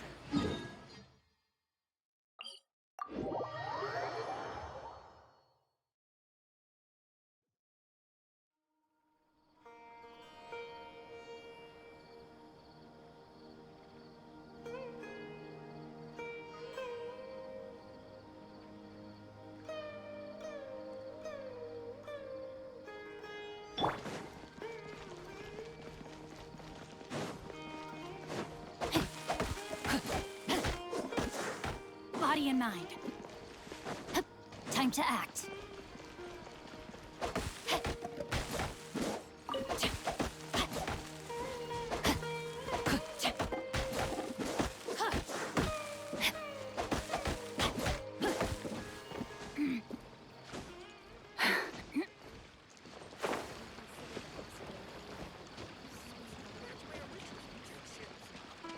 He's over there!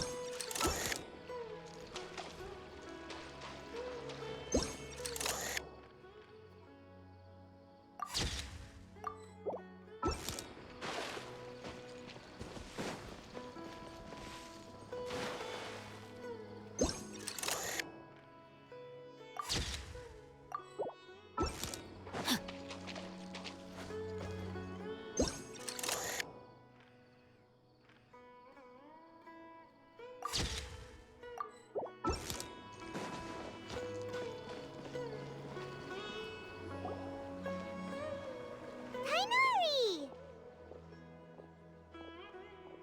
Traveler, Paimon. And you are? Hey there. This is our friend Dia. She's an Aramite mercenary. A mercenary? You must have some big news for me. It's something really important. Please help us out. All right. Then follow me.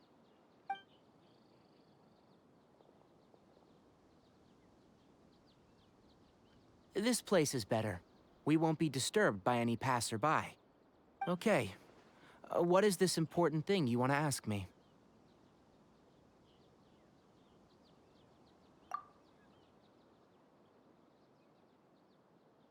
The doctor. He's that strange-looking Fatui Harbinger with the mask. Paimon thinks he has blue hair. Yes, I know him. Actually, he left Paradis Di just a little while ago. He left already? Yeah, he came looking for me. Can I ask what it was about?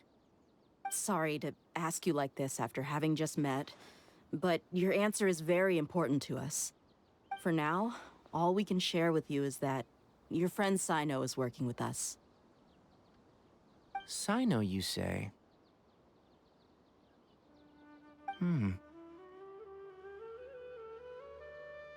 I see. So that's why he hasn't been at the Academia. Okay. I'll answer your questions and will assist you any way I can. You don't have to tell me everything that's happened. Sino's name really does work wonders. You're not even a little worried that we might have made it all up? Despite having just met you, I can sense that you're the serious type. Between you, the Traveler, and Sino, none of you strike me as the type that would conspire to deceive me. You don't need to tell me anything you don't want to. I'll also get straight to the point. The Harbinger you mentioned came to me because he wanted to take the scholar Hypatia away with him. Hypatia? Why would he want her? And what do you mean by take away? Is he planning to leave Sumeru? Yes. He told me his return to Snezhnaya is imminent. So you mean you're leaving this place soon? Indeed. Otherwise, we could have perhaps talked a little more. I was just about to set out when I remembered something important.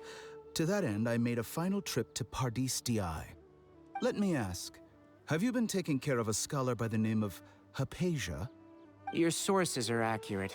No doubt because you've recruited many informants. But you're right. Hypatia has indeed been receiving treatment from me. Forgive me for asking, but how's the treatment coming along? Given the way you're asking, I assume you have something to say. Since you asked, I'll be frank. I would like to take Hypatia to Snezhnaya. It's incredibly difficult to transfer a patient. As a scholar yourself, shouldn't you at least be aware of this? Oh? I can't believe your utter lack of faith in me, to the point of even questioning my general level of knowledge. How unbefitting. Well, you're the only one who's ever made such a request. I have my ways of keeping her safe during the journey. In addition, I can also promise that under my care, Hypatia will receive the most advanced and effective treatment. I will personally supervise her treatment and see to her recovery. Would that be agreeable to you?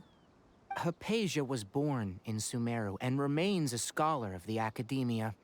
Her situation has not become dire enough to necessitate her transfer to another nation. Transporting her to Snezhnaya is risky, and the potential benefits are unknown. As the person currently responsible for her treatment, I cannot possibly sign off on this transfer. Your suggestion is rude and reckless. I'll pass.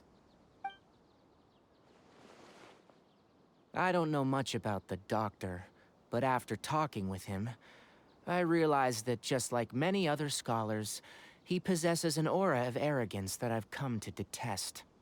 It's not so much that he's looking down on others, but more that he's confident in himself and his abilities to a point of near insanity.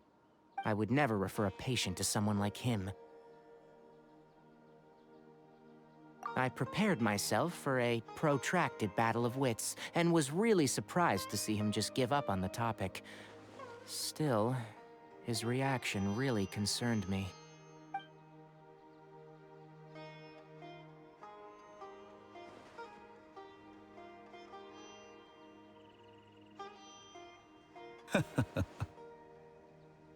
I see. Of course, your opinion makes perfect sense. You're still young, but already quite stubborn. I must say, you are not like what I had expected. Under normal circumstances, I wouldn't just let you off the hook like this. But unfortunately, I'm in a hurry today, what with Her Most Noble Majesty the Tsaritsa calling for our return. Luckily, there is still some time left for me to take care of everything before I leave. It's just as the Academia said, you're a responsible and gifted scholar. Sadly, even with all of that, you're still lacking a bit of shrewdness.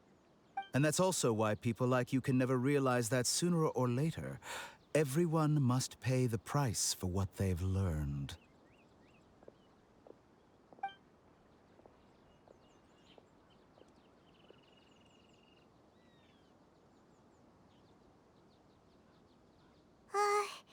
Paimon can't help but feel like he's hinting at something unpleasant. He asked a question, yet didn't care for my answer. Perhaps I'm nothing but a talking rock in his eyes. He never came off as malicious, but an utter lack of compassion permeated throughout our conversation. From his tone, I can sense that he's always looked down on others. I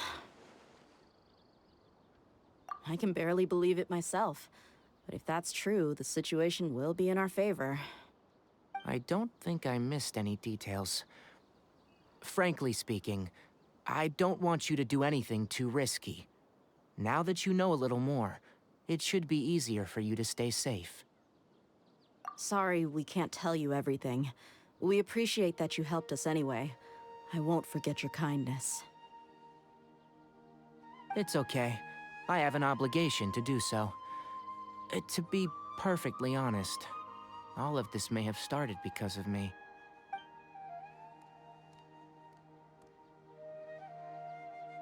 Recently, my master wrote several letters to me, asking me to return to the Academia and assist him with his research. Hasn't he already asked you several times before? Yes, but there's something off about this most recent batch of letters. The handwriting and the tone are both familiar, but some details have been omitted. My master will occasionally leave a few dots on the back of the letter. 1 dot means that he wrote the letter on a sunny day, and 3 dots stand for a rainy day. This has been a habit of his for many years, but I didn't find any dots in his recent letters. I believe something may have happened to him. I get it. Since you are always at Gandharvaville, you would like me, someone already working at the Academia, to investigate this matter, right? I'd like to ask you to do that for me, if you can keep yourself safe. Please withdraw immediately at the first hint of danger. I can do that, But I have a feeling it won't be that simple. The Academia has been working on a big project. I'm not quite sure what it is, but your master might be involved with it. If the higher-ups really are hiding something, then it will be difficult to remove myself from the situation once the investigation starts.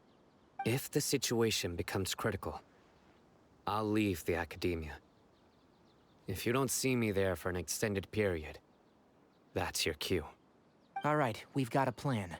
I'll stay at Gandharvaville to support you. If that scenario comes to pass, you must be extra vigilant. And be wary of any messages or direct requests from the Academia. I must say, I didn't expect a warning like this from the General Mahamatra. Being loyal to the Academia doesn't mean blindly doing whatever the sages say. I know what I'm doing. On that note, aren't you also being quite distrustful of your alma mater? The Academia, yes. But my master is a man of integrity. Even when I was a student, I was worried that he'd get in trouble for sticking to his beliefs. I suppose he's lucky to have lasted so long, but in the end, it's still caught up to him.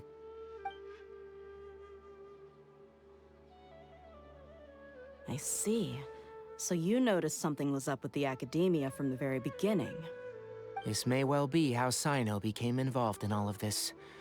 In which case, I must keep my promise and help you however I can. Also, if you run into Sino again, please help me pass on a message to him. Trust your own senses and experiences. I think this may be something he needs to hear right now. Okay, we'll find a chance to tell him. Thanks. Right. Now let's go hunt down this Harbinger. Oh, by the way, which way did the doctor go when he left Pardis Di? That way. Gotcha. Thanks so much. We'll be on our way.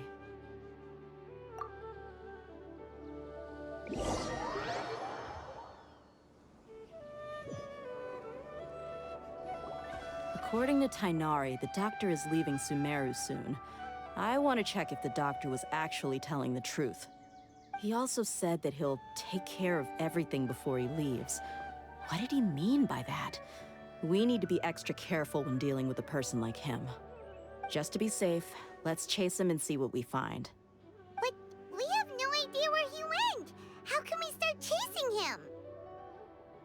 We'll do it the mercenary way. I'll find leads as we go. All you have to do is just follow me.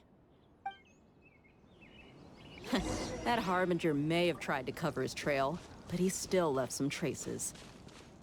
Or perhaps he never even thought about concealing his whereabouts. Maybe that's just how arrogant he really is.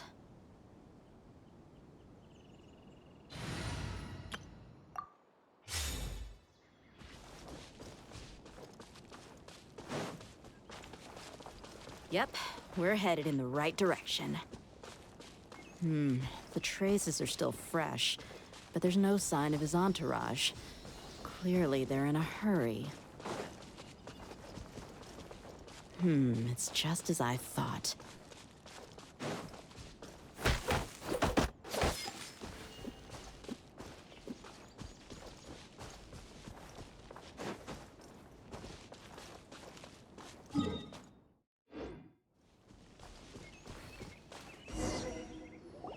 We can stop here.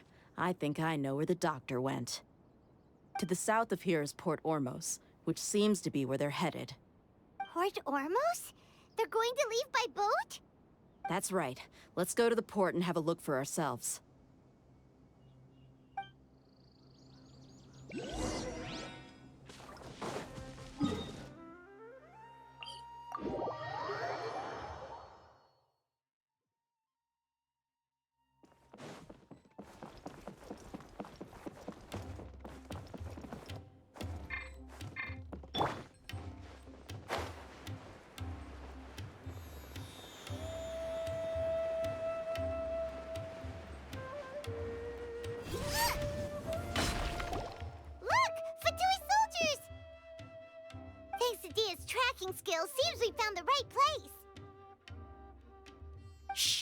Don't draw their attention.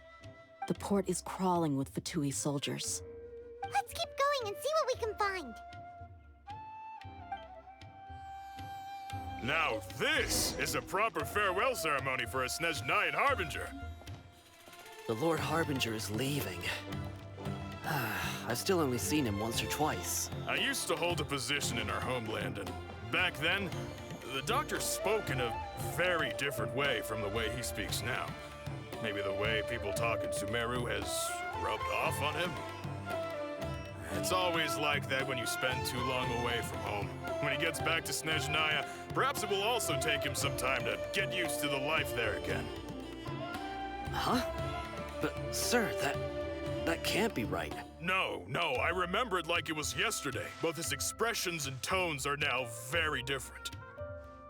Also, for some reason, he seems like he's all smiles now. You must be mistaken. Nobody's supposed to look happy when they're on a business trip.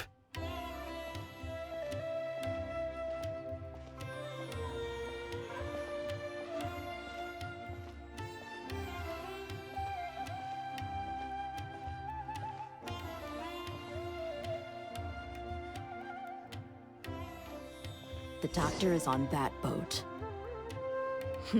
So he told the truth after all. He is actually leaving Sumeru.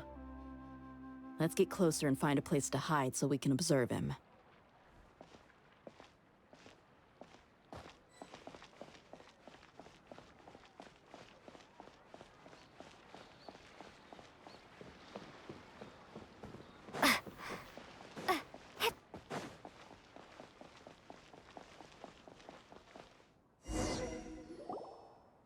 This place will do. We can hide here while we keep an eye on the boat.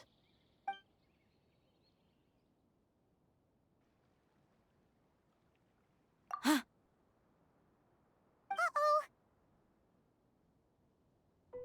He saw us.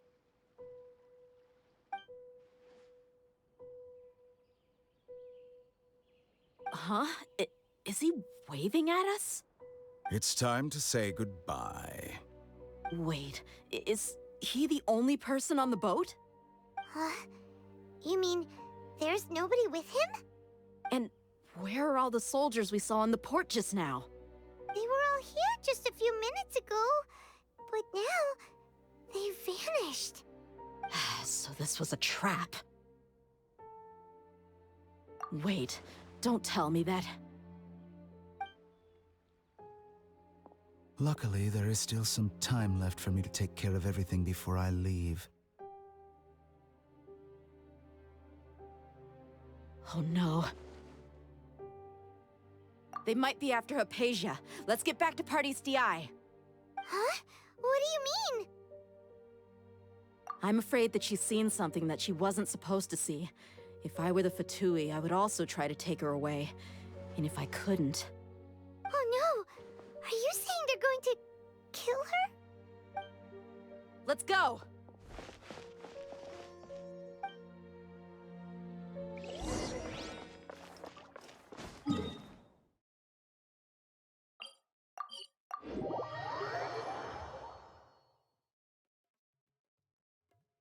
Pardis DI is not a place you Fatui can just show up and do as you please.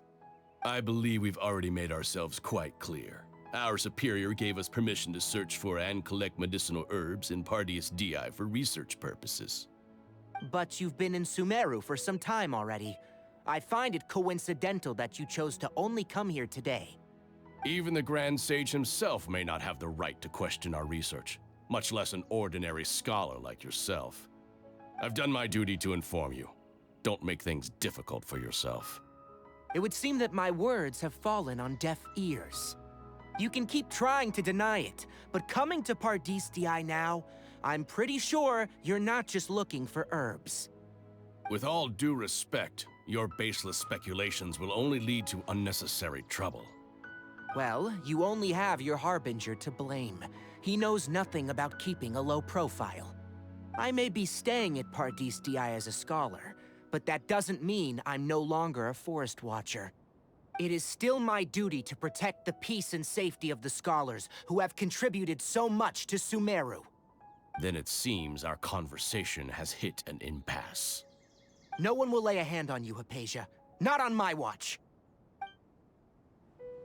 Tighnari, are you alright? I'm fine. These Fatui have really crossed the line. Time to teach them a lesson. Have a look at this! One with nature. There's no use resisting. Give us Hypatia! Keep dreaming. Yeah, Tighnari, beat him up! Nice and spicy. Your toe! Let me read you a verse.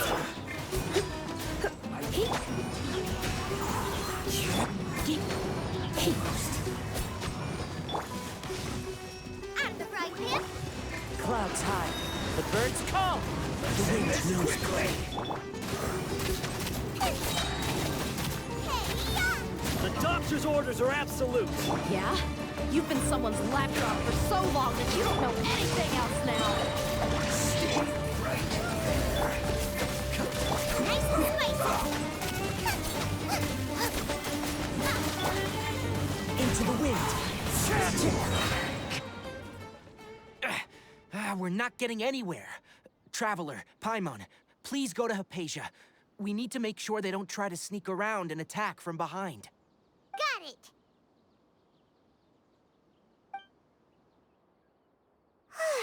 Hypatia's still here. Doesn't look like anyone's broken in.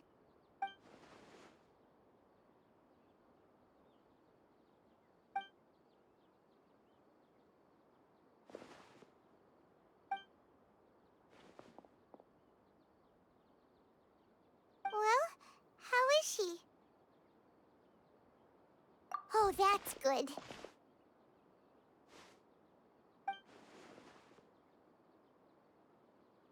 So, you think this is over?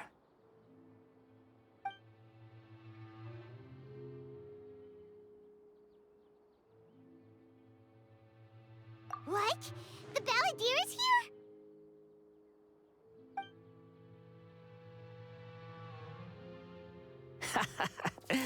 I've missed that look of abject horror. You've given me that look every time we meet. But, where is he?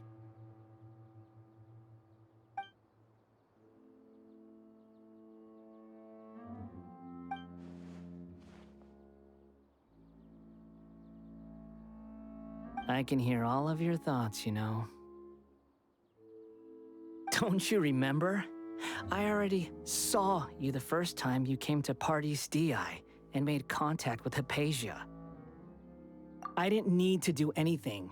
It is her honor to be able to connect her consciousness with me. Who are you talking to? It can't be the Balladeer, right? That's impossible. I know you must be curious. I might as well tell you that I decided to enter Hypatia's consciousness the moment I sensed your touch.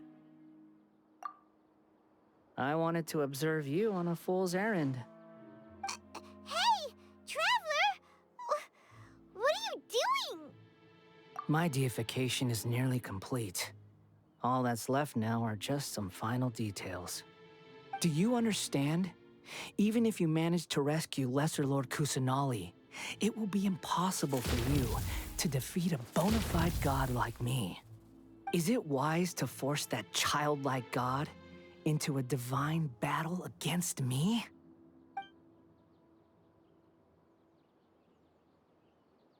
Scholars consider the God of Wisdom to be the sum total of their faith. It's how they can justify reverence for a god as they construct it. But this also shows that humanity's worship of gods is a combination of blasphemy and exaltation. It's truly laughable.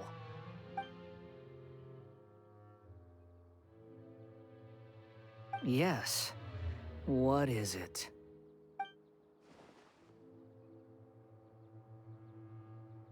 Yeah, I'm in a good mood, which is why I'm talking to you like this.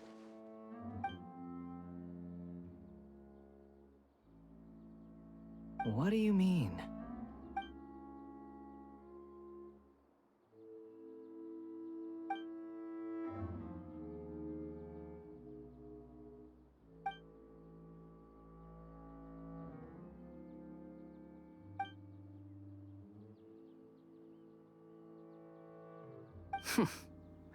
Those words almost make you sound like a friend who actually cares.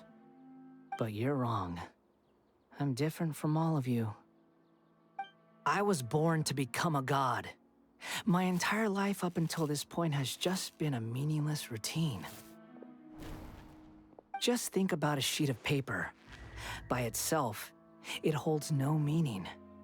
The content recorded on it is what gives it value. All I had recorded down before were some painful memories and boring human feelings. Such senseless drivel should have been erased a long time ago. Indeed, to me, the sight of you fools in your futile struggles is far more amusing. Tell me, just what has this world done for you to protect it with such zest and conviction? I'm connected to your consciousness, so I can hear what you're thinking and sense the depth of your determination. This is a good conversation we're having. So here's a word of advice. Let go of your misguided guardian complex. You know nothing about the truth. It'll be for your own good, as well as everyone else's. Humans are a species that can only find bliss in ignorance.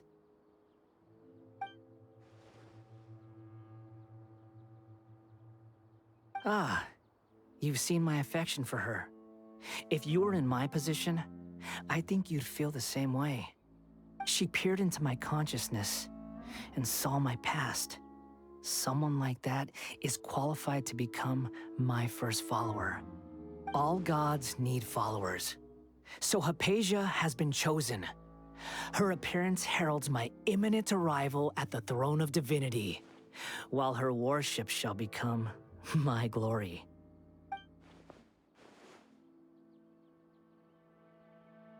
You're doubting me again? No matter. Soon, you'll know what kind of authority you're challenging.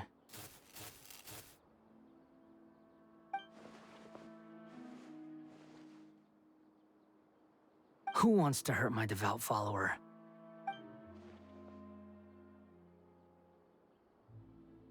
The doctor wants to hurt my first follower?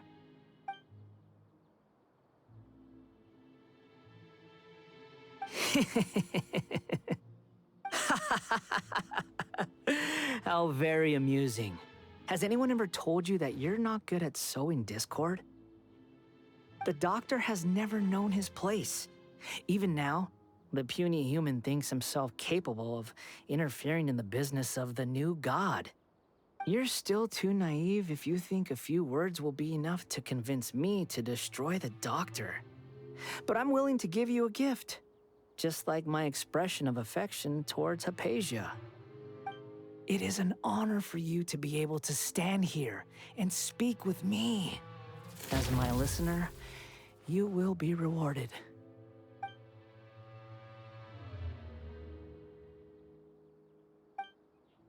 Both good things and bad things can be called gifts. After all, gods have never needed to be reasonable. Paimon hears thunder! That person Paimon couldn't see was the Balladeer? Oh, he sure chatted with you for a while.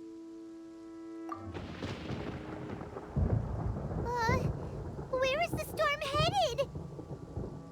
That means anyone outside is in danger! Let's go! Tainari and Dia still must be fighting!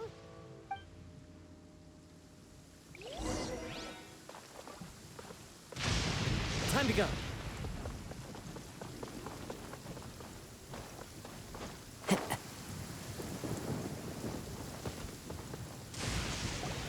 Oh! Have the Fatui retreated? Hey! What happened to you? He's hurt. I'm fine. Ow! Don't move. I've seen Eremites get struck by lightning before. You need to rest. Struck by lightning? We were fighting, and just as things started looking grim, the weather suddenly became extremely strange. Lightning started attacking everyone, almost as if it were alive. Luckily, there were only two of us, and both of us were nimble enough to dodge most of the strikes. There were a lot of Fatui, though, and they were being torn to shreds by the bolts of lightning.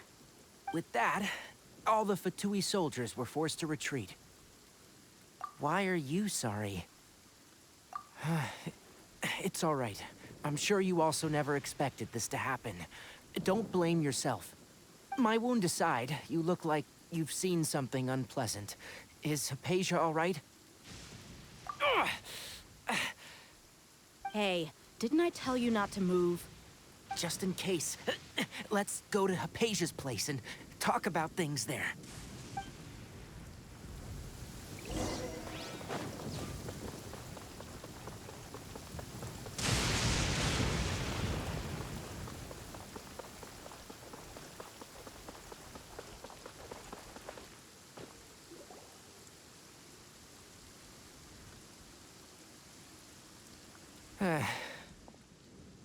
Thank goodness, she's fine. Hey, how about taking care of yourself first?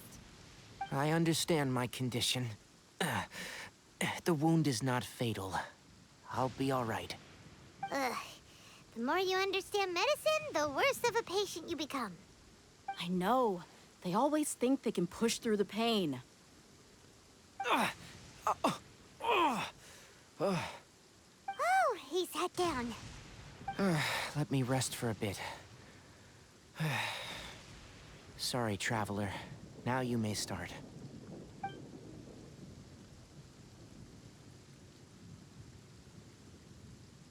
So that's what you were talking to the Balladeer about?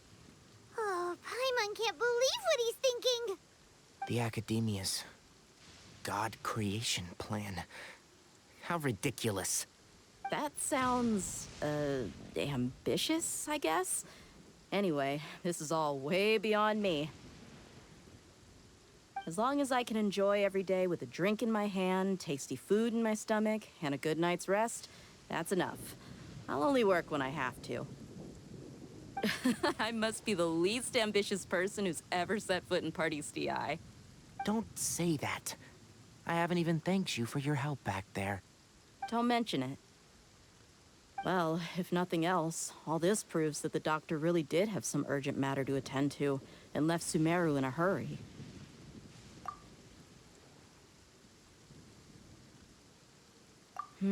Maybe the Fatui want to cover up some secret of the Balladeer. Is that why they tried to seize Hypatia? You said the Balladeer claimed that Hypatia has seen his past. So, what could be there? Have you noticed? The Balladeer is not happy with the doctor's actions. He thinks the doctor has no right to consider himself as his equal. So, if the doctor was to show up again, would the Balladeer zap him with lightning? Based on what the Traveler has said, I think he would. Having the doctor gone benefits him as well as us. In other words, we've successfully completed this stage of the plan. The doctor is out of the picture now.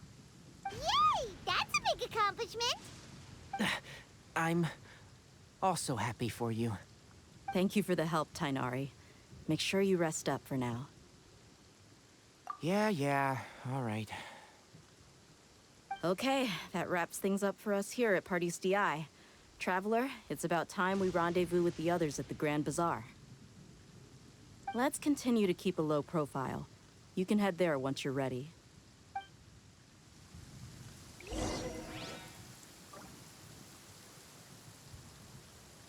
You can just focus on your plan. Leave Hypatia to me. My wound is not going to get in the way. Okay. Guess I'll sit still for a little while longer.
Yeah.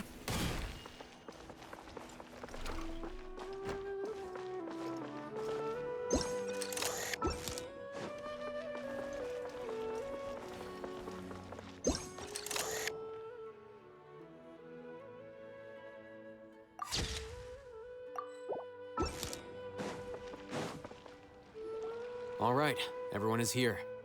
How did everything go? Any luck with your missions? Let's report back one by one. I'll start first. We've made the necessary modifications to the Akasha terminal. In addition, the props required are also ready. I'll go next. The Traveler and I went to Pardis DI. The situation was a bit complicated, but we found Tainari.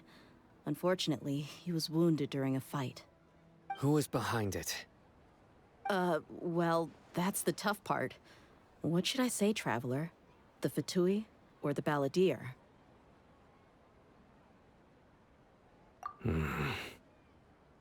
After some back and forth, we confirmed that the doctor has left Sumeru by boat. He has something urgent to attend to back in Snezhnaya. So, we've successfully removed the doctor from the picture. Also, Tainari's already resting, so he'll be okay. Good. Oh, Tainari also asked us to tell you this message. Trust your own senses and experiences. All right. I'll remember that. Everything also went smoothly on my side. The Eremites should have arrived at their destination by now.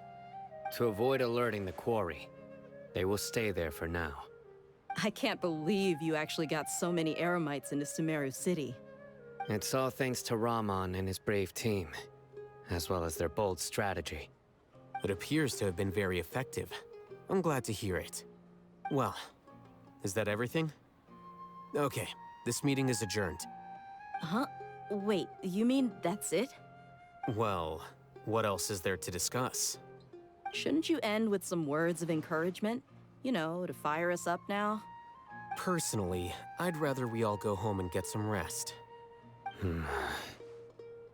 I'll hate them, Ugh. Oh, and if you wanted someone to say something to that effect, then I must reiterate that I'm here to strategize and not to lead. So you should find someone more suitable to do that. But I thought all of you Academia big shots were great speakers. Then I should remind you that I'm the scribe. I know that. So what? A scribe is responsible for recording meetings, not speaking. Fine, whatever. Well, Sino doesn't seem to be much of a talker either. I guess that leaves it to my employer. Employer? Yep, the Traveler hired me. That's right. So come on, boss. What do you have to say for the team?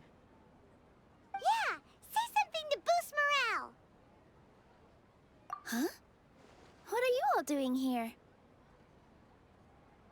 Oh, it's Nilu! Hey, everyone. I'm not disturbing you, am I? Not at all. I was actually just about to go find you. Judging from the group and all your serious faces, you were discussing something important, weren't you? But you also look like you're up to no good. Seems pretty interesting. Welcome, Nilu.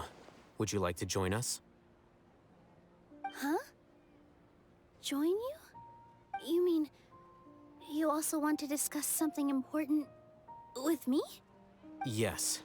Something very important. Nilu, are there any breaks in your performance schedule in the upcoming days? Huh? Wait, you're seriously inviting me?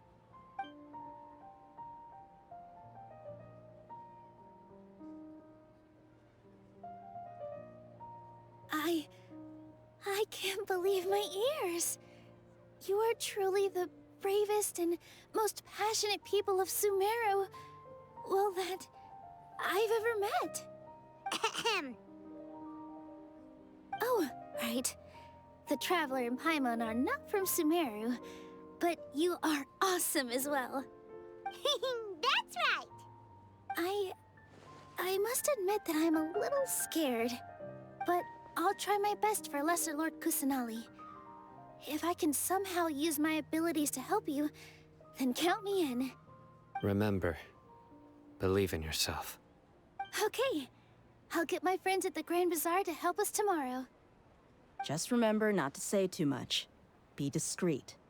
Yep, you got it. All the preparations are done. Now, can we finally conclude this meeting? So, have you thought up what you'd like to say, boss? Yep. It's a grand plan and we're all super awesome.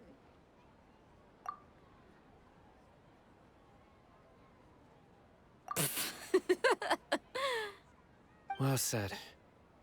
A good night's rest before an operation can be the difference between success and failure. Thankfully, I've had my place to myself recently. It's been nice and quiet.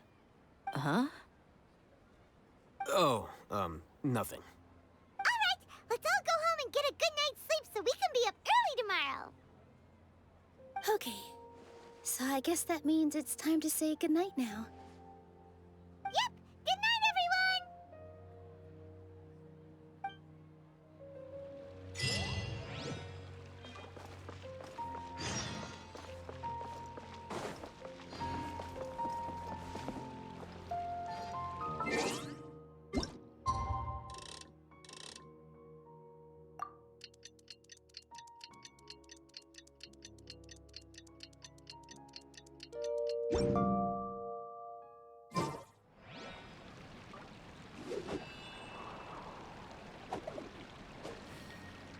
Today is the Academia's Nia Garbaha Day. We can finally put our plan into action. Alhaitham should be waiting for us. Let's go to the Academia and find him.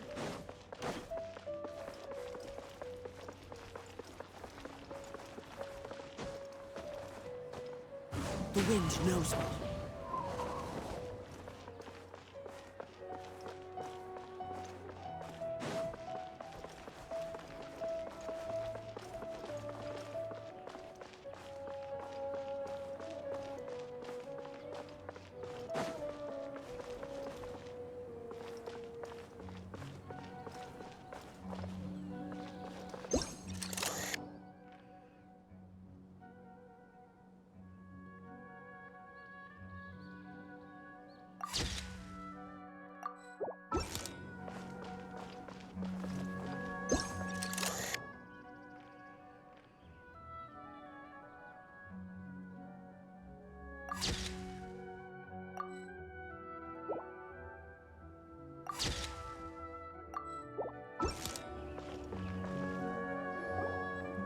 Hello, you two.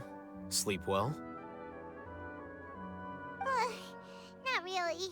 Paimon got too nervous thinking about today and didn't fall asleep until the sun was almost up. What about you, Alhaitham? Naturally, I slept just fine. After all, a good rest should be considered part of the plan, since energy is an important resource. You just want to show off how calm you are. It's crucial to dissipate any tension before we execute our plan.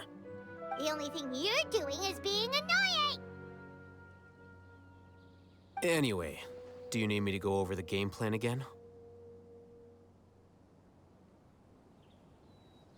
Our target is Grand Sage Azar's office. Everyone in the Academia knows that's where the Grand Sage's console is. Only they can operate it. Many restricted commands and operations are executed via that console. I'm sure that console has a way to free Lesser Lord Kusanali.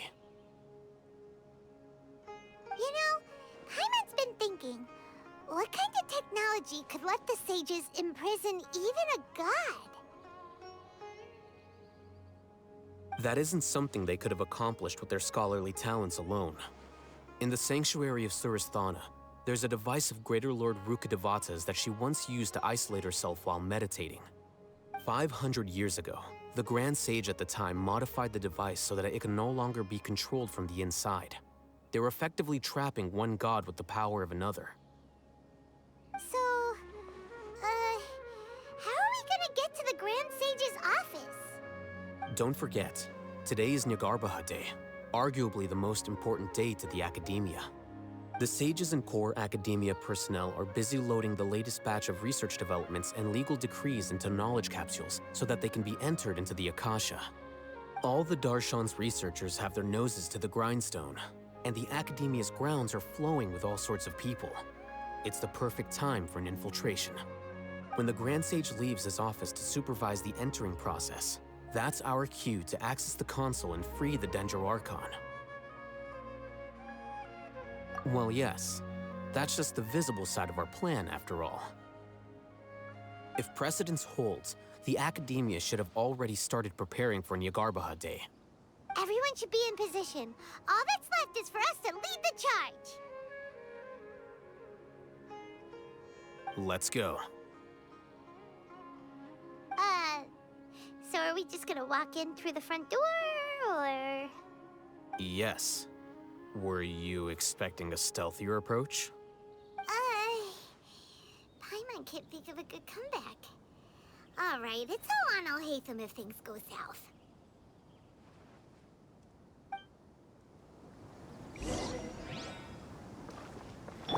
Rain outlines your fate.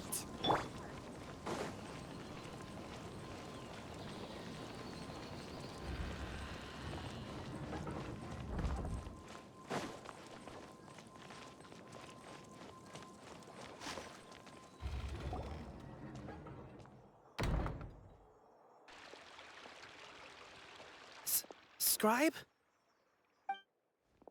Please, wait. Are you Scribe Alhaitham?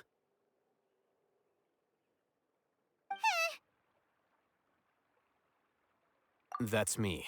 Is something the matter? I'm in a hurry. No. I was just surprised to see you here. I had heard that the sages were looking for you not long ago, but I didn't know what for. And, also, please don't bring outside guests into the Academia. Outside guests? How did you arrive at such a conclusion? Your groundless inference shames the Haravatat Darshan. What did you say? I'm the top student in Haravatat, and I earned 3rd place at the last Inter-Darshan debate. Don't look down on me! That wasn't my intention. As your Haravatat senior, I just assumed that you possessed a greater aptitude for critical thinking. Look, based on what you already know, the purpose of my return and the reason they're here should be obvious. Is that so? Wait a moment. Let me think. Don't tell me the answer. The sages search for you. A blonde-haired traveler. Outside guests. So, from the start, the sages weren't looking for you, but this traveler? And you were gone from the Academia for so long because... Hey, shh. Yes, you've proven yourself as the top student in Haravatat. I surmise you've arrived at the correct conclusion. As I expected. Please, forgive me. I wasn't thinking clearly just now. Thank you for getting me back on track. It's nothing.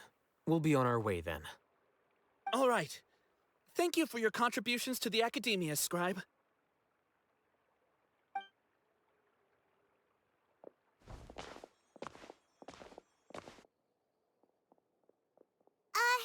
What the heck just happened now? What did he just guess? I'm afraid I don't know either.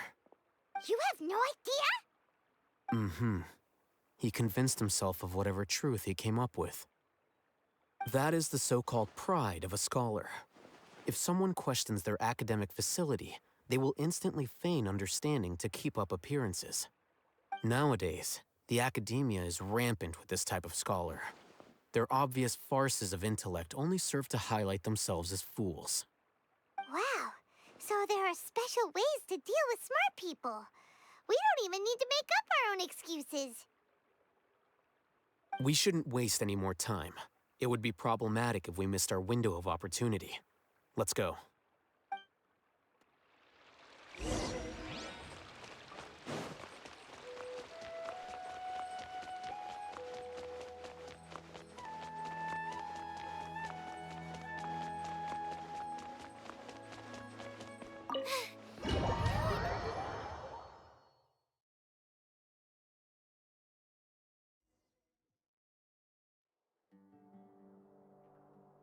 Is this the Academia's library? Indeed. Known as the House of Dana, it is quite possibly the most extensive special collections library in Teyvat. There are a lot of students going through here. Is it really okay just to waltz right in? The Academia marches to a fast beat, especially since it's Nagarbaha Day. They're all occupied with their own matters. Just act natural. Now, hurry along.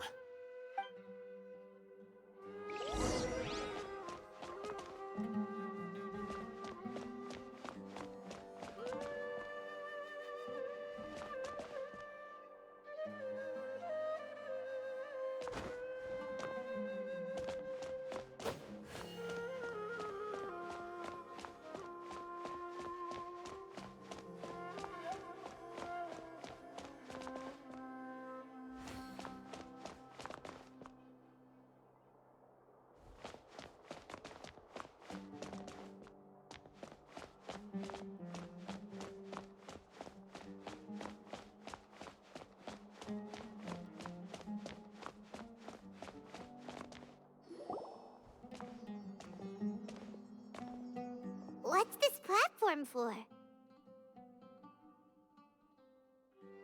It's a lift that Academia personnel use to access higher floors. Are we gonna take it then? The Grand Sage's office is up there somewhere. No, not right now. We can't guarantee that we won't run into the Grand Sage. Let's step back and observe for now.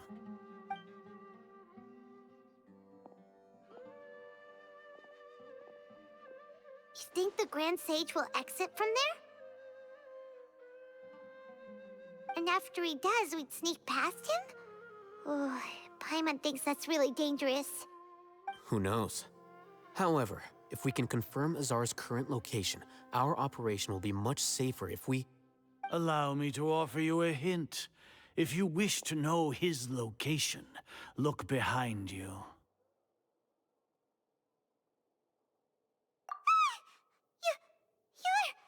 What's Grand Sage Azar doing here?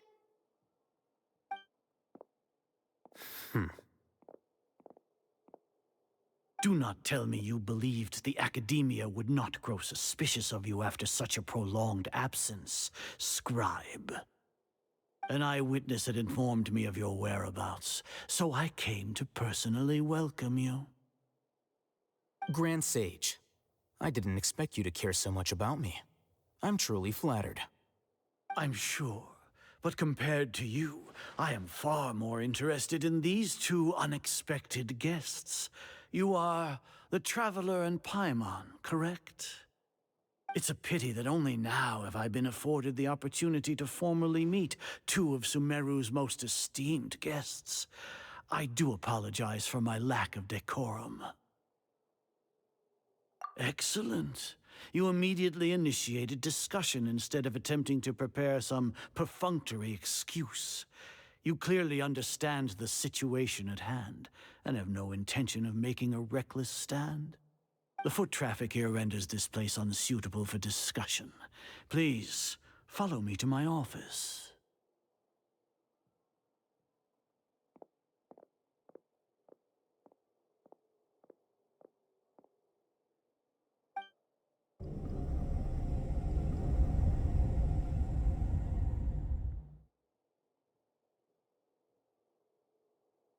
This place is crawling with guards. There's no way out for us. All right then, traveler. What did you wish to discuss with me? Today is Niagarbaha Day, so I still have many responsibilities to attend to. There is little You seem to know quite a bit about our endeavors. If that is so, then you should be praising our great work, rather than using your trivial misgivings in a futile attempt to sway me. Trivial? Then tell me, what do the Fatui want from me? Worthless. Those are all completely worthless. Benefits, divine power. These materialistic words do nothing but debase our great work. Creating a god. Yes, we are using human wisdom to create a god. If humanity cannot attain omniscience and omnipotence, then we shall create a god to reveal them. This is the pinnacle of human wisdom. We shall regain a god's guidance at long last. No longer will we flounder in the interminable void of consciousness and knowledge. Even Ermin's soul will be freed from its plight. For our nation of scholars, this is the ultimate aspiration. No cost is too great to realize it. You will never understand the rapture of having a god be born within your very hands. With your degree of knowledge, you cannot even comprehend such an emotion. Gods exist on a plane that far eclipses humanity's. Lesser Lord Kusanali, what can she even do? Care for the people? Fend off sandstorms? Fabricate silly fairy tales? These are but child's play for the academia. Does that make us equal to the gods? We are a people favored by Greater Lord Rukkhadevata. Though I may have personally not seen it, our forefathers bore witness to true wisdom. The ascension of the Lesser Lord has brought nothing but bewilderment to the scholars.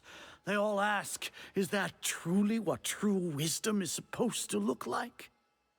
With that in mind, it is better to keep her isolated in the sanctuary of Suristhana, so our academy will not become embroiled in turmoil. What a pathetic justification! Do you really think that only the super smart or powerful should be able to call themselves gods? As per your judgment, Grand Sage, they are indeed dangerous individuals. Not only are they acting against the academia, but their ideologies have the potential to lead scholars astray. Looks like there really was merit in my assignment. Oh, Hatham? Are you talking about us? Anyway, I've brought them to the academia as ordered, but it took some time and trouble. Oh, that reminds me. Here's the investigation report you had requested. It's a summary of my time spent with the Traveler. An array of information about her ready for your perusal. Oh, Hatham! So you're still on the Academia side! We finally started to trust you!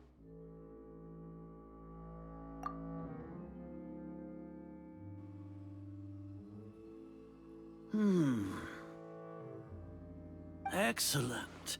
Detailed contents with no errors. I would expect nothing less than an immaculate report from the scribe.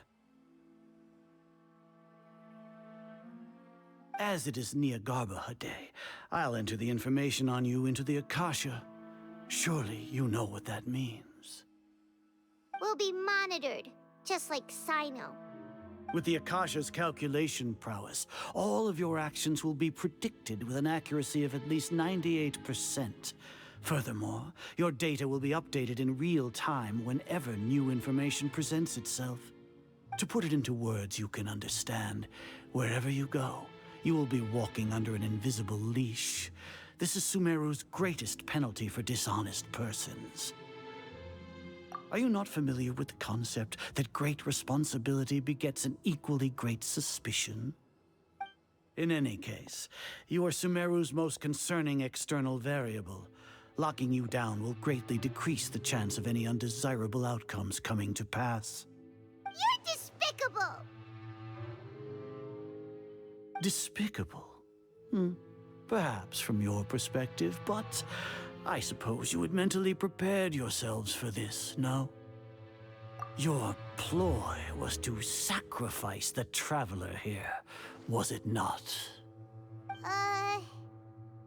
Lord Azar, I know what you're trying to say, but I've been following your plan this entire time. Why are you doubting me at this juncture? Must I delineate your entire plan? Very well, I will spell things out.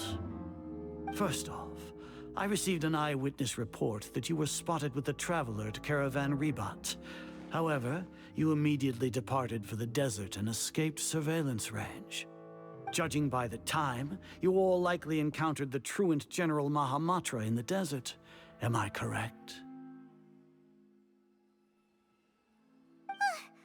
Maybe Paimon shouldn't have mentioned Sino just now. The Academia had not received correspondence from its scribe for a prolonged time. You were also in the company of the Traveler, a close associate of Lesser Lord Kusanali and General Mahamatra Sino, who had defected from the Academia. With their instigation, what was the probability that you would betray the Academia? Rationally speaking, 50%? 70%? What do you think? Regardless, that's only a guess. The facts are that I've brought the Traveler right before you, and I gave you my report. Indeed, your boldness deserves praise. To think that despite status as an outlander, the Traveler is still willing to sacrifice for the sake of your plan. If I'm correct, you have a contingency plan to save Lesser Lord Kusanali and ruin our great work. Sneak into the Academia on Nia Garbaha Day, using Al-Haytham's status as the scribe, for there is a good chance that an opportunity to save the Lesser Lord will arise.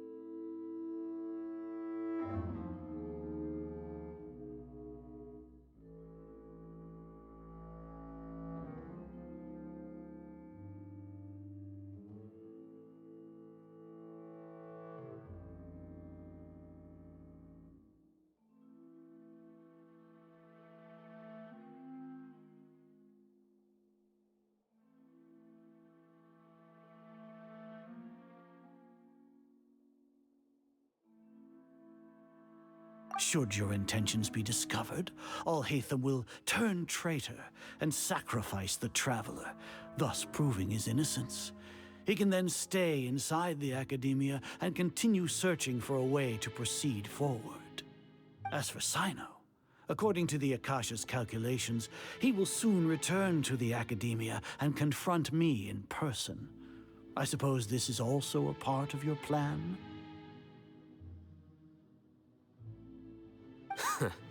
You'll see me as a traitor regardless of what I say, no? Even if you impugn me, it would have little effect on you all. You misunderstand. Losing our scribe would irreparably damage the Academia's regular operations and the development of Sumeru's future academic systems. However, under the current circumstances, even that is trivial compared to what we stand to gain from our great work. You said that I betrayed the Academia, but you, Azar, you've betrayed all of Sumeru, betrayed its Archon. So flight has turned to fight at long last. Guards!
get carried away there.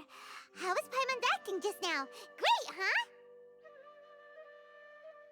Everything's going according to plan so far. We made it into confinement, and Alhaitham's probably done with his part too. We even managed to trick Grand Sage Azar. Alhaitham sure knows how to cook up a plan. What are we doing next? Paimon has trouble remembering things when she's worked up. Right. Paimon thinks it went something like this.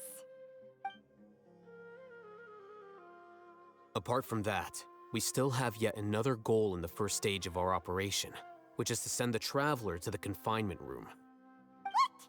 Why do we want to get her locked up on purpose? She's always been the person the sages are most afraid of, as well as the greatest obstacle to the successful implementation of their plan. They are very aware of the risk she poses to them. Once the Traveler is imprisoned, the sages will likely think that everything is under control.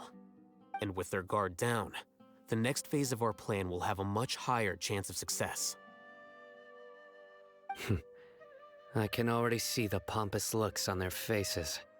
Oh, that's a super tricky plan. But Paimon still thinks it's not really worth it. That isn't the only reason, of course. She has a more important task once she's in confinement. According to the Academia scholars in Ramon's custody, Lesser Lord Kusanali has sealed off her consciousness in the Akasha ever since she was captured by the Doctor. That way, they can't pry any more information from her. Even if we break into the sanctuary of Surasthana, it will take time to awaken Lesser Lord Kusanali's consciousness. We need to do that in advance.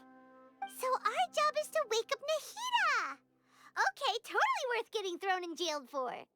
The confinement room is inside the Academia, close to the sanctuary of Surasthana.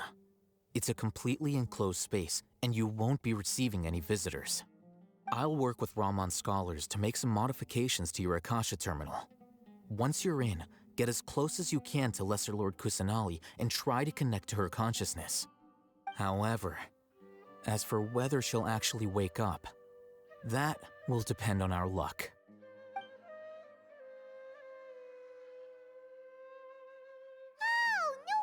You've been wearing your Akasha terminal today. It's the one that Alhaitham modified. Paimon thought they'd take our Akasha terminals when they locked us up in here. Were they being careless? Alright, so what now? Sounds easy enough. We can finally talk with Nahida after all this time. Let's do it.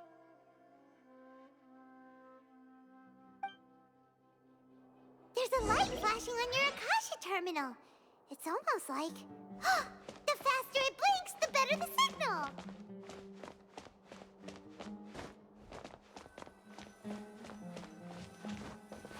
Whoa, it's Mora!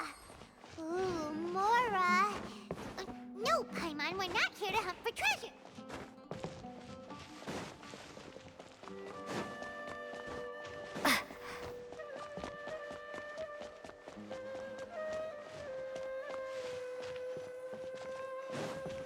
Here?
When did it first start?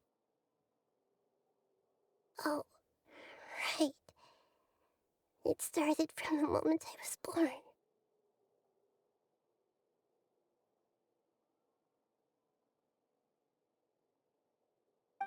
I want to become a worthy Archon. So I've kept studying. Kept listening to my people and their hearts. Kept looking for a way to save Irminsul. So I can catch up. Catch up to Greater Lord Rukkhadevata. But I'm stuck in the sanctuary of Surasthana.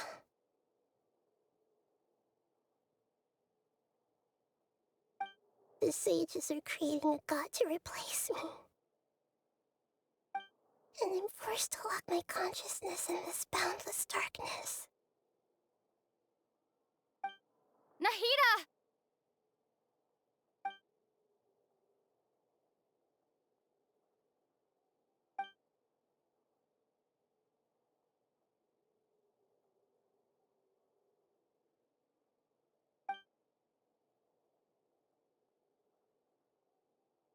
Nahida!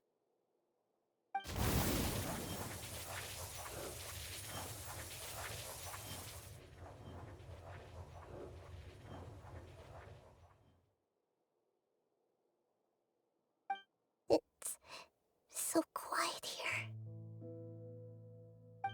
Now that I think of it, I don't think I've ever actually listened to my own inner voice. Do Archons have them? Should Archons have them?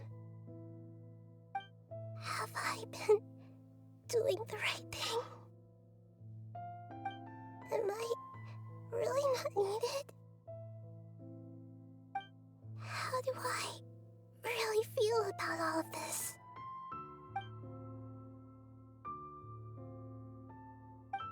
It's so quiet here. Since you're the god of wisdom, you've known the answers to all these questions since the very beginning, haven't you? Who are you? Whose voice is that? It sounds familiar.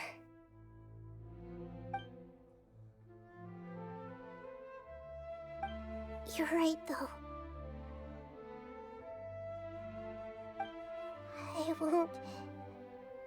I won't ignore my own voice anymore.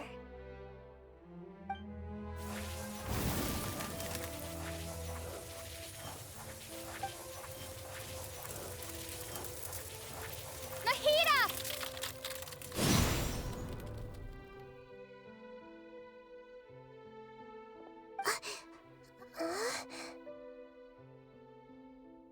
Nahida?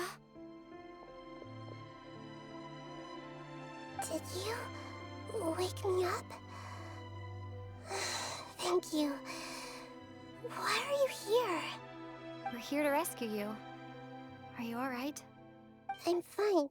It's just... when I think of everything that's happened to me, I feel really angry now.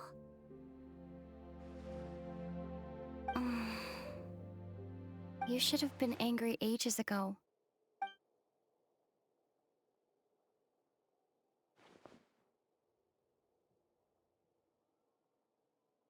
Huh? Oh, you're back! How's everything? That's wonderful news! Great! We weren't locked up for nothing! When you went to wake up Nahida, Paimon was listening for any sounds outside. You were out for a long time. There are fewer and fewer scholars going about now. You think everyone's done with their Nya Garba day stuff? Yep, so that means our next act is Nilou's performance!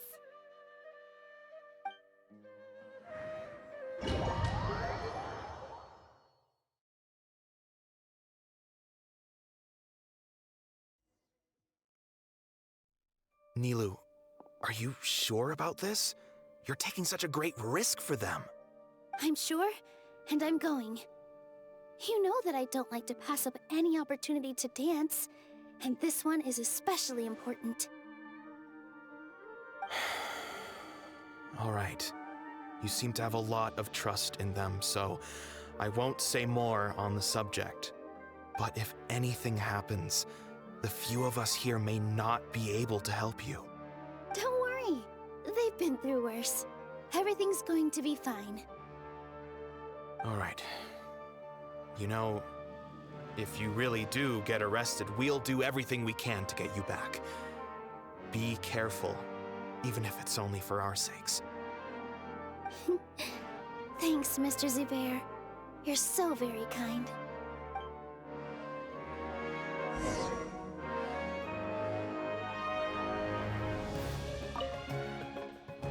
Always remember that your safety comes first. And don't forget that you're the star of Zubair Theater.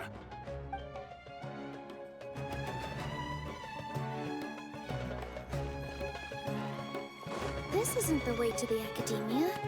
Better stick to the plan.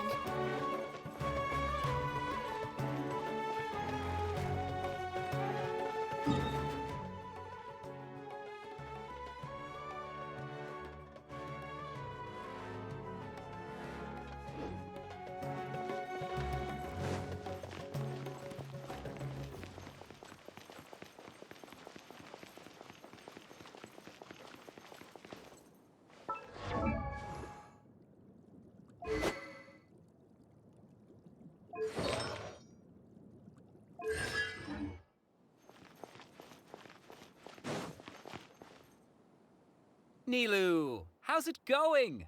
Nervous? Definitely more than usual. But it's because I'm worried I won't dance well enough. It's okay. Just focus on your performance. We'll take care of everything else.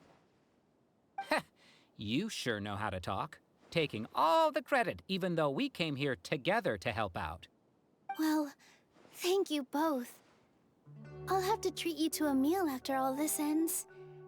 I really, really appreciate all of your help. Ooh, that sounds great. Huh? How can we say no to that? All right, let's get back to business. Nilu, we'll be here to keep people from going to the Academia so they don't interrupt your performance. I was planning on telling them something like, the Academia has been conducting a weird experiment, and some of their test subjects escaped. It's really dangerous there, so stay away. Oh, you couldn't think of anything better? Oh well, I guess it does sound like something the Academia would do. I think it sounds great. I'm counting on you guys. Don't worry, it'll be a piece of cake.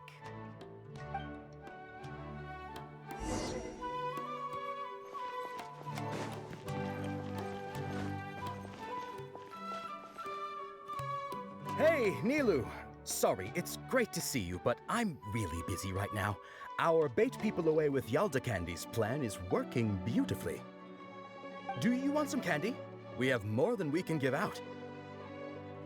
Vihar, thank you so much for doing all of this. And even dressed up as the Knight of Flowers, no less.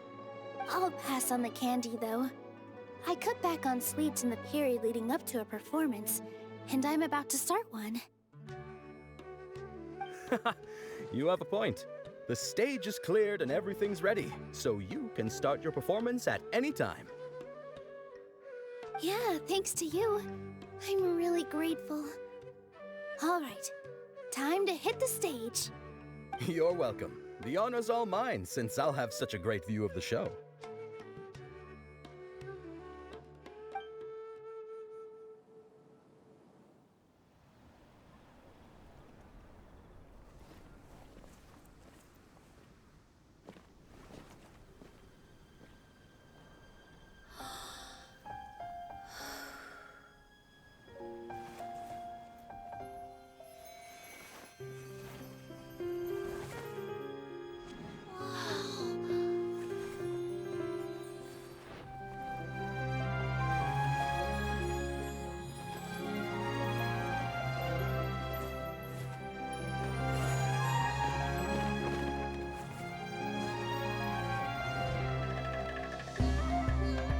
I've never seen a performance like this. This is incredible. Yeah, but I heard that public performances like these have been banned. I can't believe she's doing this here.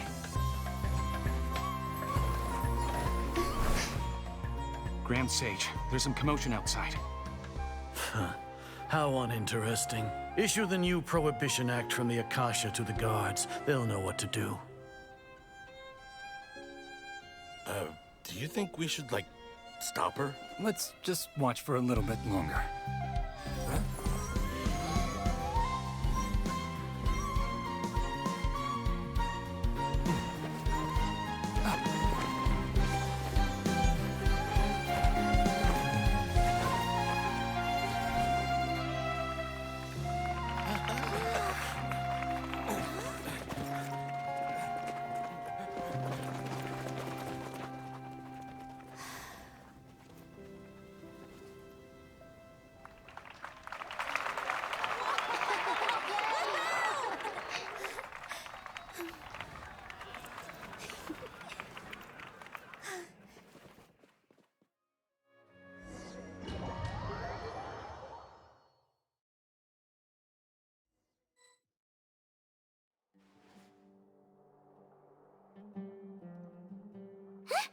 Did you hear that?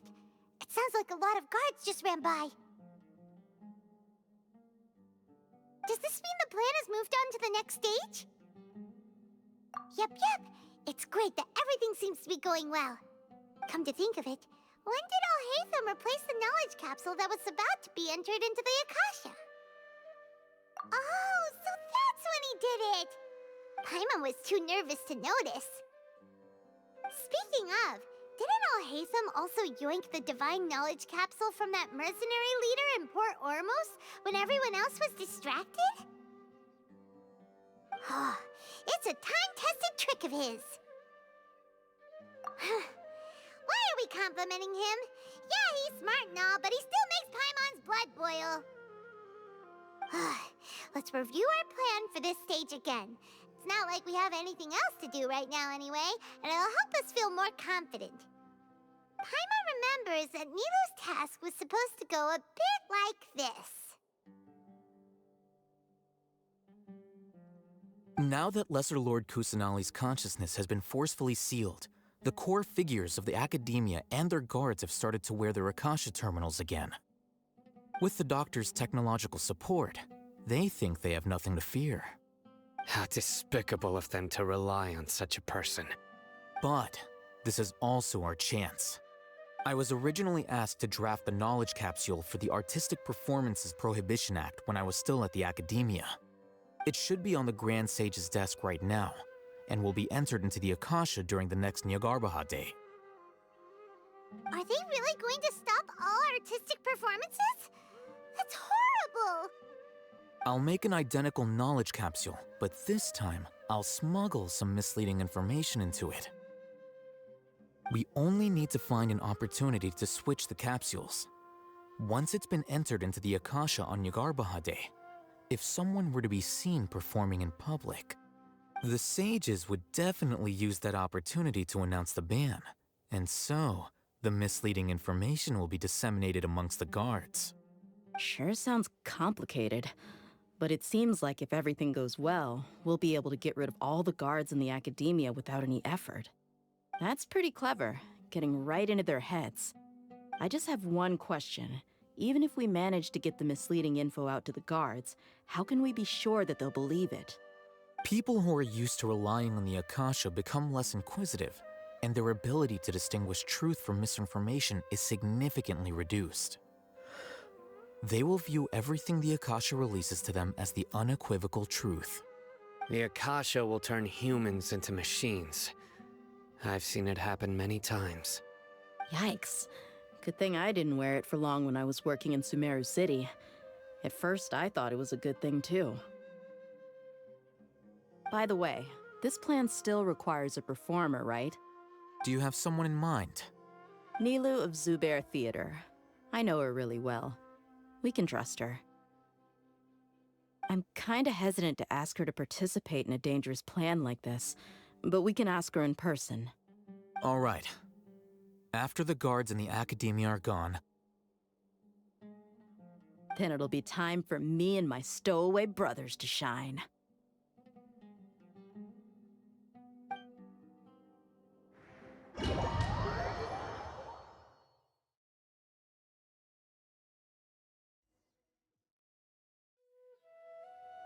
Here they come. Did you see that, Raman? They came out from the Academia in droves.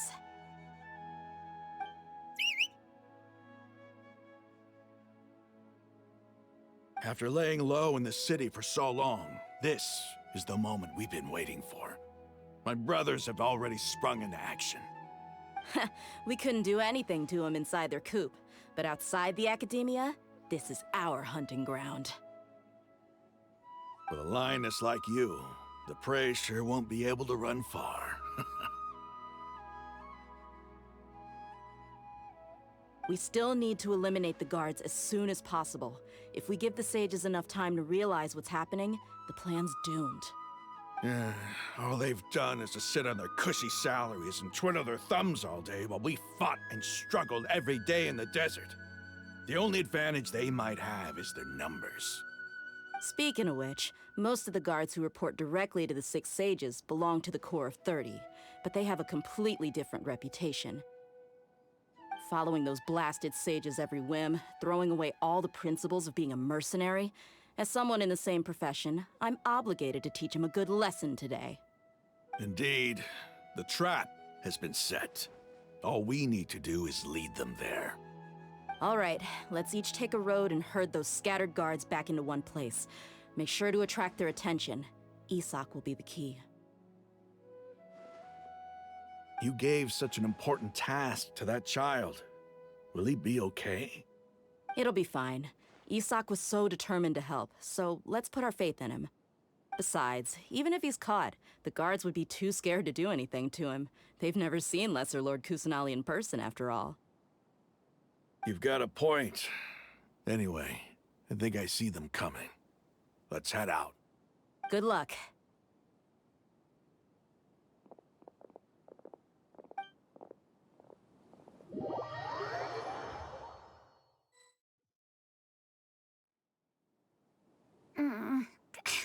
This outfit. Hey, do you remember what you need to do, Isak? When the guards get here, you'll pretend to be Lesser Lord Kusanali and run away from them. Oh, yeah, I remember. Of course I do. I'm just a little nervous. Relax. Don't think about getting caught.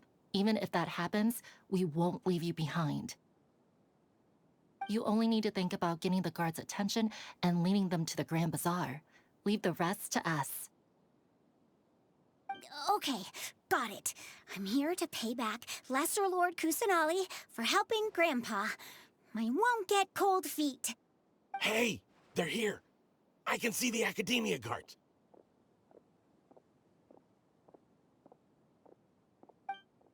All right, it's time, Isak. Take a deep breath and go. You can do this.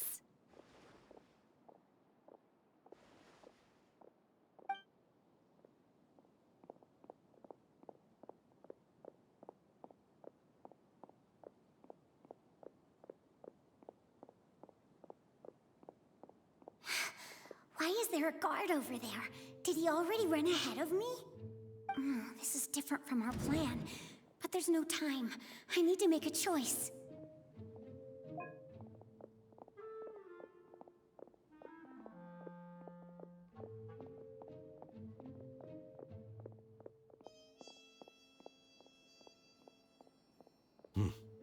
Let's have a look behind the house. What should I do next? Huh. Looks like nothing's here. A wasted time. Oh, luckily he didn't check behind the tree. What should I do next? The guard looks alert. What should I do next? Hey, stop! I saw you. Don't try to run.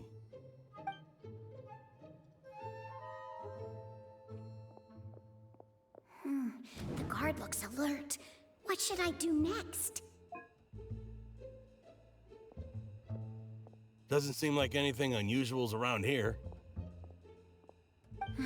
Looks like the guard finally left. I need to go.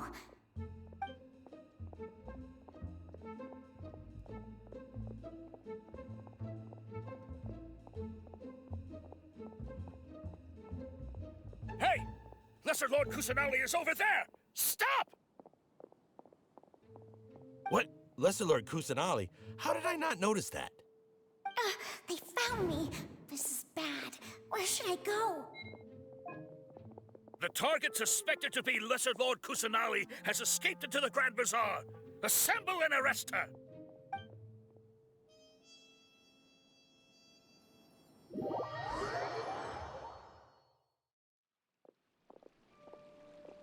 Where did she go? How did she disappear? Did we lose her? Hurry up and find her! Hey, why is your team here? Didn't we say to split up our search? Hurry! Hurry! This place is...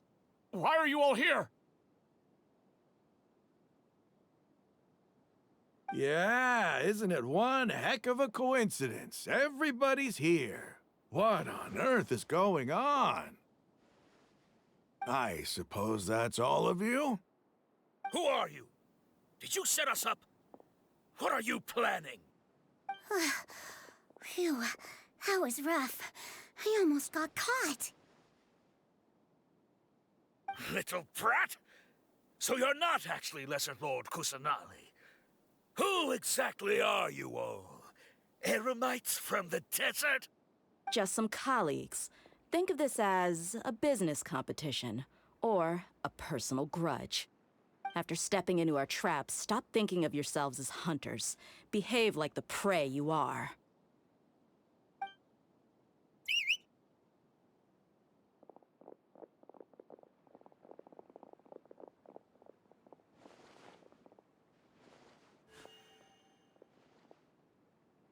An ambush? How's that possible? This is Sumeru City, but mercenaries from the desert somehow ambushed us! You've spent all your time hiding away in the academia. This place has long since become our hunting ground. Brace yourselves!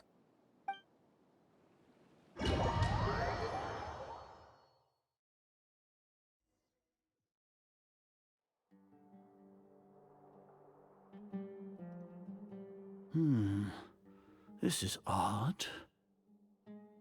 The academia has quieted down after the conclusion of the Niagarbaha Day ceremonies, but it's much quieter than usual.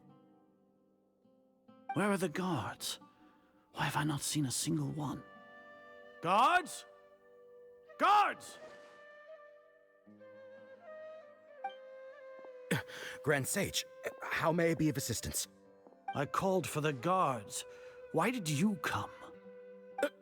My apologies, Grand Sage. Right now, all Academia guards have entered the city to perform the ordered arrest. I thought you knew. Arrest? Who is there to arrest? I have an ominous feeling. Arrest Lesser Lord Kusanali, right? Is that not what the order was? Lesser Lord Kusanali?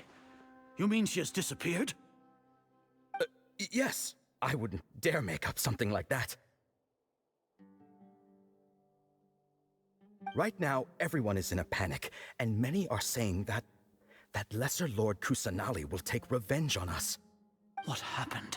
Just what is going on? Lesser Lord Kusanali somehow escaped? Was it Alhaitham and his party that freed her? That's impossible. The Academia is heavily guarded today, and any order to release Lesser Lord Kusanali would be strictly confidential. Besides, Alhaitham and the Traveler are already in our hands. What manner of trickery did they employ? How could Lesser Lord Kusanali disappear into thin air? Disappear? Wait. How was the arrest order distributed to the guards? It was issued by the Akasha earlier today. Only you have the authority to send messages like that, so I thought it was your order. Let me check.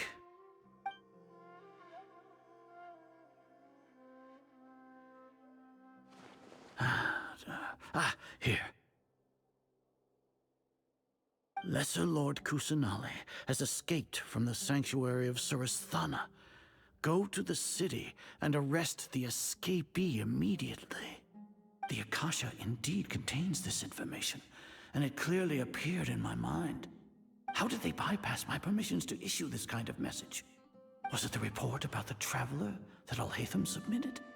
No. I specifically checked that knowledge capsule before entering it into the Akasha. Could that have been a red herring? Well, even if I figure it out now, it won't make any difference. The important thing now is to confirm Lesser Lord Kusanali's status. Have you been to the sanctuary of Surasthana to confirm that Lesser Lord Kusanali has indeed escaped? Confirm? No, I haven't. It may be a bit offensive to say this, but Grand Sage, what you're saying doesn't make any sense. How can the information in the Akasha be inaccurate? What the Akasha decrees is fact. That is common knowledge to all of us. If we have to confirm the information and knowledge from the Akasha ourselves, then how is that any different from us learning that information ourselves? Wouldn't Greater Lord Rukkhadevata's legacy lose its meaning that way? In the beginning, it was I who asked you to believe in the Akasha, to believe in the legacy left by Greater Lord Rukkhadevata. Are you trying to use my words against me? No, Grand Sage. I'm merely confused because I believe in you. I never meant to refute you. Stay here and see if there are any suspicious people around.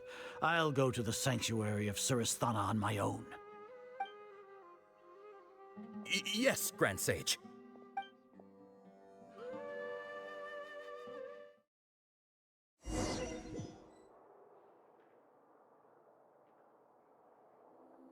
Lesser Lord Kusanali has escaped from the sanctuary of Surasthana. Go to the city and arrest the escapee immediately. How can that be? Stop thinking about it. Stop. It must be a trick of theirs. As long as I personally confirm it. Ah! Impossible. That's impossible. There must be something wrong with my eyes.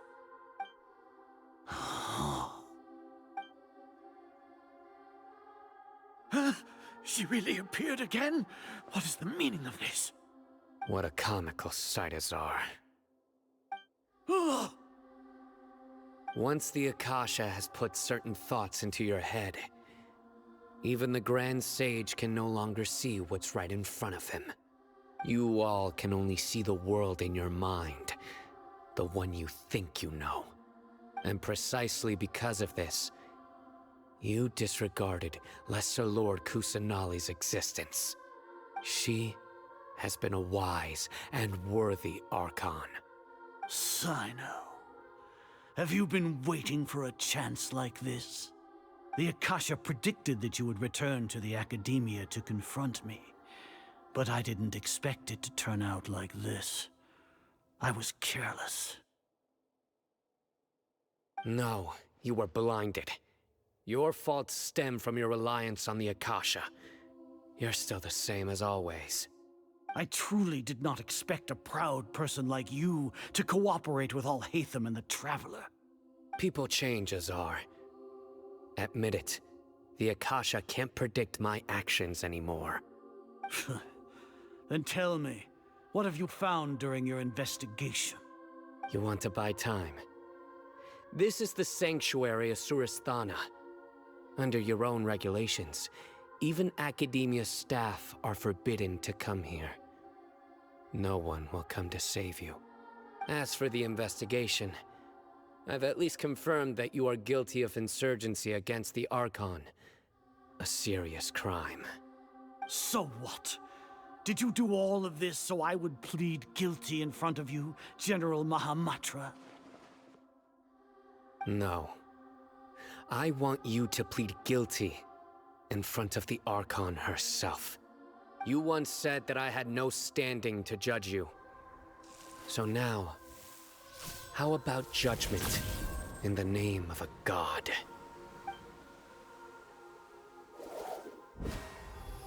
You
Paimon hasn't heard any sounds outside for a while.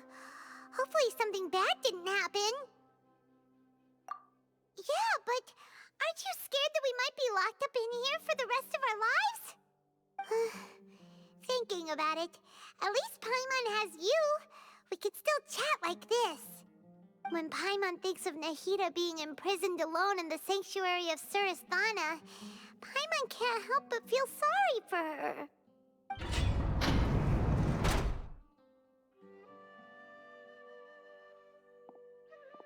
Here comes your savior. Dia! Paimon just knew you would come to rescue us! You two really owe me some big thanks. I had to search through who knows how many guards to find the key here. It felt even more tiring than whacking them. I'm exhausted. Thanks a lot. Need Paimon to rub your shoulders?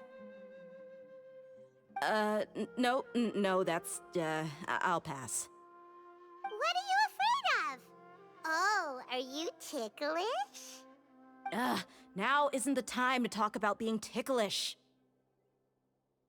Things in the city and on Sino's side are both going well. The guards that stormed out of the Academia are all taken care of. The Corps of 30 is in charge of the city's defenses, but we already talked to Asfand. They've been fed up with the sages bossing them around. As long as it doesn't break their employment contracts, they'll turn a blind eye. That's probably because you've been super great friends with them for a long time. So, how's Sino doing? The Grand Sage is in his custody. Even I know how terrible it is to fall into Sino's hands, so he probably does too. Sino forced him to release Lesser Lord Kusanali. He has no choice but to obey. So, hurry to the sanctuary of Surasthana.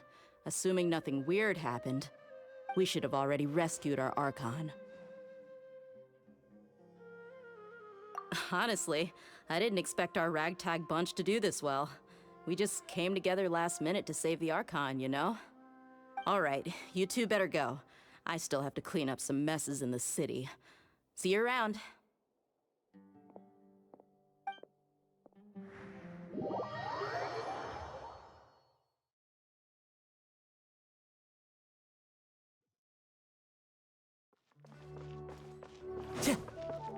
Time to go.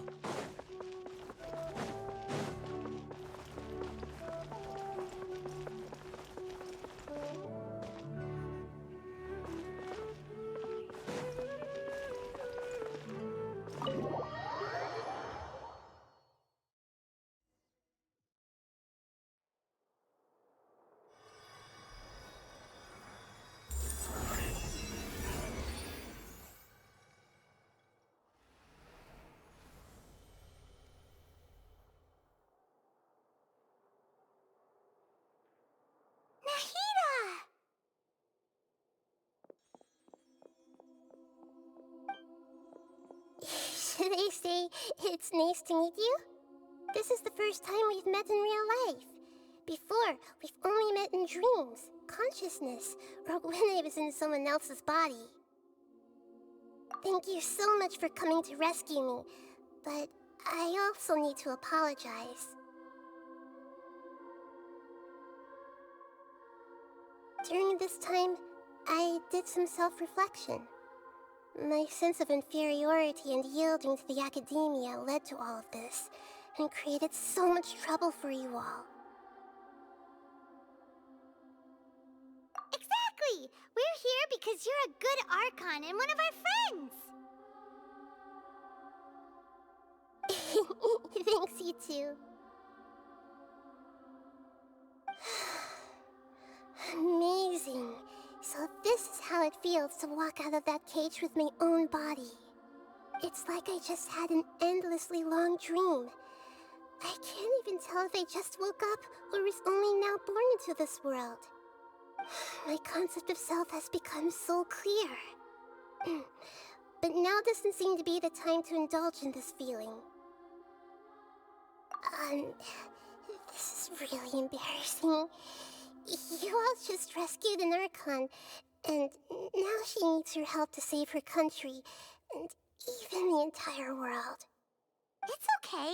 With you here, Paimon's sure that everything will work out. There's one more thing. What is it? For all the things the Academia did to me, and for all the folly it committed in the name of wisdom, as their Archon, I will make them pay.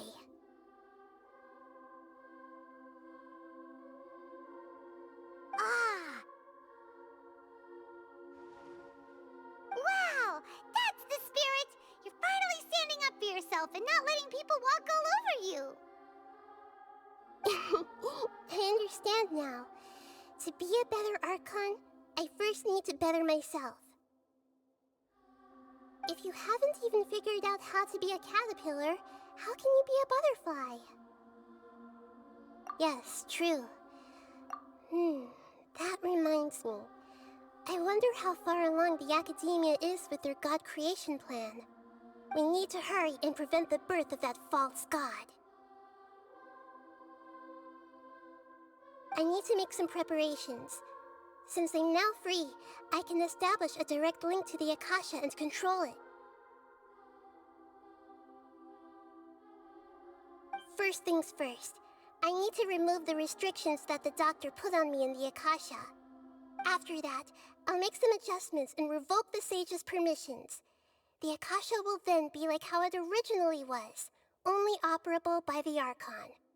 After all, the Academia betrayed Greater Lord Rukkhadevata's trust. This might take some time. In the meantime, you should also work on your own preparations. If we don't stop the God creation plan in time, we'll be in for a tough fight.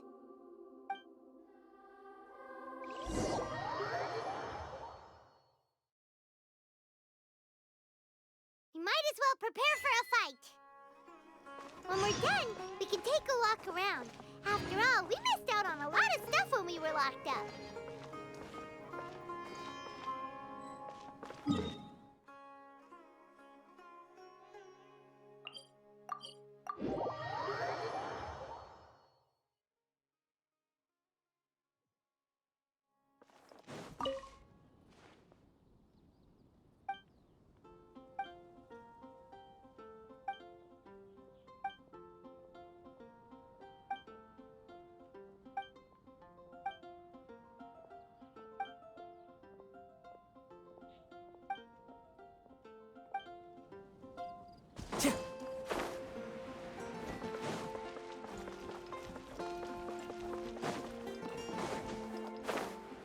Ad Astra Abyssos.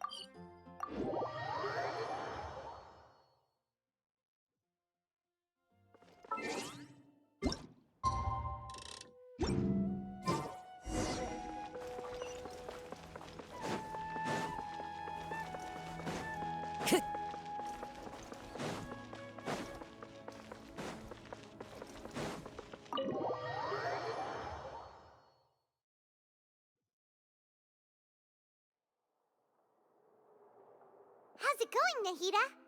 I'm done with the parts that needed my involvement to complete. Although it's my first time working with the Akasha like this, its internal structure and operation procedures are easy for me to understand. Greater Lord Rukkhadevata's design is truly brilliant. Oh, also, this is for you. Huh? What's this little floaty thingy? It's a small device I put together just now. You can think of it as an upgraded Akasha terminal. You may not need it right now, but it should be helpful in certain situations. Wait! This thing has the same characteristics as Paimon! We're both small things that float! Oh, all the things that make Paimon special got copied! When Paimon appears with the Traveler from now on, people won't remember Paimon because she isn't unique anymore! It's alright, Paimon. It can't replace you. It's only a flying device, but you're the Traveler's irreplaceable friend. You're so good at comforting people, Nahida. If only the Traveler was as smart as you. I was simply telling you what I feel to be the truth. I wasn't trying to comfort you. Nahida, you're natural at this. What you just said made Paimon even happier. By the way, there's something I need to confess. Even though I'm the Archon and in control of myself again, I'm not very good at fighting. You may have heard that an Archon's power is derived from their people's faith. However, I'm not as well loved as Greater Lord Rukkhadevata. If we get into a situation where combat is our only option, I'll have to count on you, and I'll do my best to provide support.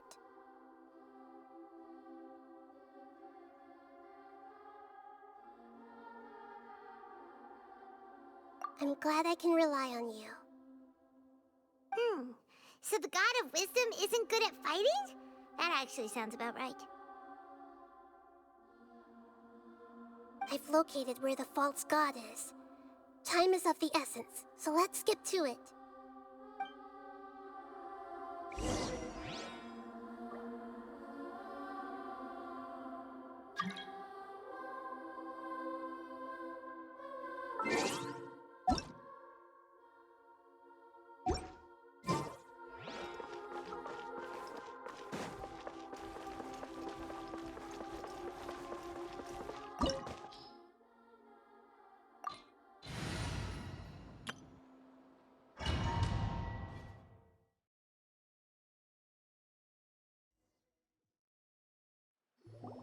What is this place?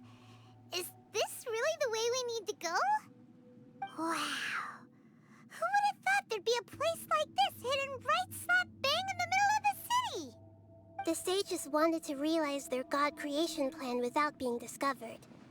The safest and most convenient way would be to build within the academia itself. That's true. They were already hiding one god, so why not two? Judging from the structure here, the project is a huge undertaking. The sages really saw the god creation plan as their ultimate goal. But this place doesn't look like it could have been constructed by the academia alone. The Fatui under the Doctor sure didn't hold back. They provided a lot of technological support. Yeah, or else they wouldn't have been that generous. Is that it, though? I've always felt that this Doctor is different from the Academia sages. He doesn't seem to share their sense of urgency. Instead of being interested in the end product, it's like he's enjoying the experimental process. The Fatui Harbingers are all such weirdos. So, the Doctor being weird is actually normal. So, this Fatui that they're trying to turn into a god is called the Balladeer? We had previously come into contact with his consciousness. He harbors particularly strong obsessions. One is the desire for a gnosis, since he was created to be the vessel for one. The other obsession is probably related to his past. I can't quite explain it. Paimon knows that he was a prototype puppet for the Raiden Shogun before he became a Fatui Harbinger. That's why he wants a gnosis so badly. There's no way he'd willingly be a test subject. Now with that temper and ego of his. It sounds like you know the Balladeer quite well. I see. Tell me more about him and what he's like. The more we know now, the better we can plan for and react to any future situation.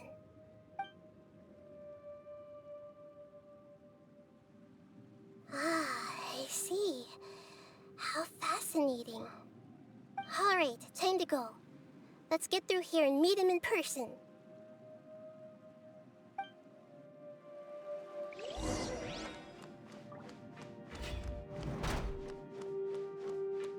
Time to work. Hey! Time to act. No, my sword! Put your back into it. Everyone's okay? Let me weave you a bird. Time to put my work. Stay right there. This isn't good.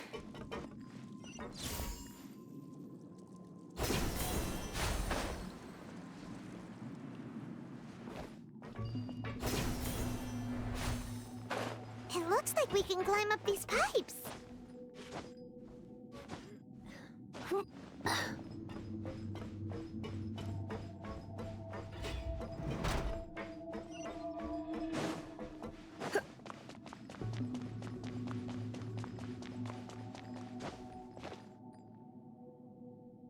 The pattern on the ground seems all messed up.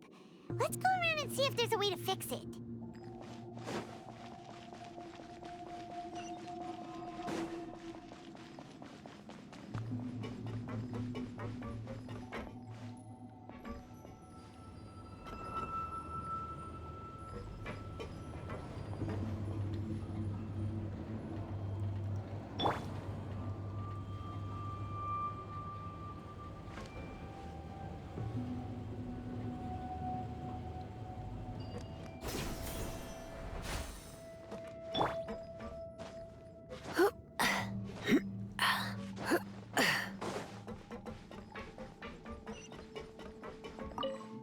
Let's begin.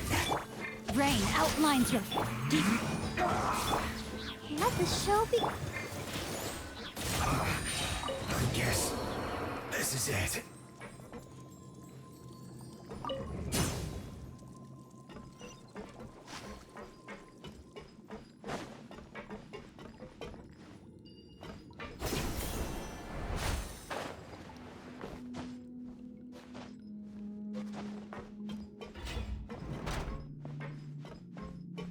You'll get boss fight. Frost. Crisp Splash Frost. Let's dance. I see everything. Ring cutter. You can't run from death.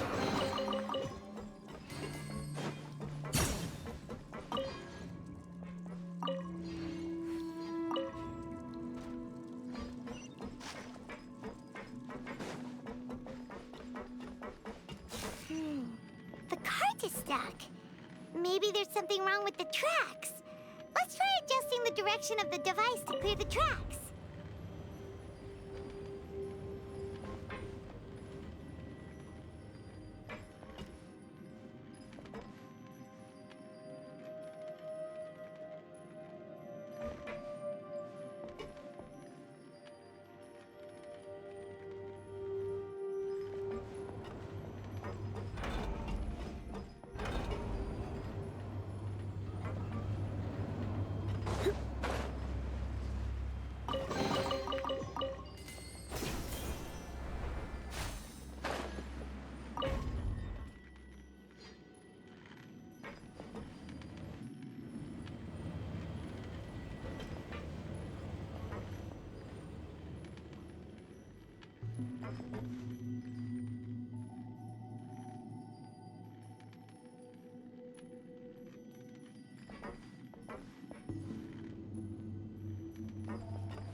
The sages wanted to realize, judging from this, but this place doesn't look like it could have been the Fatui under the doctor's shirt and... Yeah! Is that it, though? Instead of being, So, we had previously come... One is the other upset. Paimon knows that that's why he wants... It sounds like you know the balladeer quite... I see. The more we know...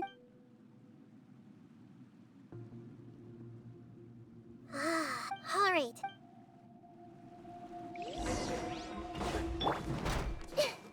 Everyone okay? Time to act. Rain outlines your fate. Surrendering. Witness the power. I guess this is it.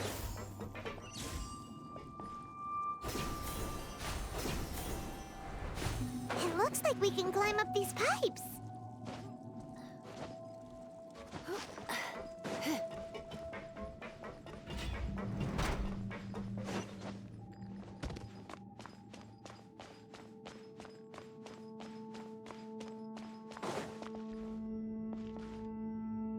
The pattern on the ground seems all messed up.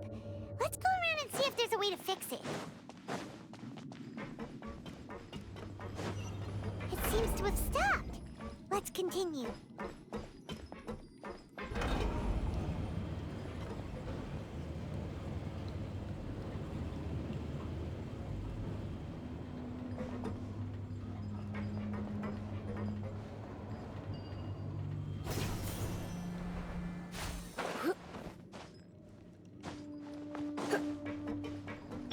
I see everything. Let's begin. No, my sword!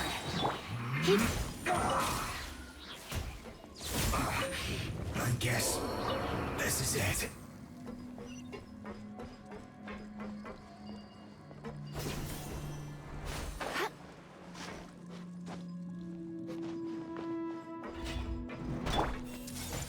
Rain cutter!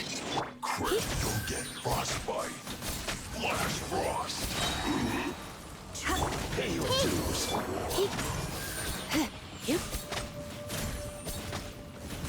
You can't run from death.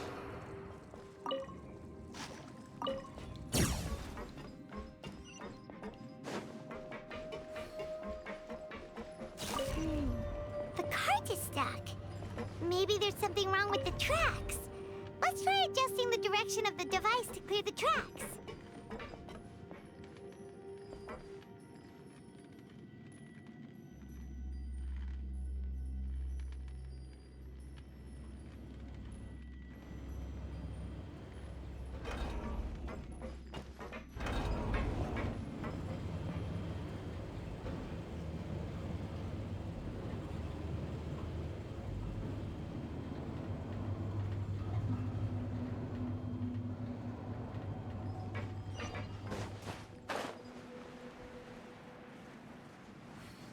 I'll put you on high heat. I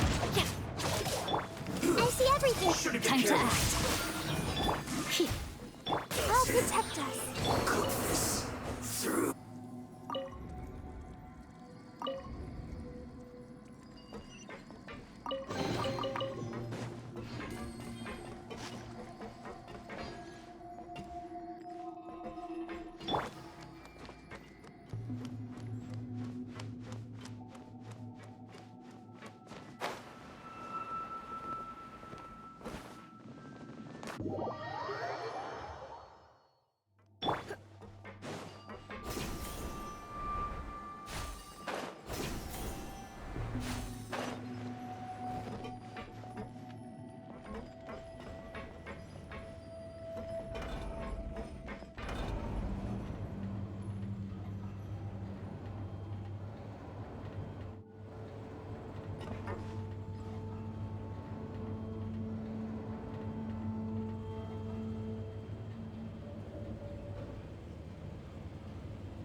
Let's begin. Rain outlines your... Let the show be...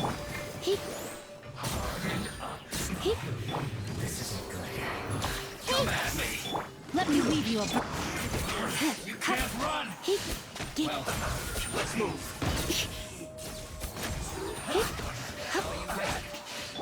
I see everything!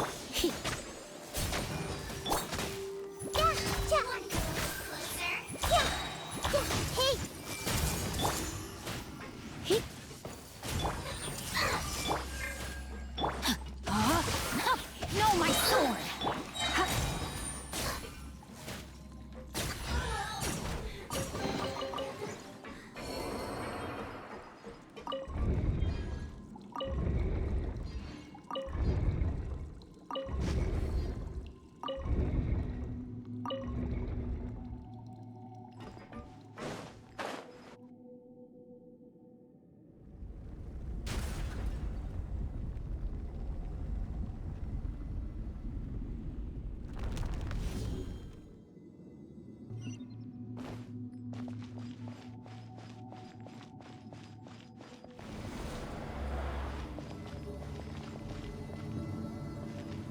I'll protect us.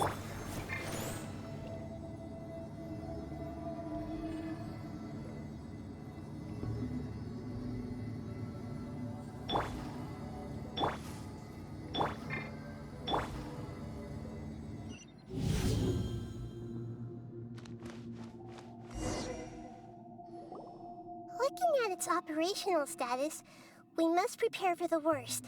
The god they wanted to create is likely close to completion or already completed.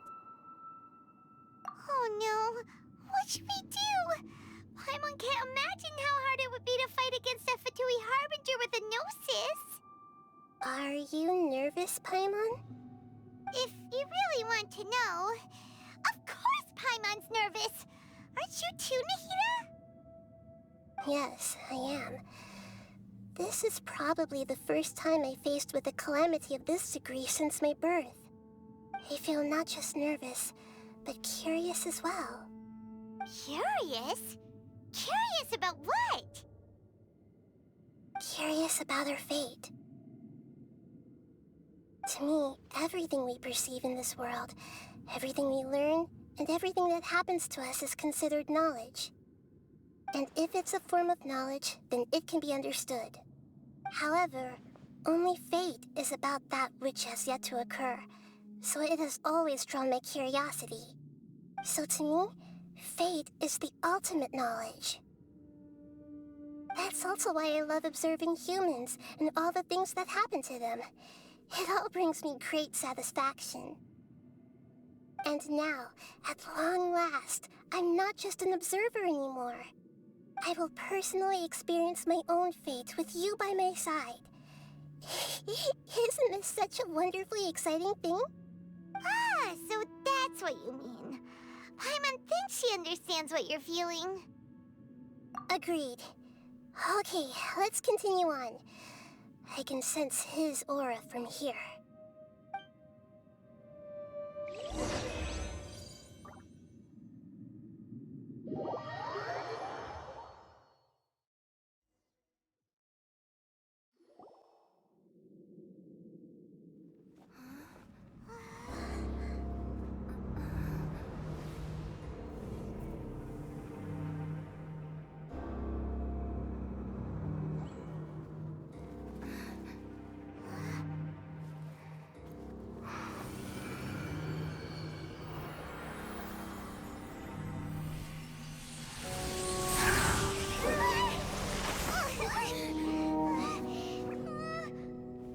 Who would have thought the world would be so eager for my birth?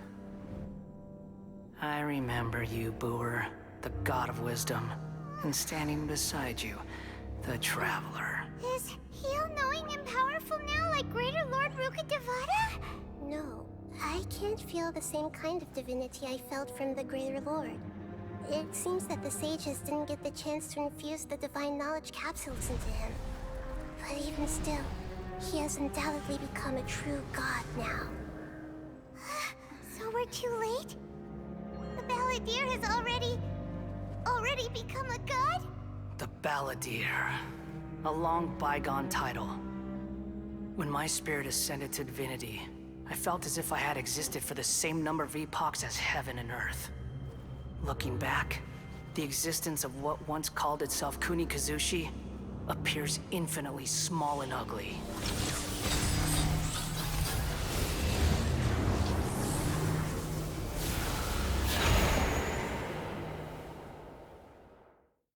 This imposing aura, it really feels like a god's. A body that capitalizes on the Balladeer's original construction as a mechanical puppet, with the Gnosis serving as a constant power supply. How much effort and resources did the sages put into this? From a purely technological perspective, it's a commendable achievement indeed. It's no exaggeration to say, this is the culmination of human wisdom. You sure are something! Dishing out compliments at a time like this? But I don't think he's reached the spiritual height of a god. Strife is engraved upon every god and every gnosis brought forth into this world. Can you feel it? The exhilaration of such power, and the thrill of anticipation for our contention. Hito wouldn't feel the same things as you! Do you not realize that you are interrupting a conversation between gods? Lowly creature, know your place.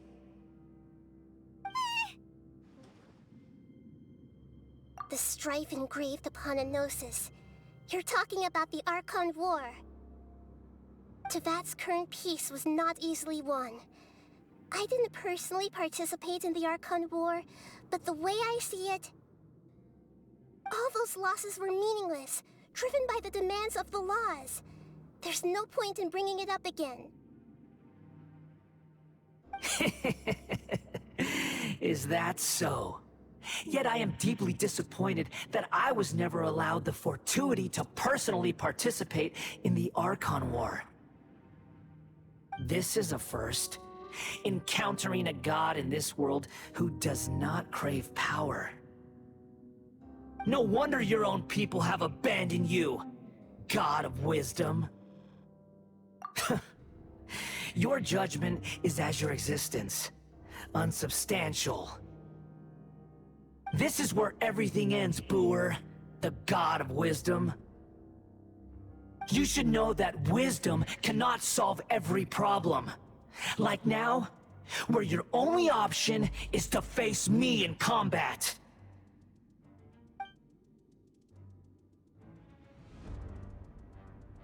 Come!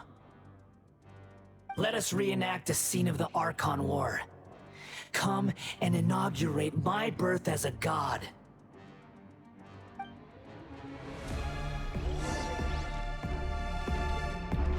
Insignificant pest! Everyone hold hands! Ring cutter! Let's spark things up a little. Sure!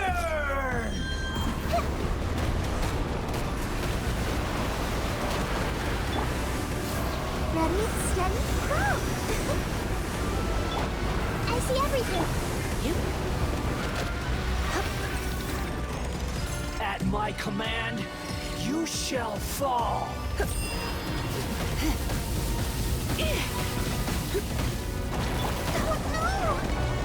Let's dance.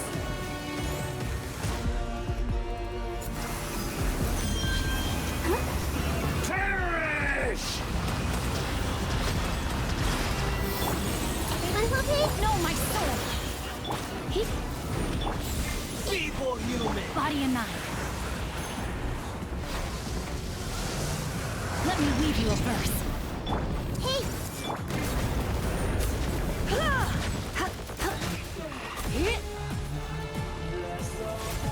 Insignificant pest!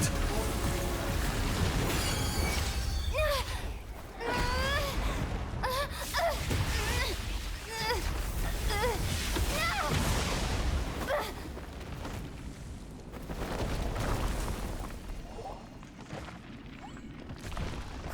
I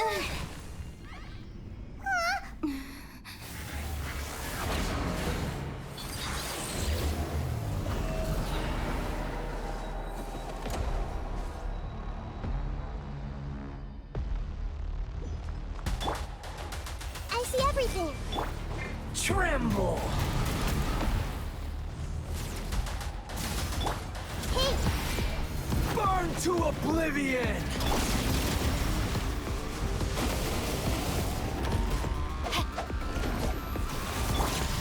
Kneel! Ouchie! Has everyone stopped singing? I see everything.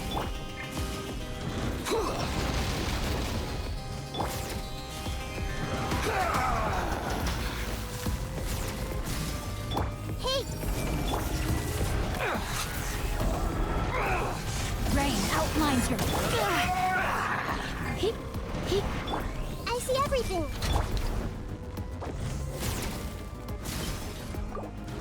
I'll protect us. Reality is pain!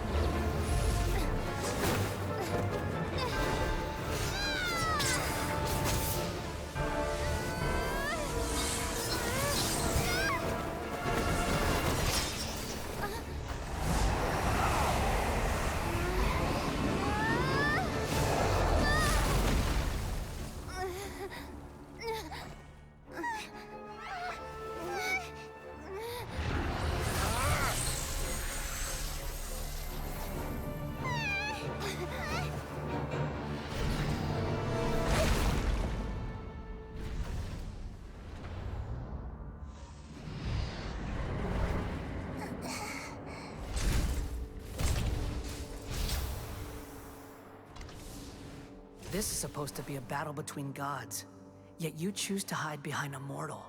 And now, you're acting like you'd sacrifice yourself for a human. Are you having fun proving a false sense of heroism to yourself, Boor?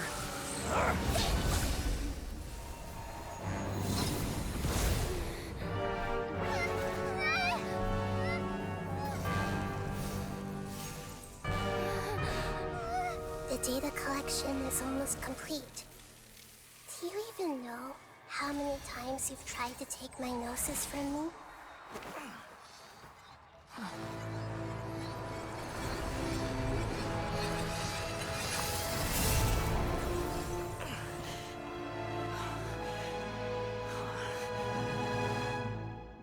We just concluded the 168th loop.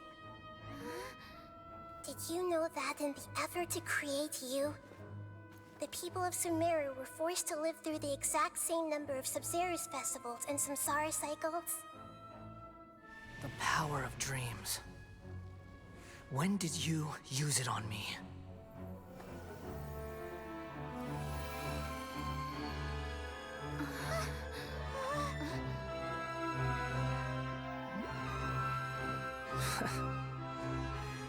You can't even defeat me in a dream. What do you hope to achieve with this little trick? Come, Traveler. Just like before. Allow me to awaken the memories in your dreams. All that battle experience! It's more than that. Compile everyone's wisdom in the name of the Archon. That is the original function of the Akasha. I've sent everything that happened just now to the people of Sumeru in the form of knowledge. I've asked them to help you find a way to defeat the false god.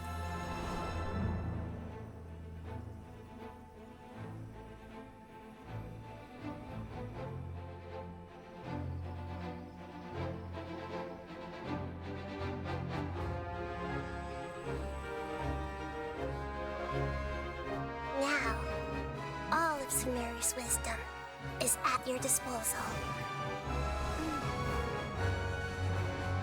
Meaningless tricks won't save you.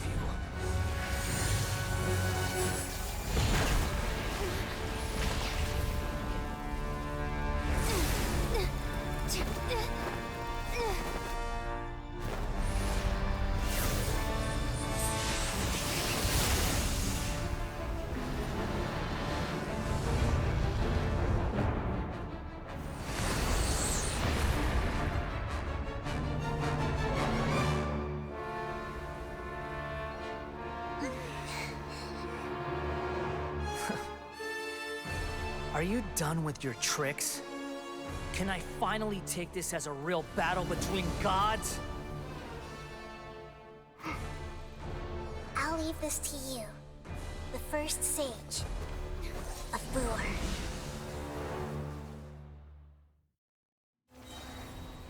A thousand eons, mine to dominate!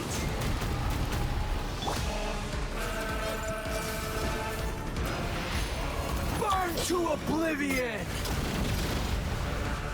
The Temple of Wisdom! Everyone hold hands! Kneel! Ring cutter!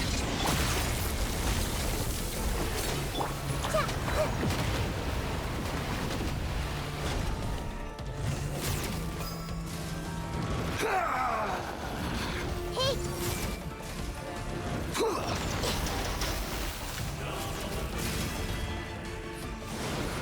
Tremble!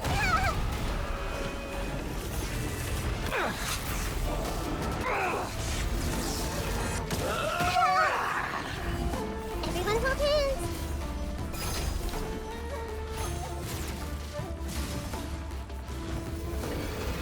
Reality is pain!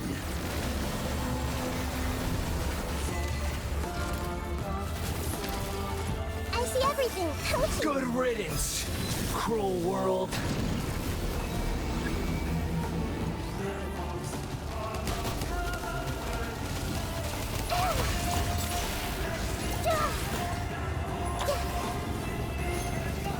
Everyone hold hands!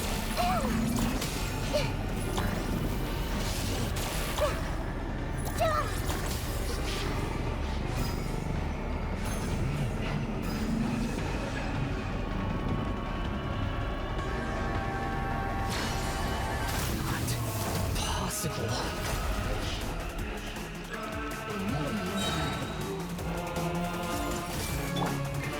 Try not to. Let me leave you a breath. Make yourselves at home! Let's dance!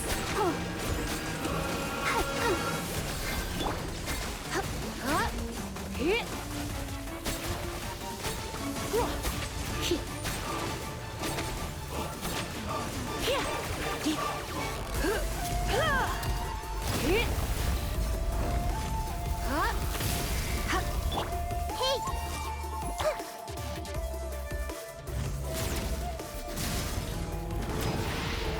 Burn to oblivion!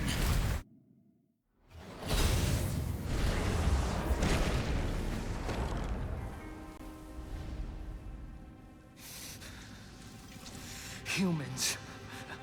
Filthy humans.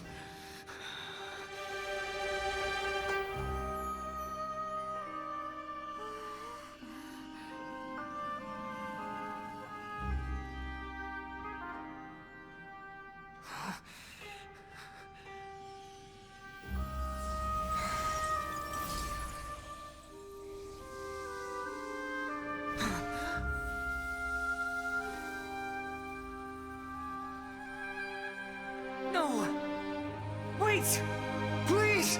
Anything but the Gnosis!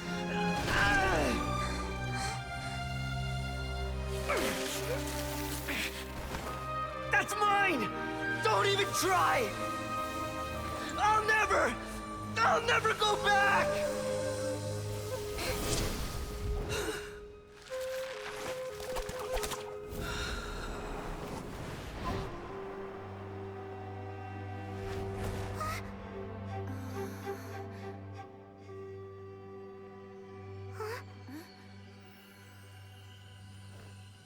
We haven't yet found the answer to the most important mystery.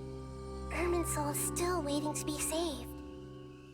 With the power of another Gnosis, we may now finally understand the last memory of Greater Lord Rukkhadevata.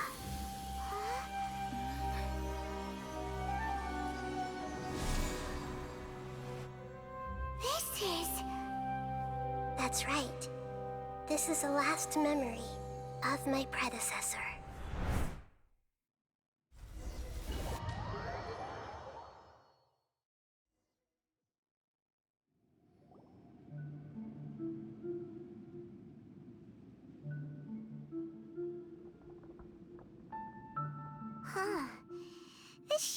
seems very different from what Paimon imagined. Shouldn't Irminsul be in this realm of consciousness? Yes, that is our destination. But I didn't expect the remaining consciousness of Greater Lord Rukkhadevata to be as polluted as this. Forbidden knowledge? It seems you know about a concept that even I don't completely understand.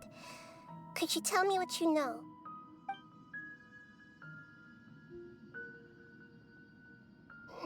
Your inference seems logical enough. Forbidden knowledge once polluted the desert thousands of years ago, but was successfully repelled thanks to King Deshret's self-sacrifice, and Greater Lord Rukkhadevata nearly exhausting her power. Then, a second instance of forbidden knowledge pollution occurred during the Conria Cataclysm 500 years ago. But I'm afraid it is much more serious this time, with Irminsul itself already in danger. So, if we're in the remaining consciousness of Greater Lord Rukkhadevata, and it's also been affected by forbidden knowledge pollution, then does that mean, in order to save us, Greater Lord Rukkhadevata? Yes. It's very possible that she sacrificed her life in the fight against forbidden knowledge. She didn't completely eradicate forbidden knowledge, but if it weren't for her actions, the pollution would have been far more rampant over these past 500 years. The way that everyone, including me, has forgotten everything about forbidden knowledge may very well be due to her restoration of Irminsul. Aww. Do you feel sad, Nahida? I'm just sharing her pain. The pollution of her consciousness here is severe. There is madness, chaos, and pain all around us. Did she fight to resist the forbidden knowledge pollution in such terrible conditions, all the way up to her last breath? She even used her last remnant of lucid consciousness to leave a clue for us to follow. Yes, her words were distorted by forbidden knowledge, so that's all we could hear. But now, we have a chance to find the answer to this mystery. We can cross the polluted consciousness until we found the right path to meet with her lucid consciousness. And then, we'll let Greater Lord Rukkhadevata tell us the truth in person. Each of us need to be mindful of the state of our own consciousness while we are here. Even with the Gnosis' protection, we must always keep a clear mind. Otherwise, we could go mad at any moment. That's so scary. Don't worry. It should be easy enough for you to keep that mind of yours clear, Paimon. Let's go.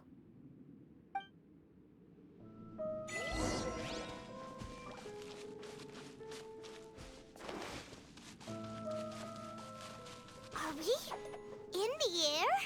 And why is there a huge boat? That's the boat of consciousness, which symbolizes reason here.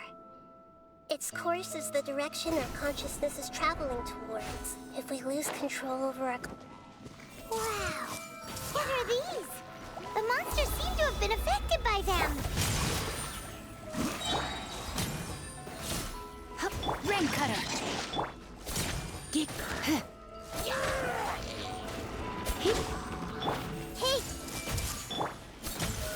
Yep. Hup. Hup.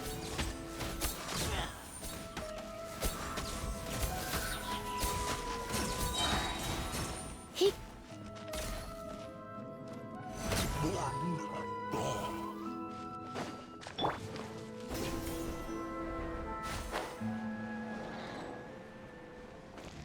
I see everything. Make yourselves at home. Surrendering. No, my sword! Huh? Huh. Let me weave it. I'll protect us. Huh? Hi? Huh? Hi? Huh? Oh. Hi? Look! Four-leaf sigils have appeared in the sky!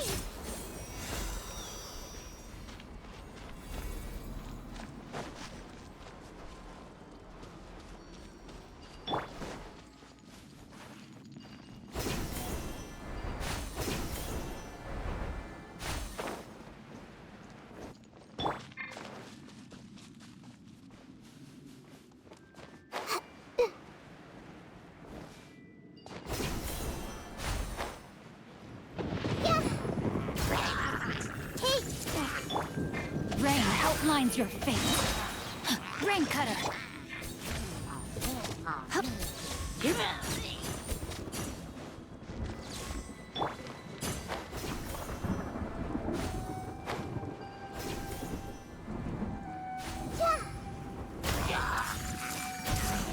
Sharing my knowledge.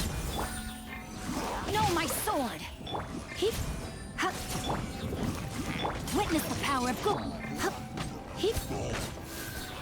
You. I see everything. Try not to enjoy.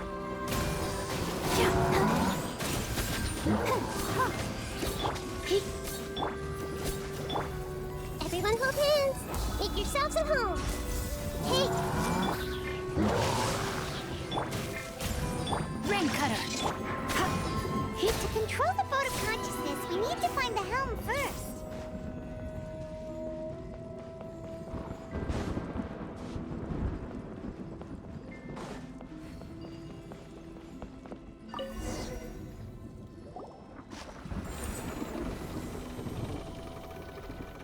We changed direction. Are we still going the right way, Nahida? Mm-hmm. Judging from the current route, the boat of consciousness will soon take us out of here.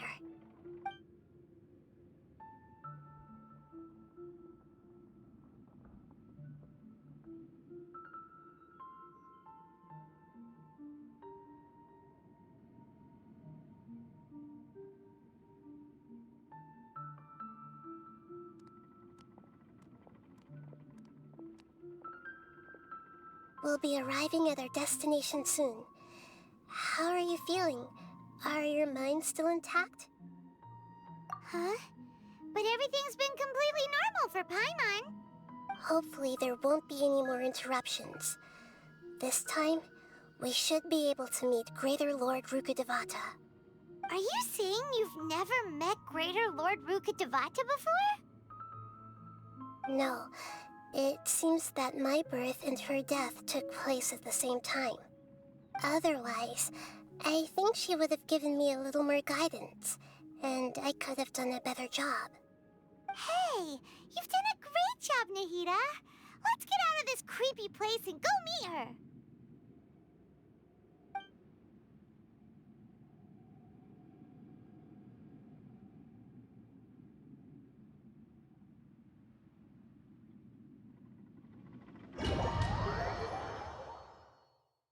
So, is this the place you were talking about? The base of Irminsul?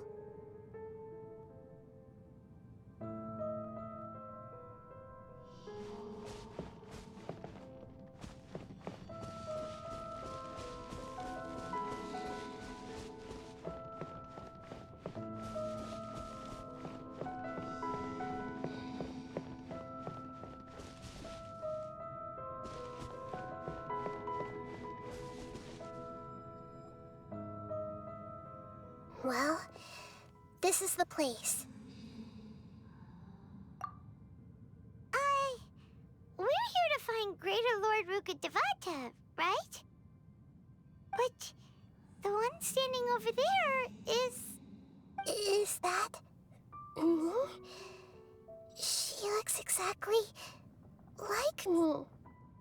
Are you Greater Lord Rukkhadevata? Yes, that's me. Are you surprised by my appearance? Irminsul and the surrounding lands have been reproduced here as they were years ago. But this is just a realm of consciousness. We are manifestations of the same nature. Hence why we would appear exactly the same. We're of the same nature? Why? Because you are me, and I am you. You are me in the new samsara. The new samsara? As Greater Lord Rukkhadevata, I'm the avatar of Irminsul. And you are the purest branch snapped from Irminsul. Imagine it this way. Even if a tree dies, its branches will eventually take root and grow, continuing the tree's life in another form. I'm merely the remaining consciousness of Greater Lord Rukkhadevata, The real me has presumably died a long time ago.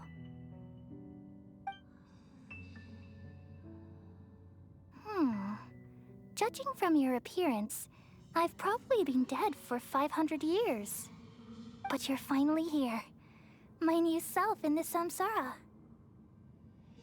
If this is true, then am I going to be a great Archon like you someday? Though we share the same nature, our fates are bound to be different. All things have their own fate. When a branch grows into a mature tree, it won't be the same as the original tree. That's why fate is the ultimate knowledge, isn't it? That's a great insight. Yes, very good. It's also precisely why you won't become like me. Really? But perhaps you may become an even greater Archon than I. I already see a determination in you that I didn't possess in my time, and the future that it leads you to will be yours alone. Along with the blessings from your past experiences.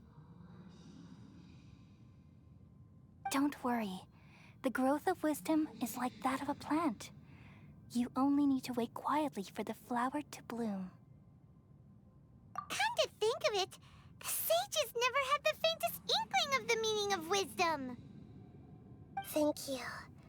Nothing makes me happier than discovering that the Archon I always admired was in fact myself in another fate.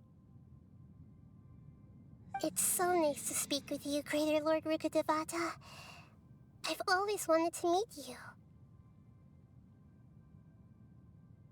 The feeling is mutual. From the moment I snapped the branch off Irminsul and created you, I've also looked forward to talking with you.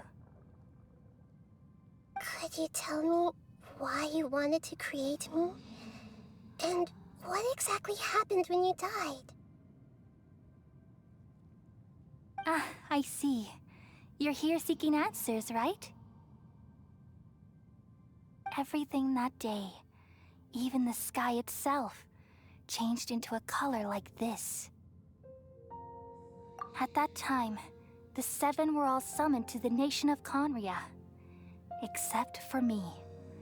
I had a more important task to attend to. I had to protect Irminsul. The disaster occurred together with the pollution of forbidden knowledge. At that very moment, with my consciousness connected to Irminsul, I sensed something was wrong. The pain started to torment my mind.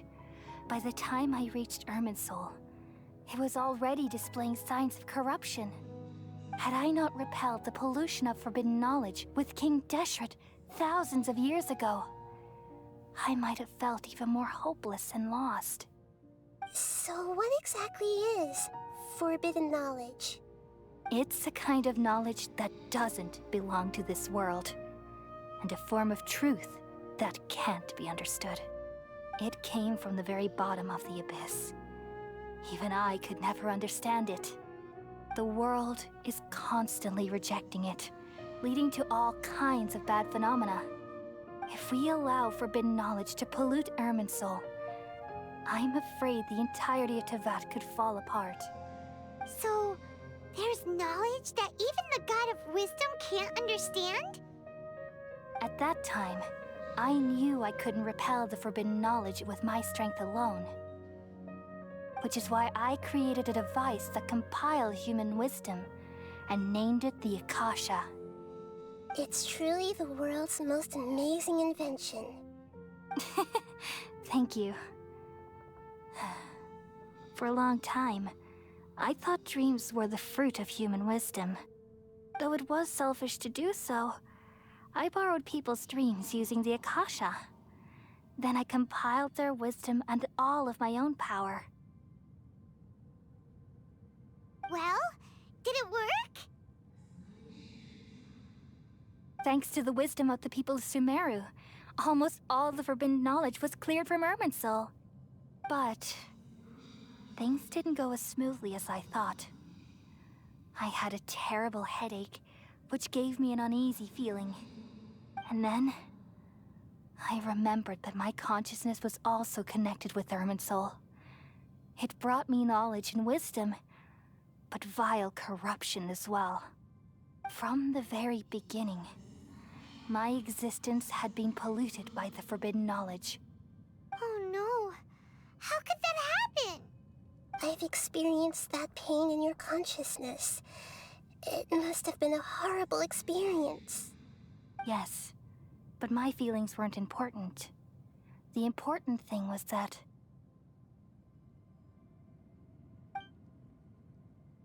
even if I died, my existence and everything related to me would continue to exist in Irminsul as memories and knowledge, meaning that the forbidden knowledge couldn't ever be permanently eradicated. And there's no way for me to eliminate myself. It would be a sort of paradox. So, I took the purest branch of Irminsul as my incarnation in the next samsara, and left a trail of clues, all in hopes that you would come here and remove me and my pollution from Irminsul forever. Wait, no, I can't. So you realize what that implies. You are very smart indeed. Irminsul has all the knowledge and memories of this world. And as you've realized just now, removing me from Irminsul means I essentially will never have existed in this world. But this is the only way to save Irminsul. People love you so much, and they've missed you so much over the past 500 years. I am exactly the same. So how can we just forget you like this? Is there really no other way? There must be something else I can do. You're the god of wisdom, Booer. You should know that there is no other way. But this is so cruel. I don't want to forget you. No need to feel so sad, Booer. As someone who delights in wisdom, you should feel joy at finally finding the answer. These are the words in their entirety. The answer you've been seeking all along. Let the world completely forget me.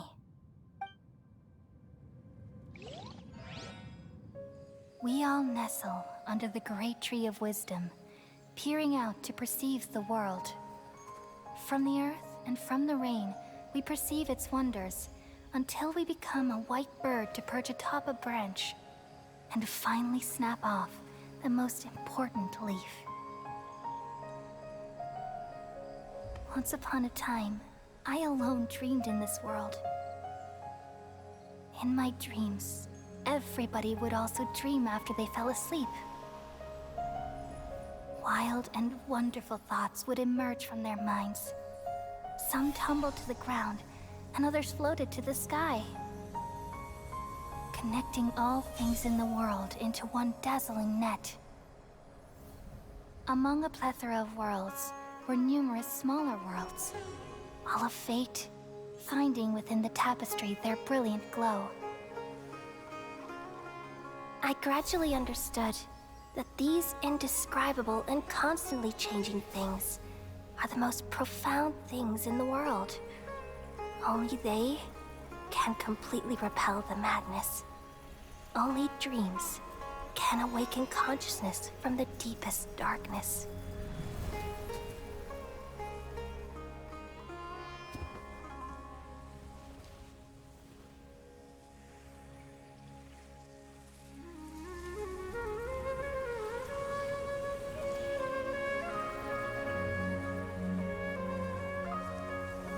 I'm the one who posed this question, yet also the one who sought a solution. Saving the world with the dreams of the people used to be my answer. And now, you've also found your own answer, and I shall return all the dreams to the people.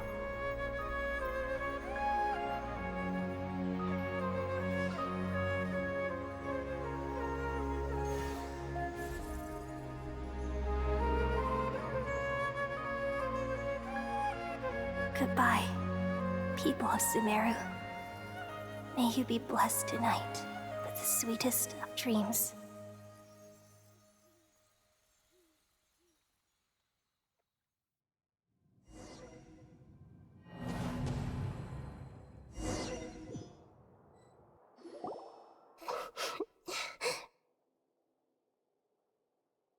I'm alright.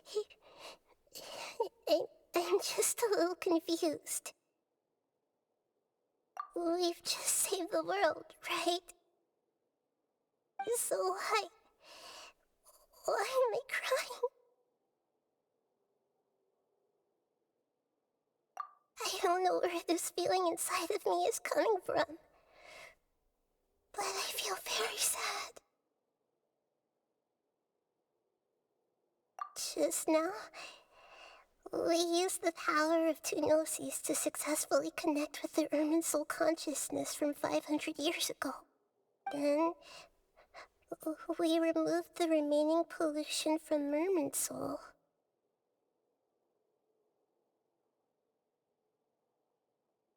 Yeah, what's wrong? Weren't you there just now?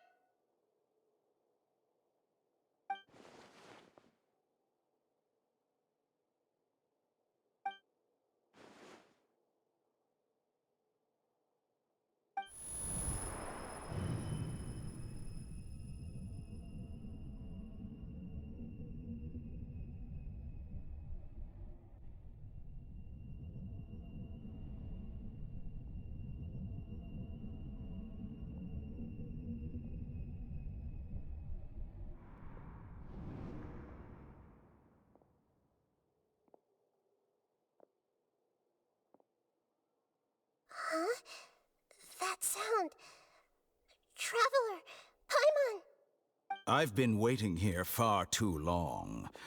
But finally I have the chance to be alone with you. All the precious time I wasted has finally paid off. The doctor! What have you done? Just a type of sound wave that can quickly put defenseless people into a dream. As I expected, it doesn't have any effect on gods. This is the only thing of interest I found among the sages' research. I thought I'd take it for a little spin. Don't worry. I know you would never forgive me if I actually killed them. I'm here to negotiate with you. Naturally, I won't do anything dangerous that could potentially damage our relationship. Negotiate with me? I heard you had already left Sumeru. Why are you here again now?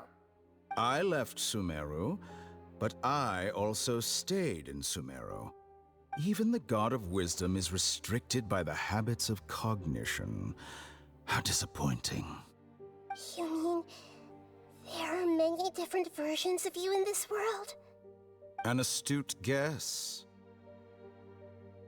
Even the same individual will have different cognitions at different ages.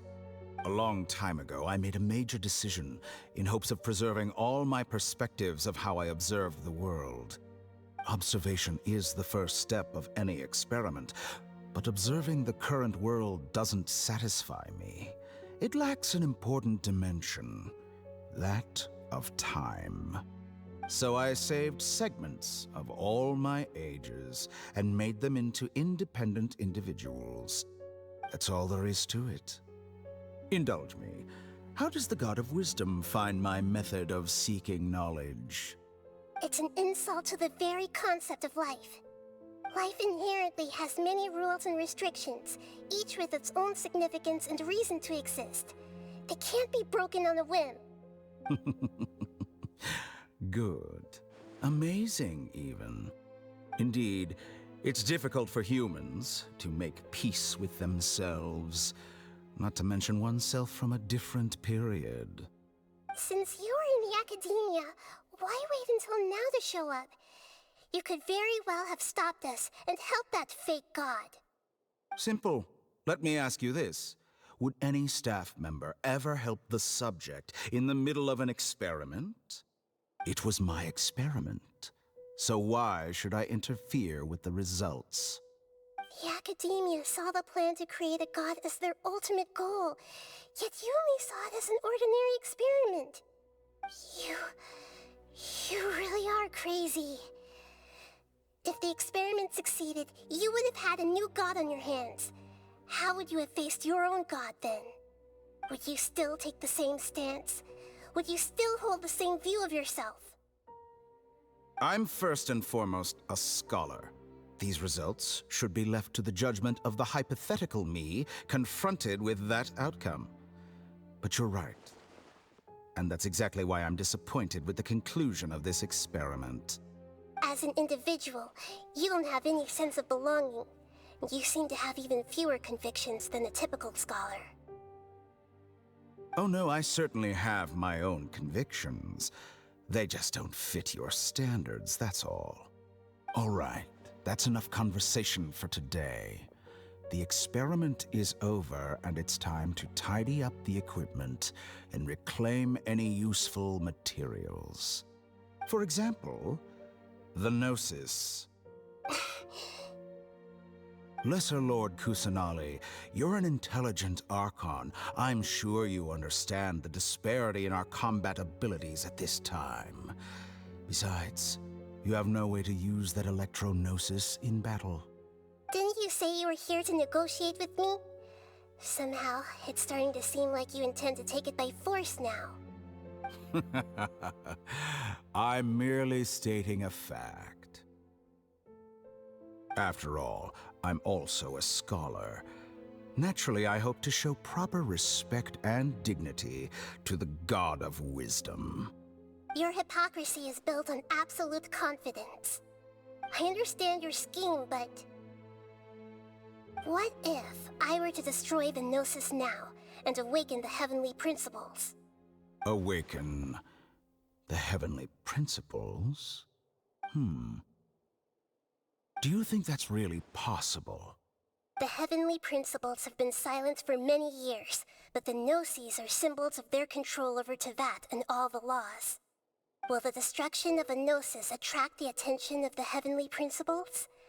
And if so, how do the Fatui plan to deal with the consequences? Do you dare to gamble such a possibility with me? Gamble? How surprising. I thought you would show evidence or use rigorous reasoning to prove your point. The word gamble is the last thing I expected to hear from the God of Wisdom. But this is a clever move. You must have seen through me when I first captured your consciousness.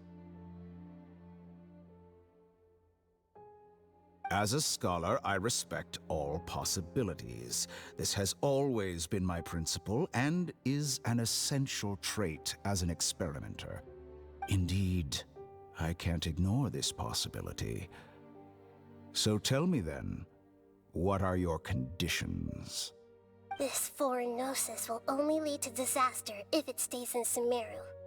But this Electro-Gnosis is the prize I obtained after defeating one of your fellow Harbingers. Now, as the one who initiated this cascade of events, shouldn't you pay the corresponding price? Price? Interesting. What price would you have me pay? How about erasing all your other segments? So this is how you wish to restrict me, the most threatening opponent of the Nation of Wisdom. What you request of me is like plucking out the eyes I have placed in the dimension of time.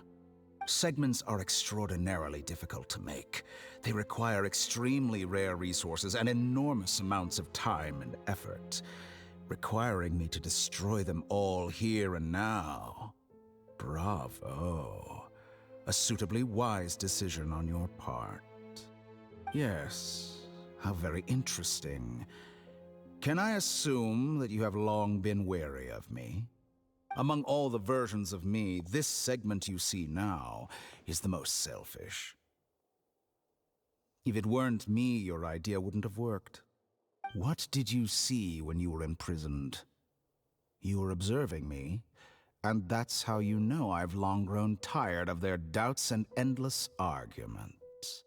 Like you said, it's difficult to make peace with yourself. Being as smart as you are, have you managed to do that? I see. If you think all those versions of me are worth a gnosis, then deal.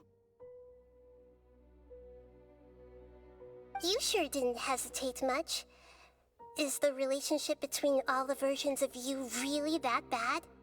I don't think there's any need to dwell on that. The surplus versions of me can be exchanged for a gnosis. Do you think anyone can offer themselves at a higher price?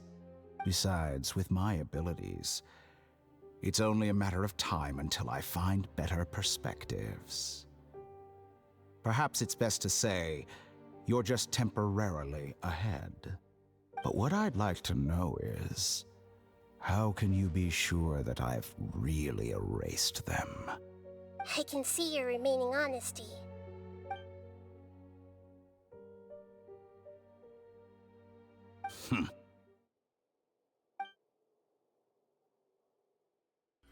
What a ridiculous decision! You can't be serious!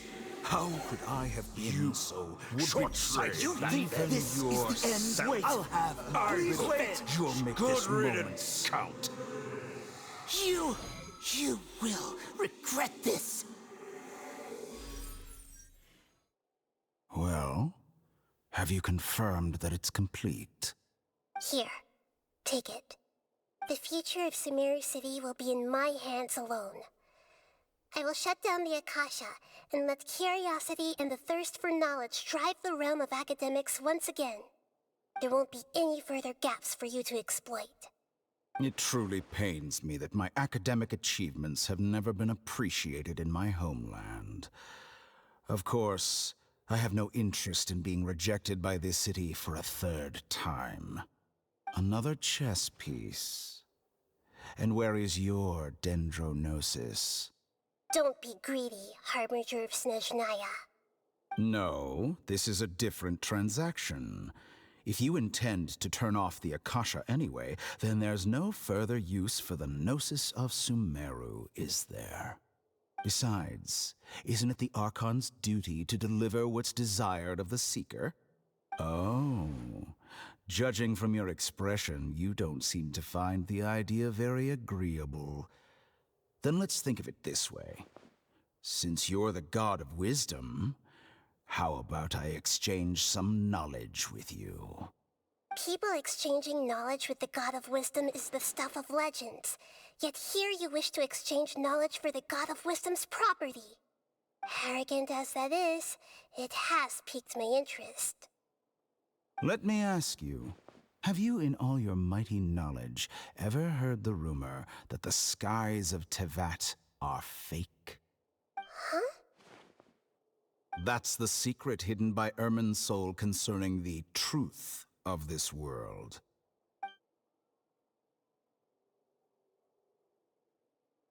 Once I finish telling you about this, it will be time for me to say goodbye. With negotiations, we've all gotten what we wanted.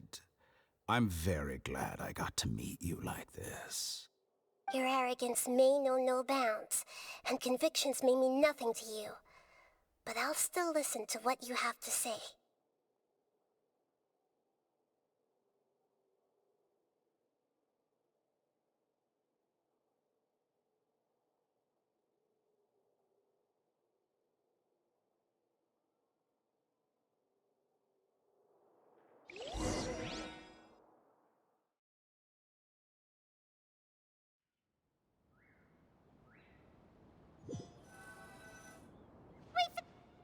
Together!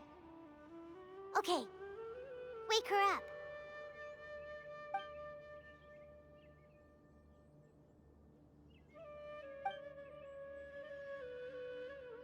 Are you awake? Kali says it's time for breakfast. Come on, get up! Good morning! How are you feeling today? Good to hear. It looks like we've recovered pretty well. Not even Tainari could stop us from going out now, right?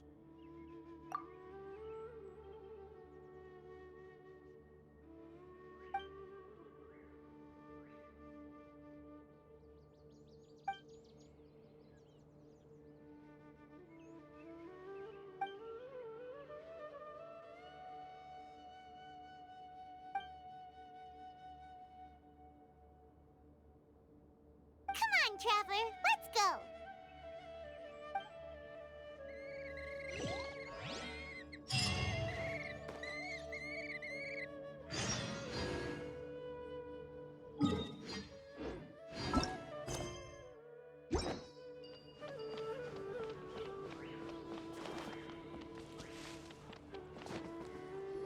Good morning.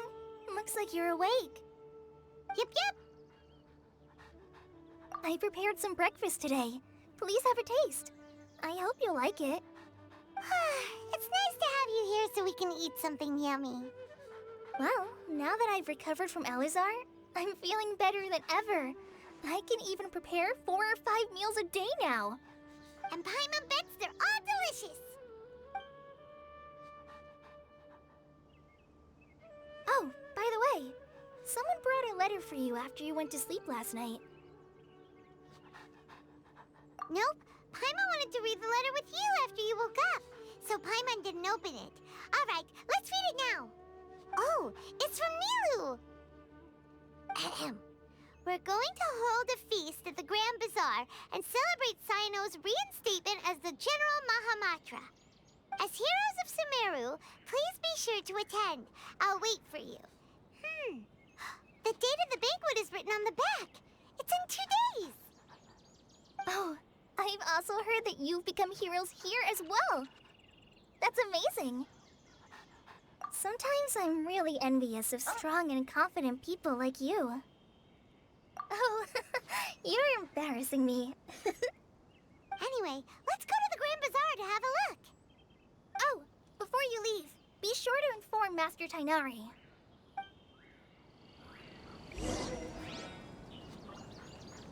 Everything has been getting better lately, and my mood has been improving as well. You can come find me anytime if you need anything. You're welcome. I was just doing my duty. Remember to talk to Master Tainari before you leave.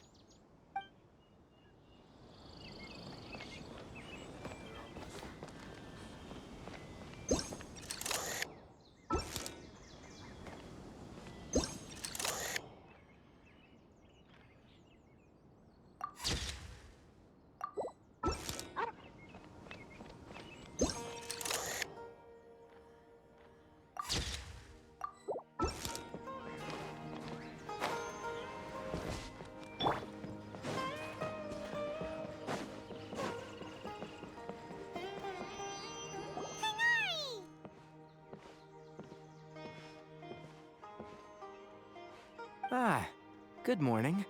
How do you feel today? We feel much better. How about you?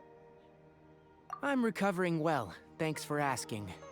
But from the looks of it, you seem to be already busy with work again. It's fine. I'm not that busy, really. The Elazar patients have recovered, as well as Hypatia. For now, I only need to tend to my Forest Watcher duties.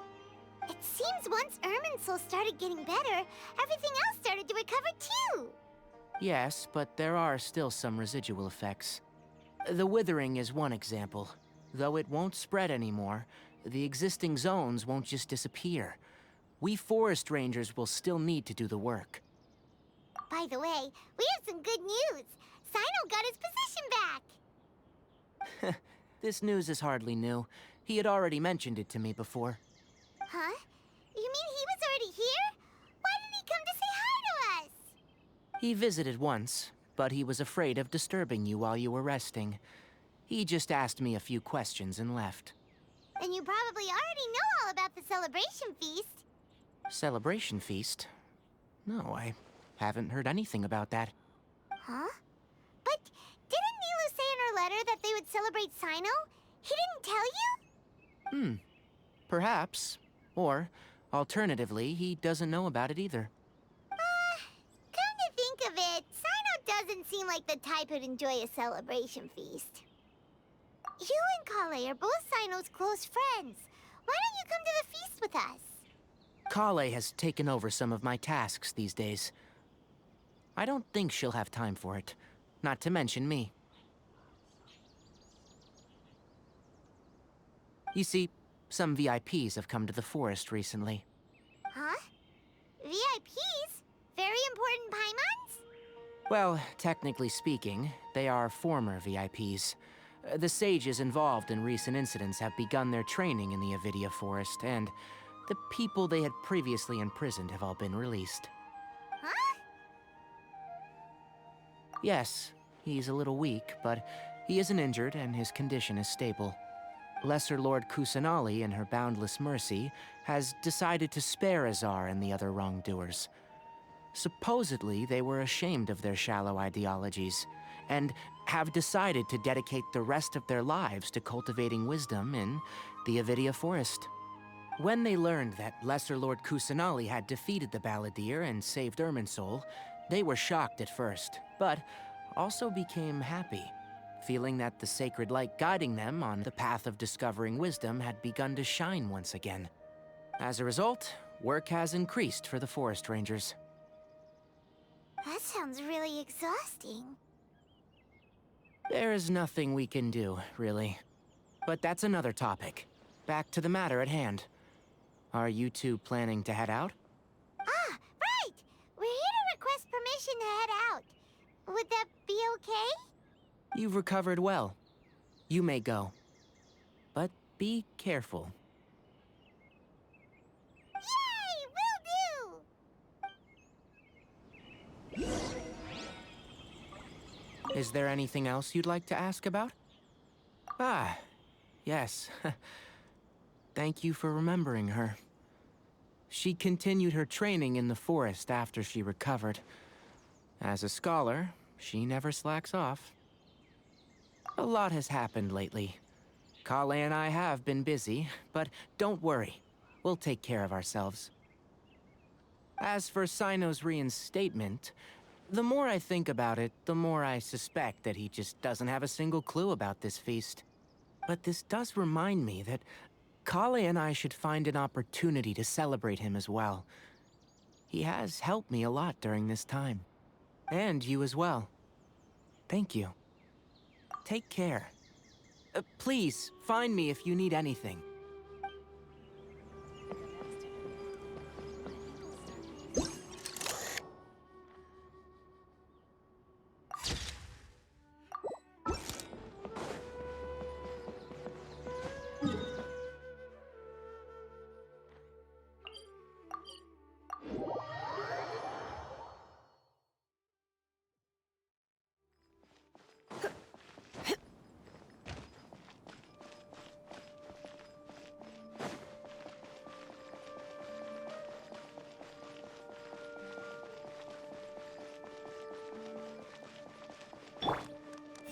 Everyone dies, and gods are no exception.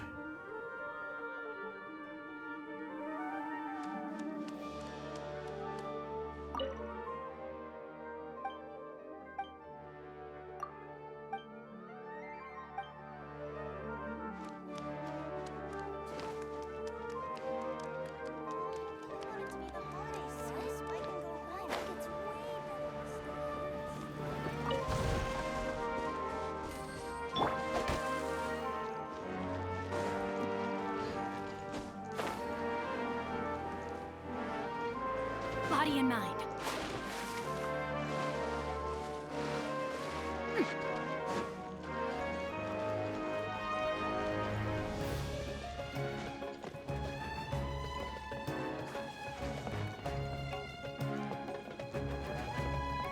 Time to act.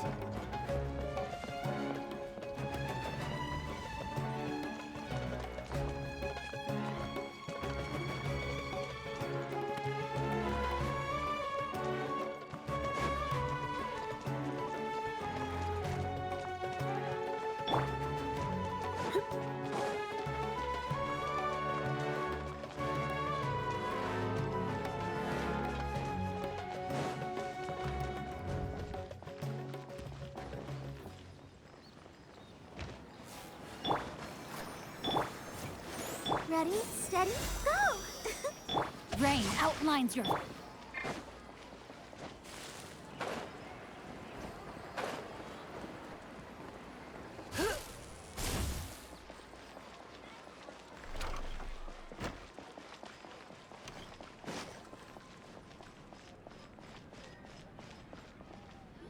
Well, there won't be any problems if the feast starts at that time.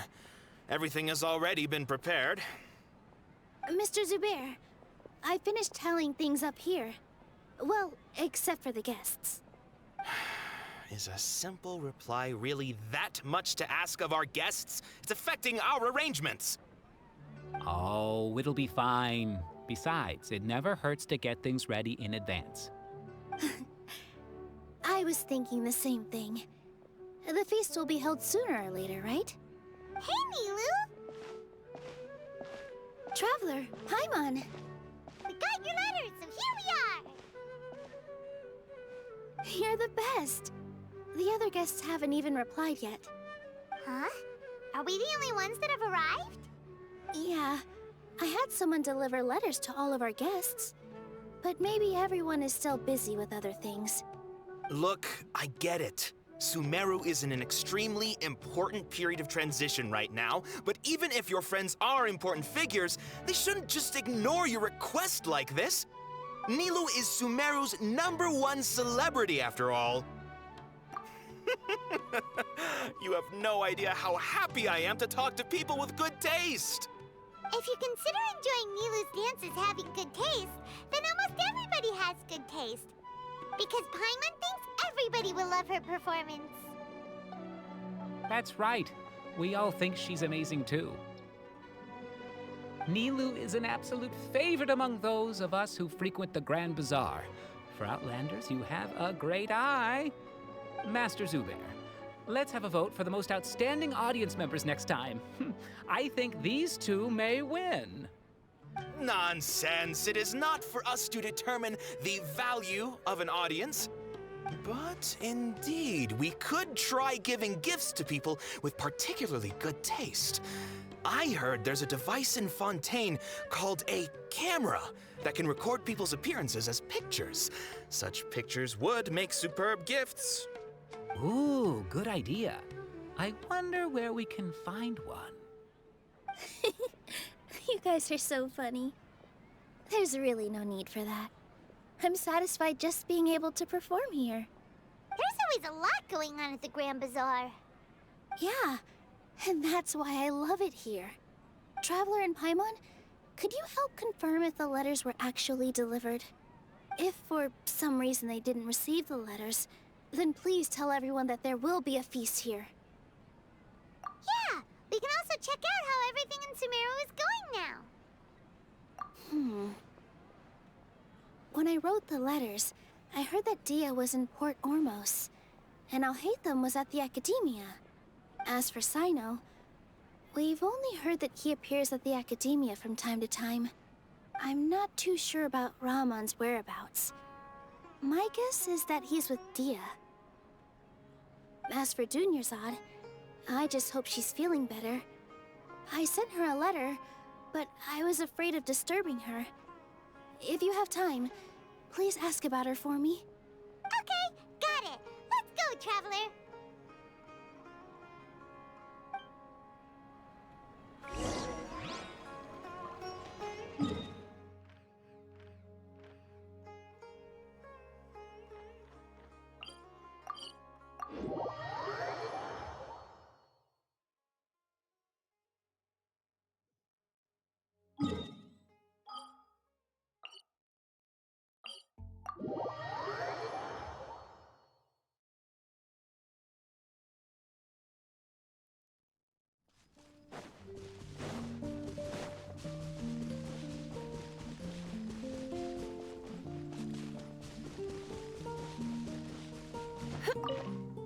Let the show be... This realm is...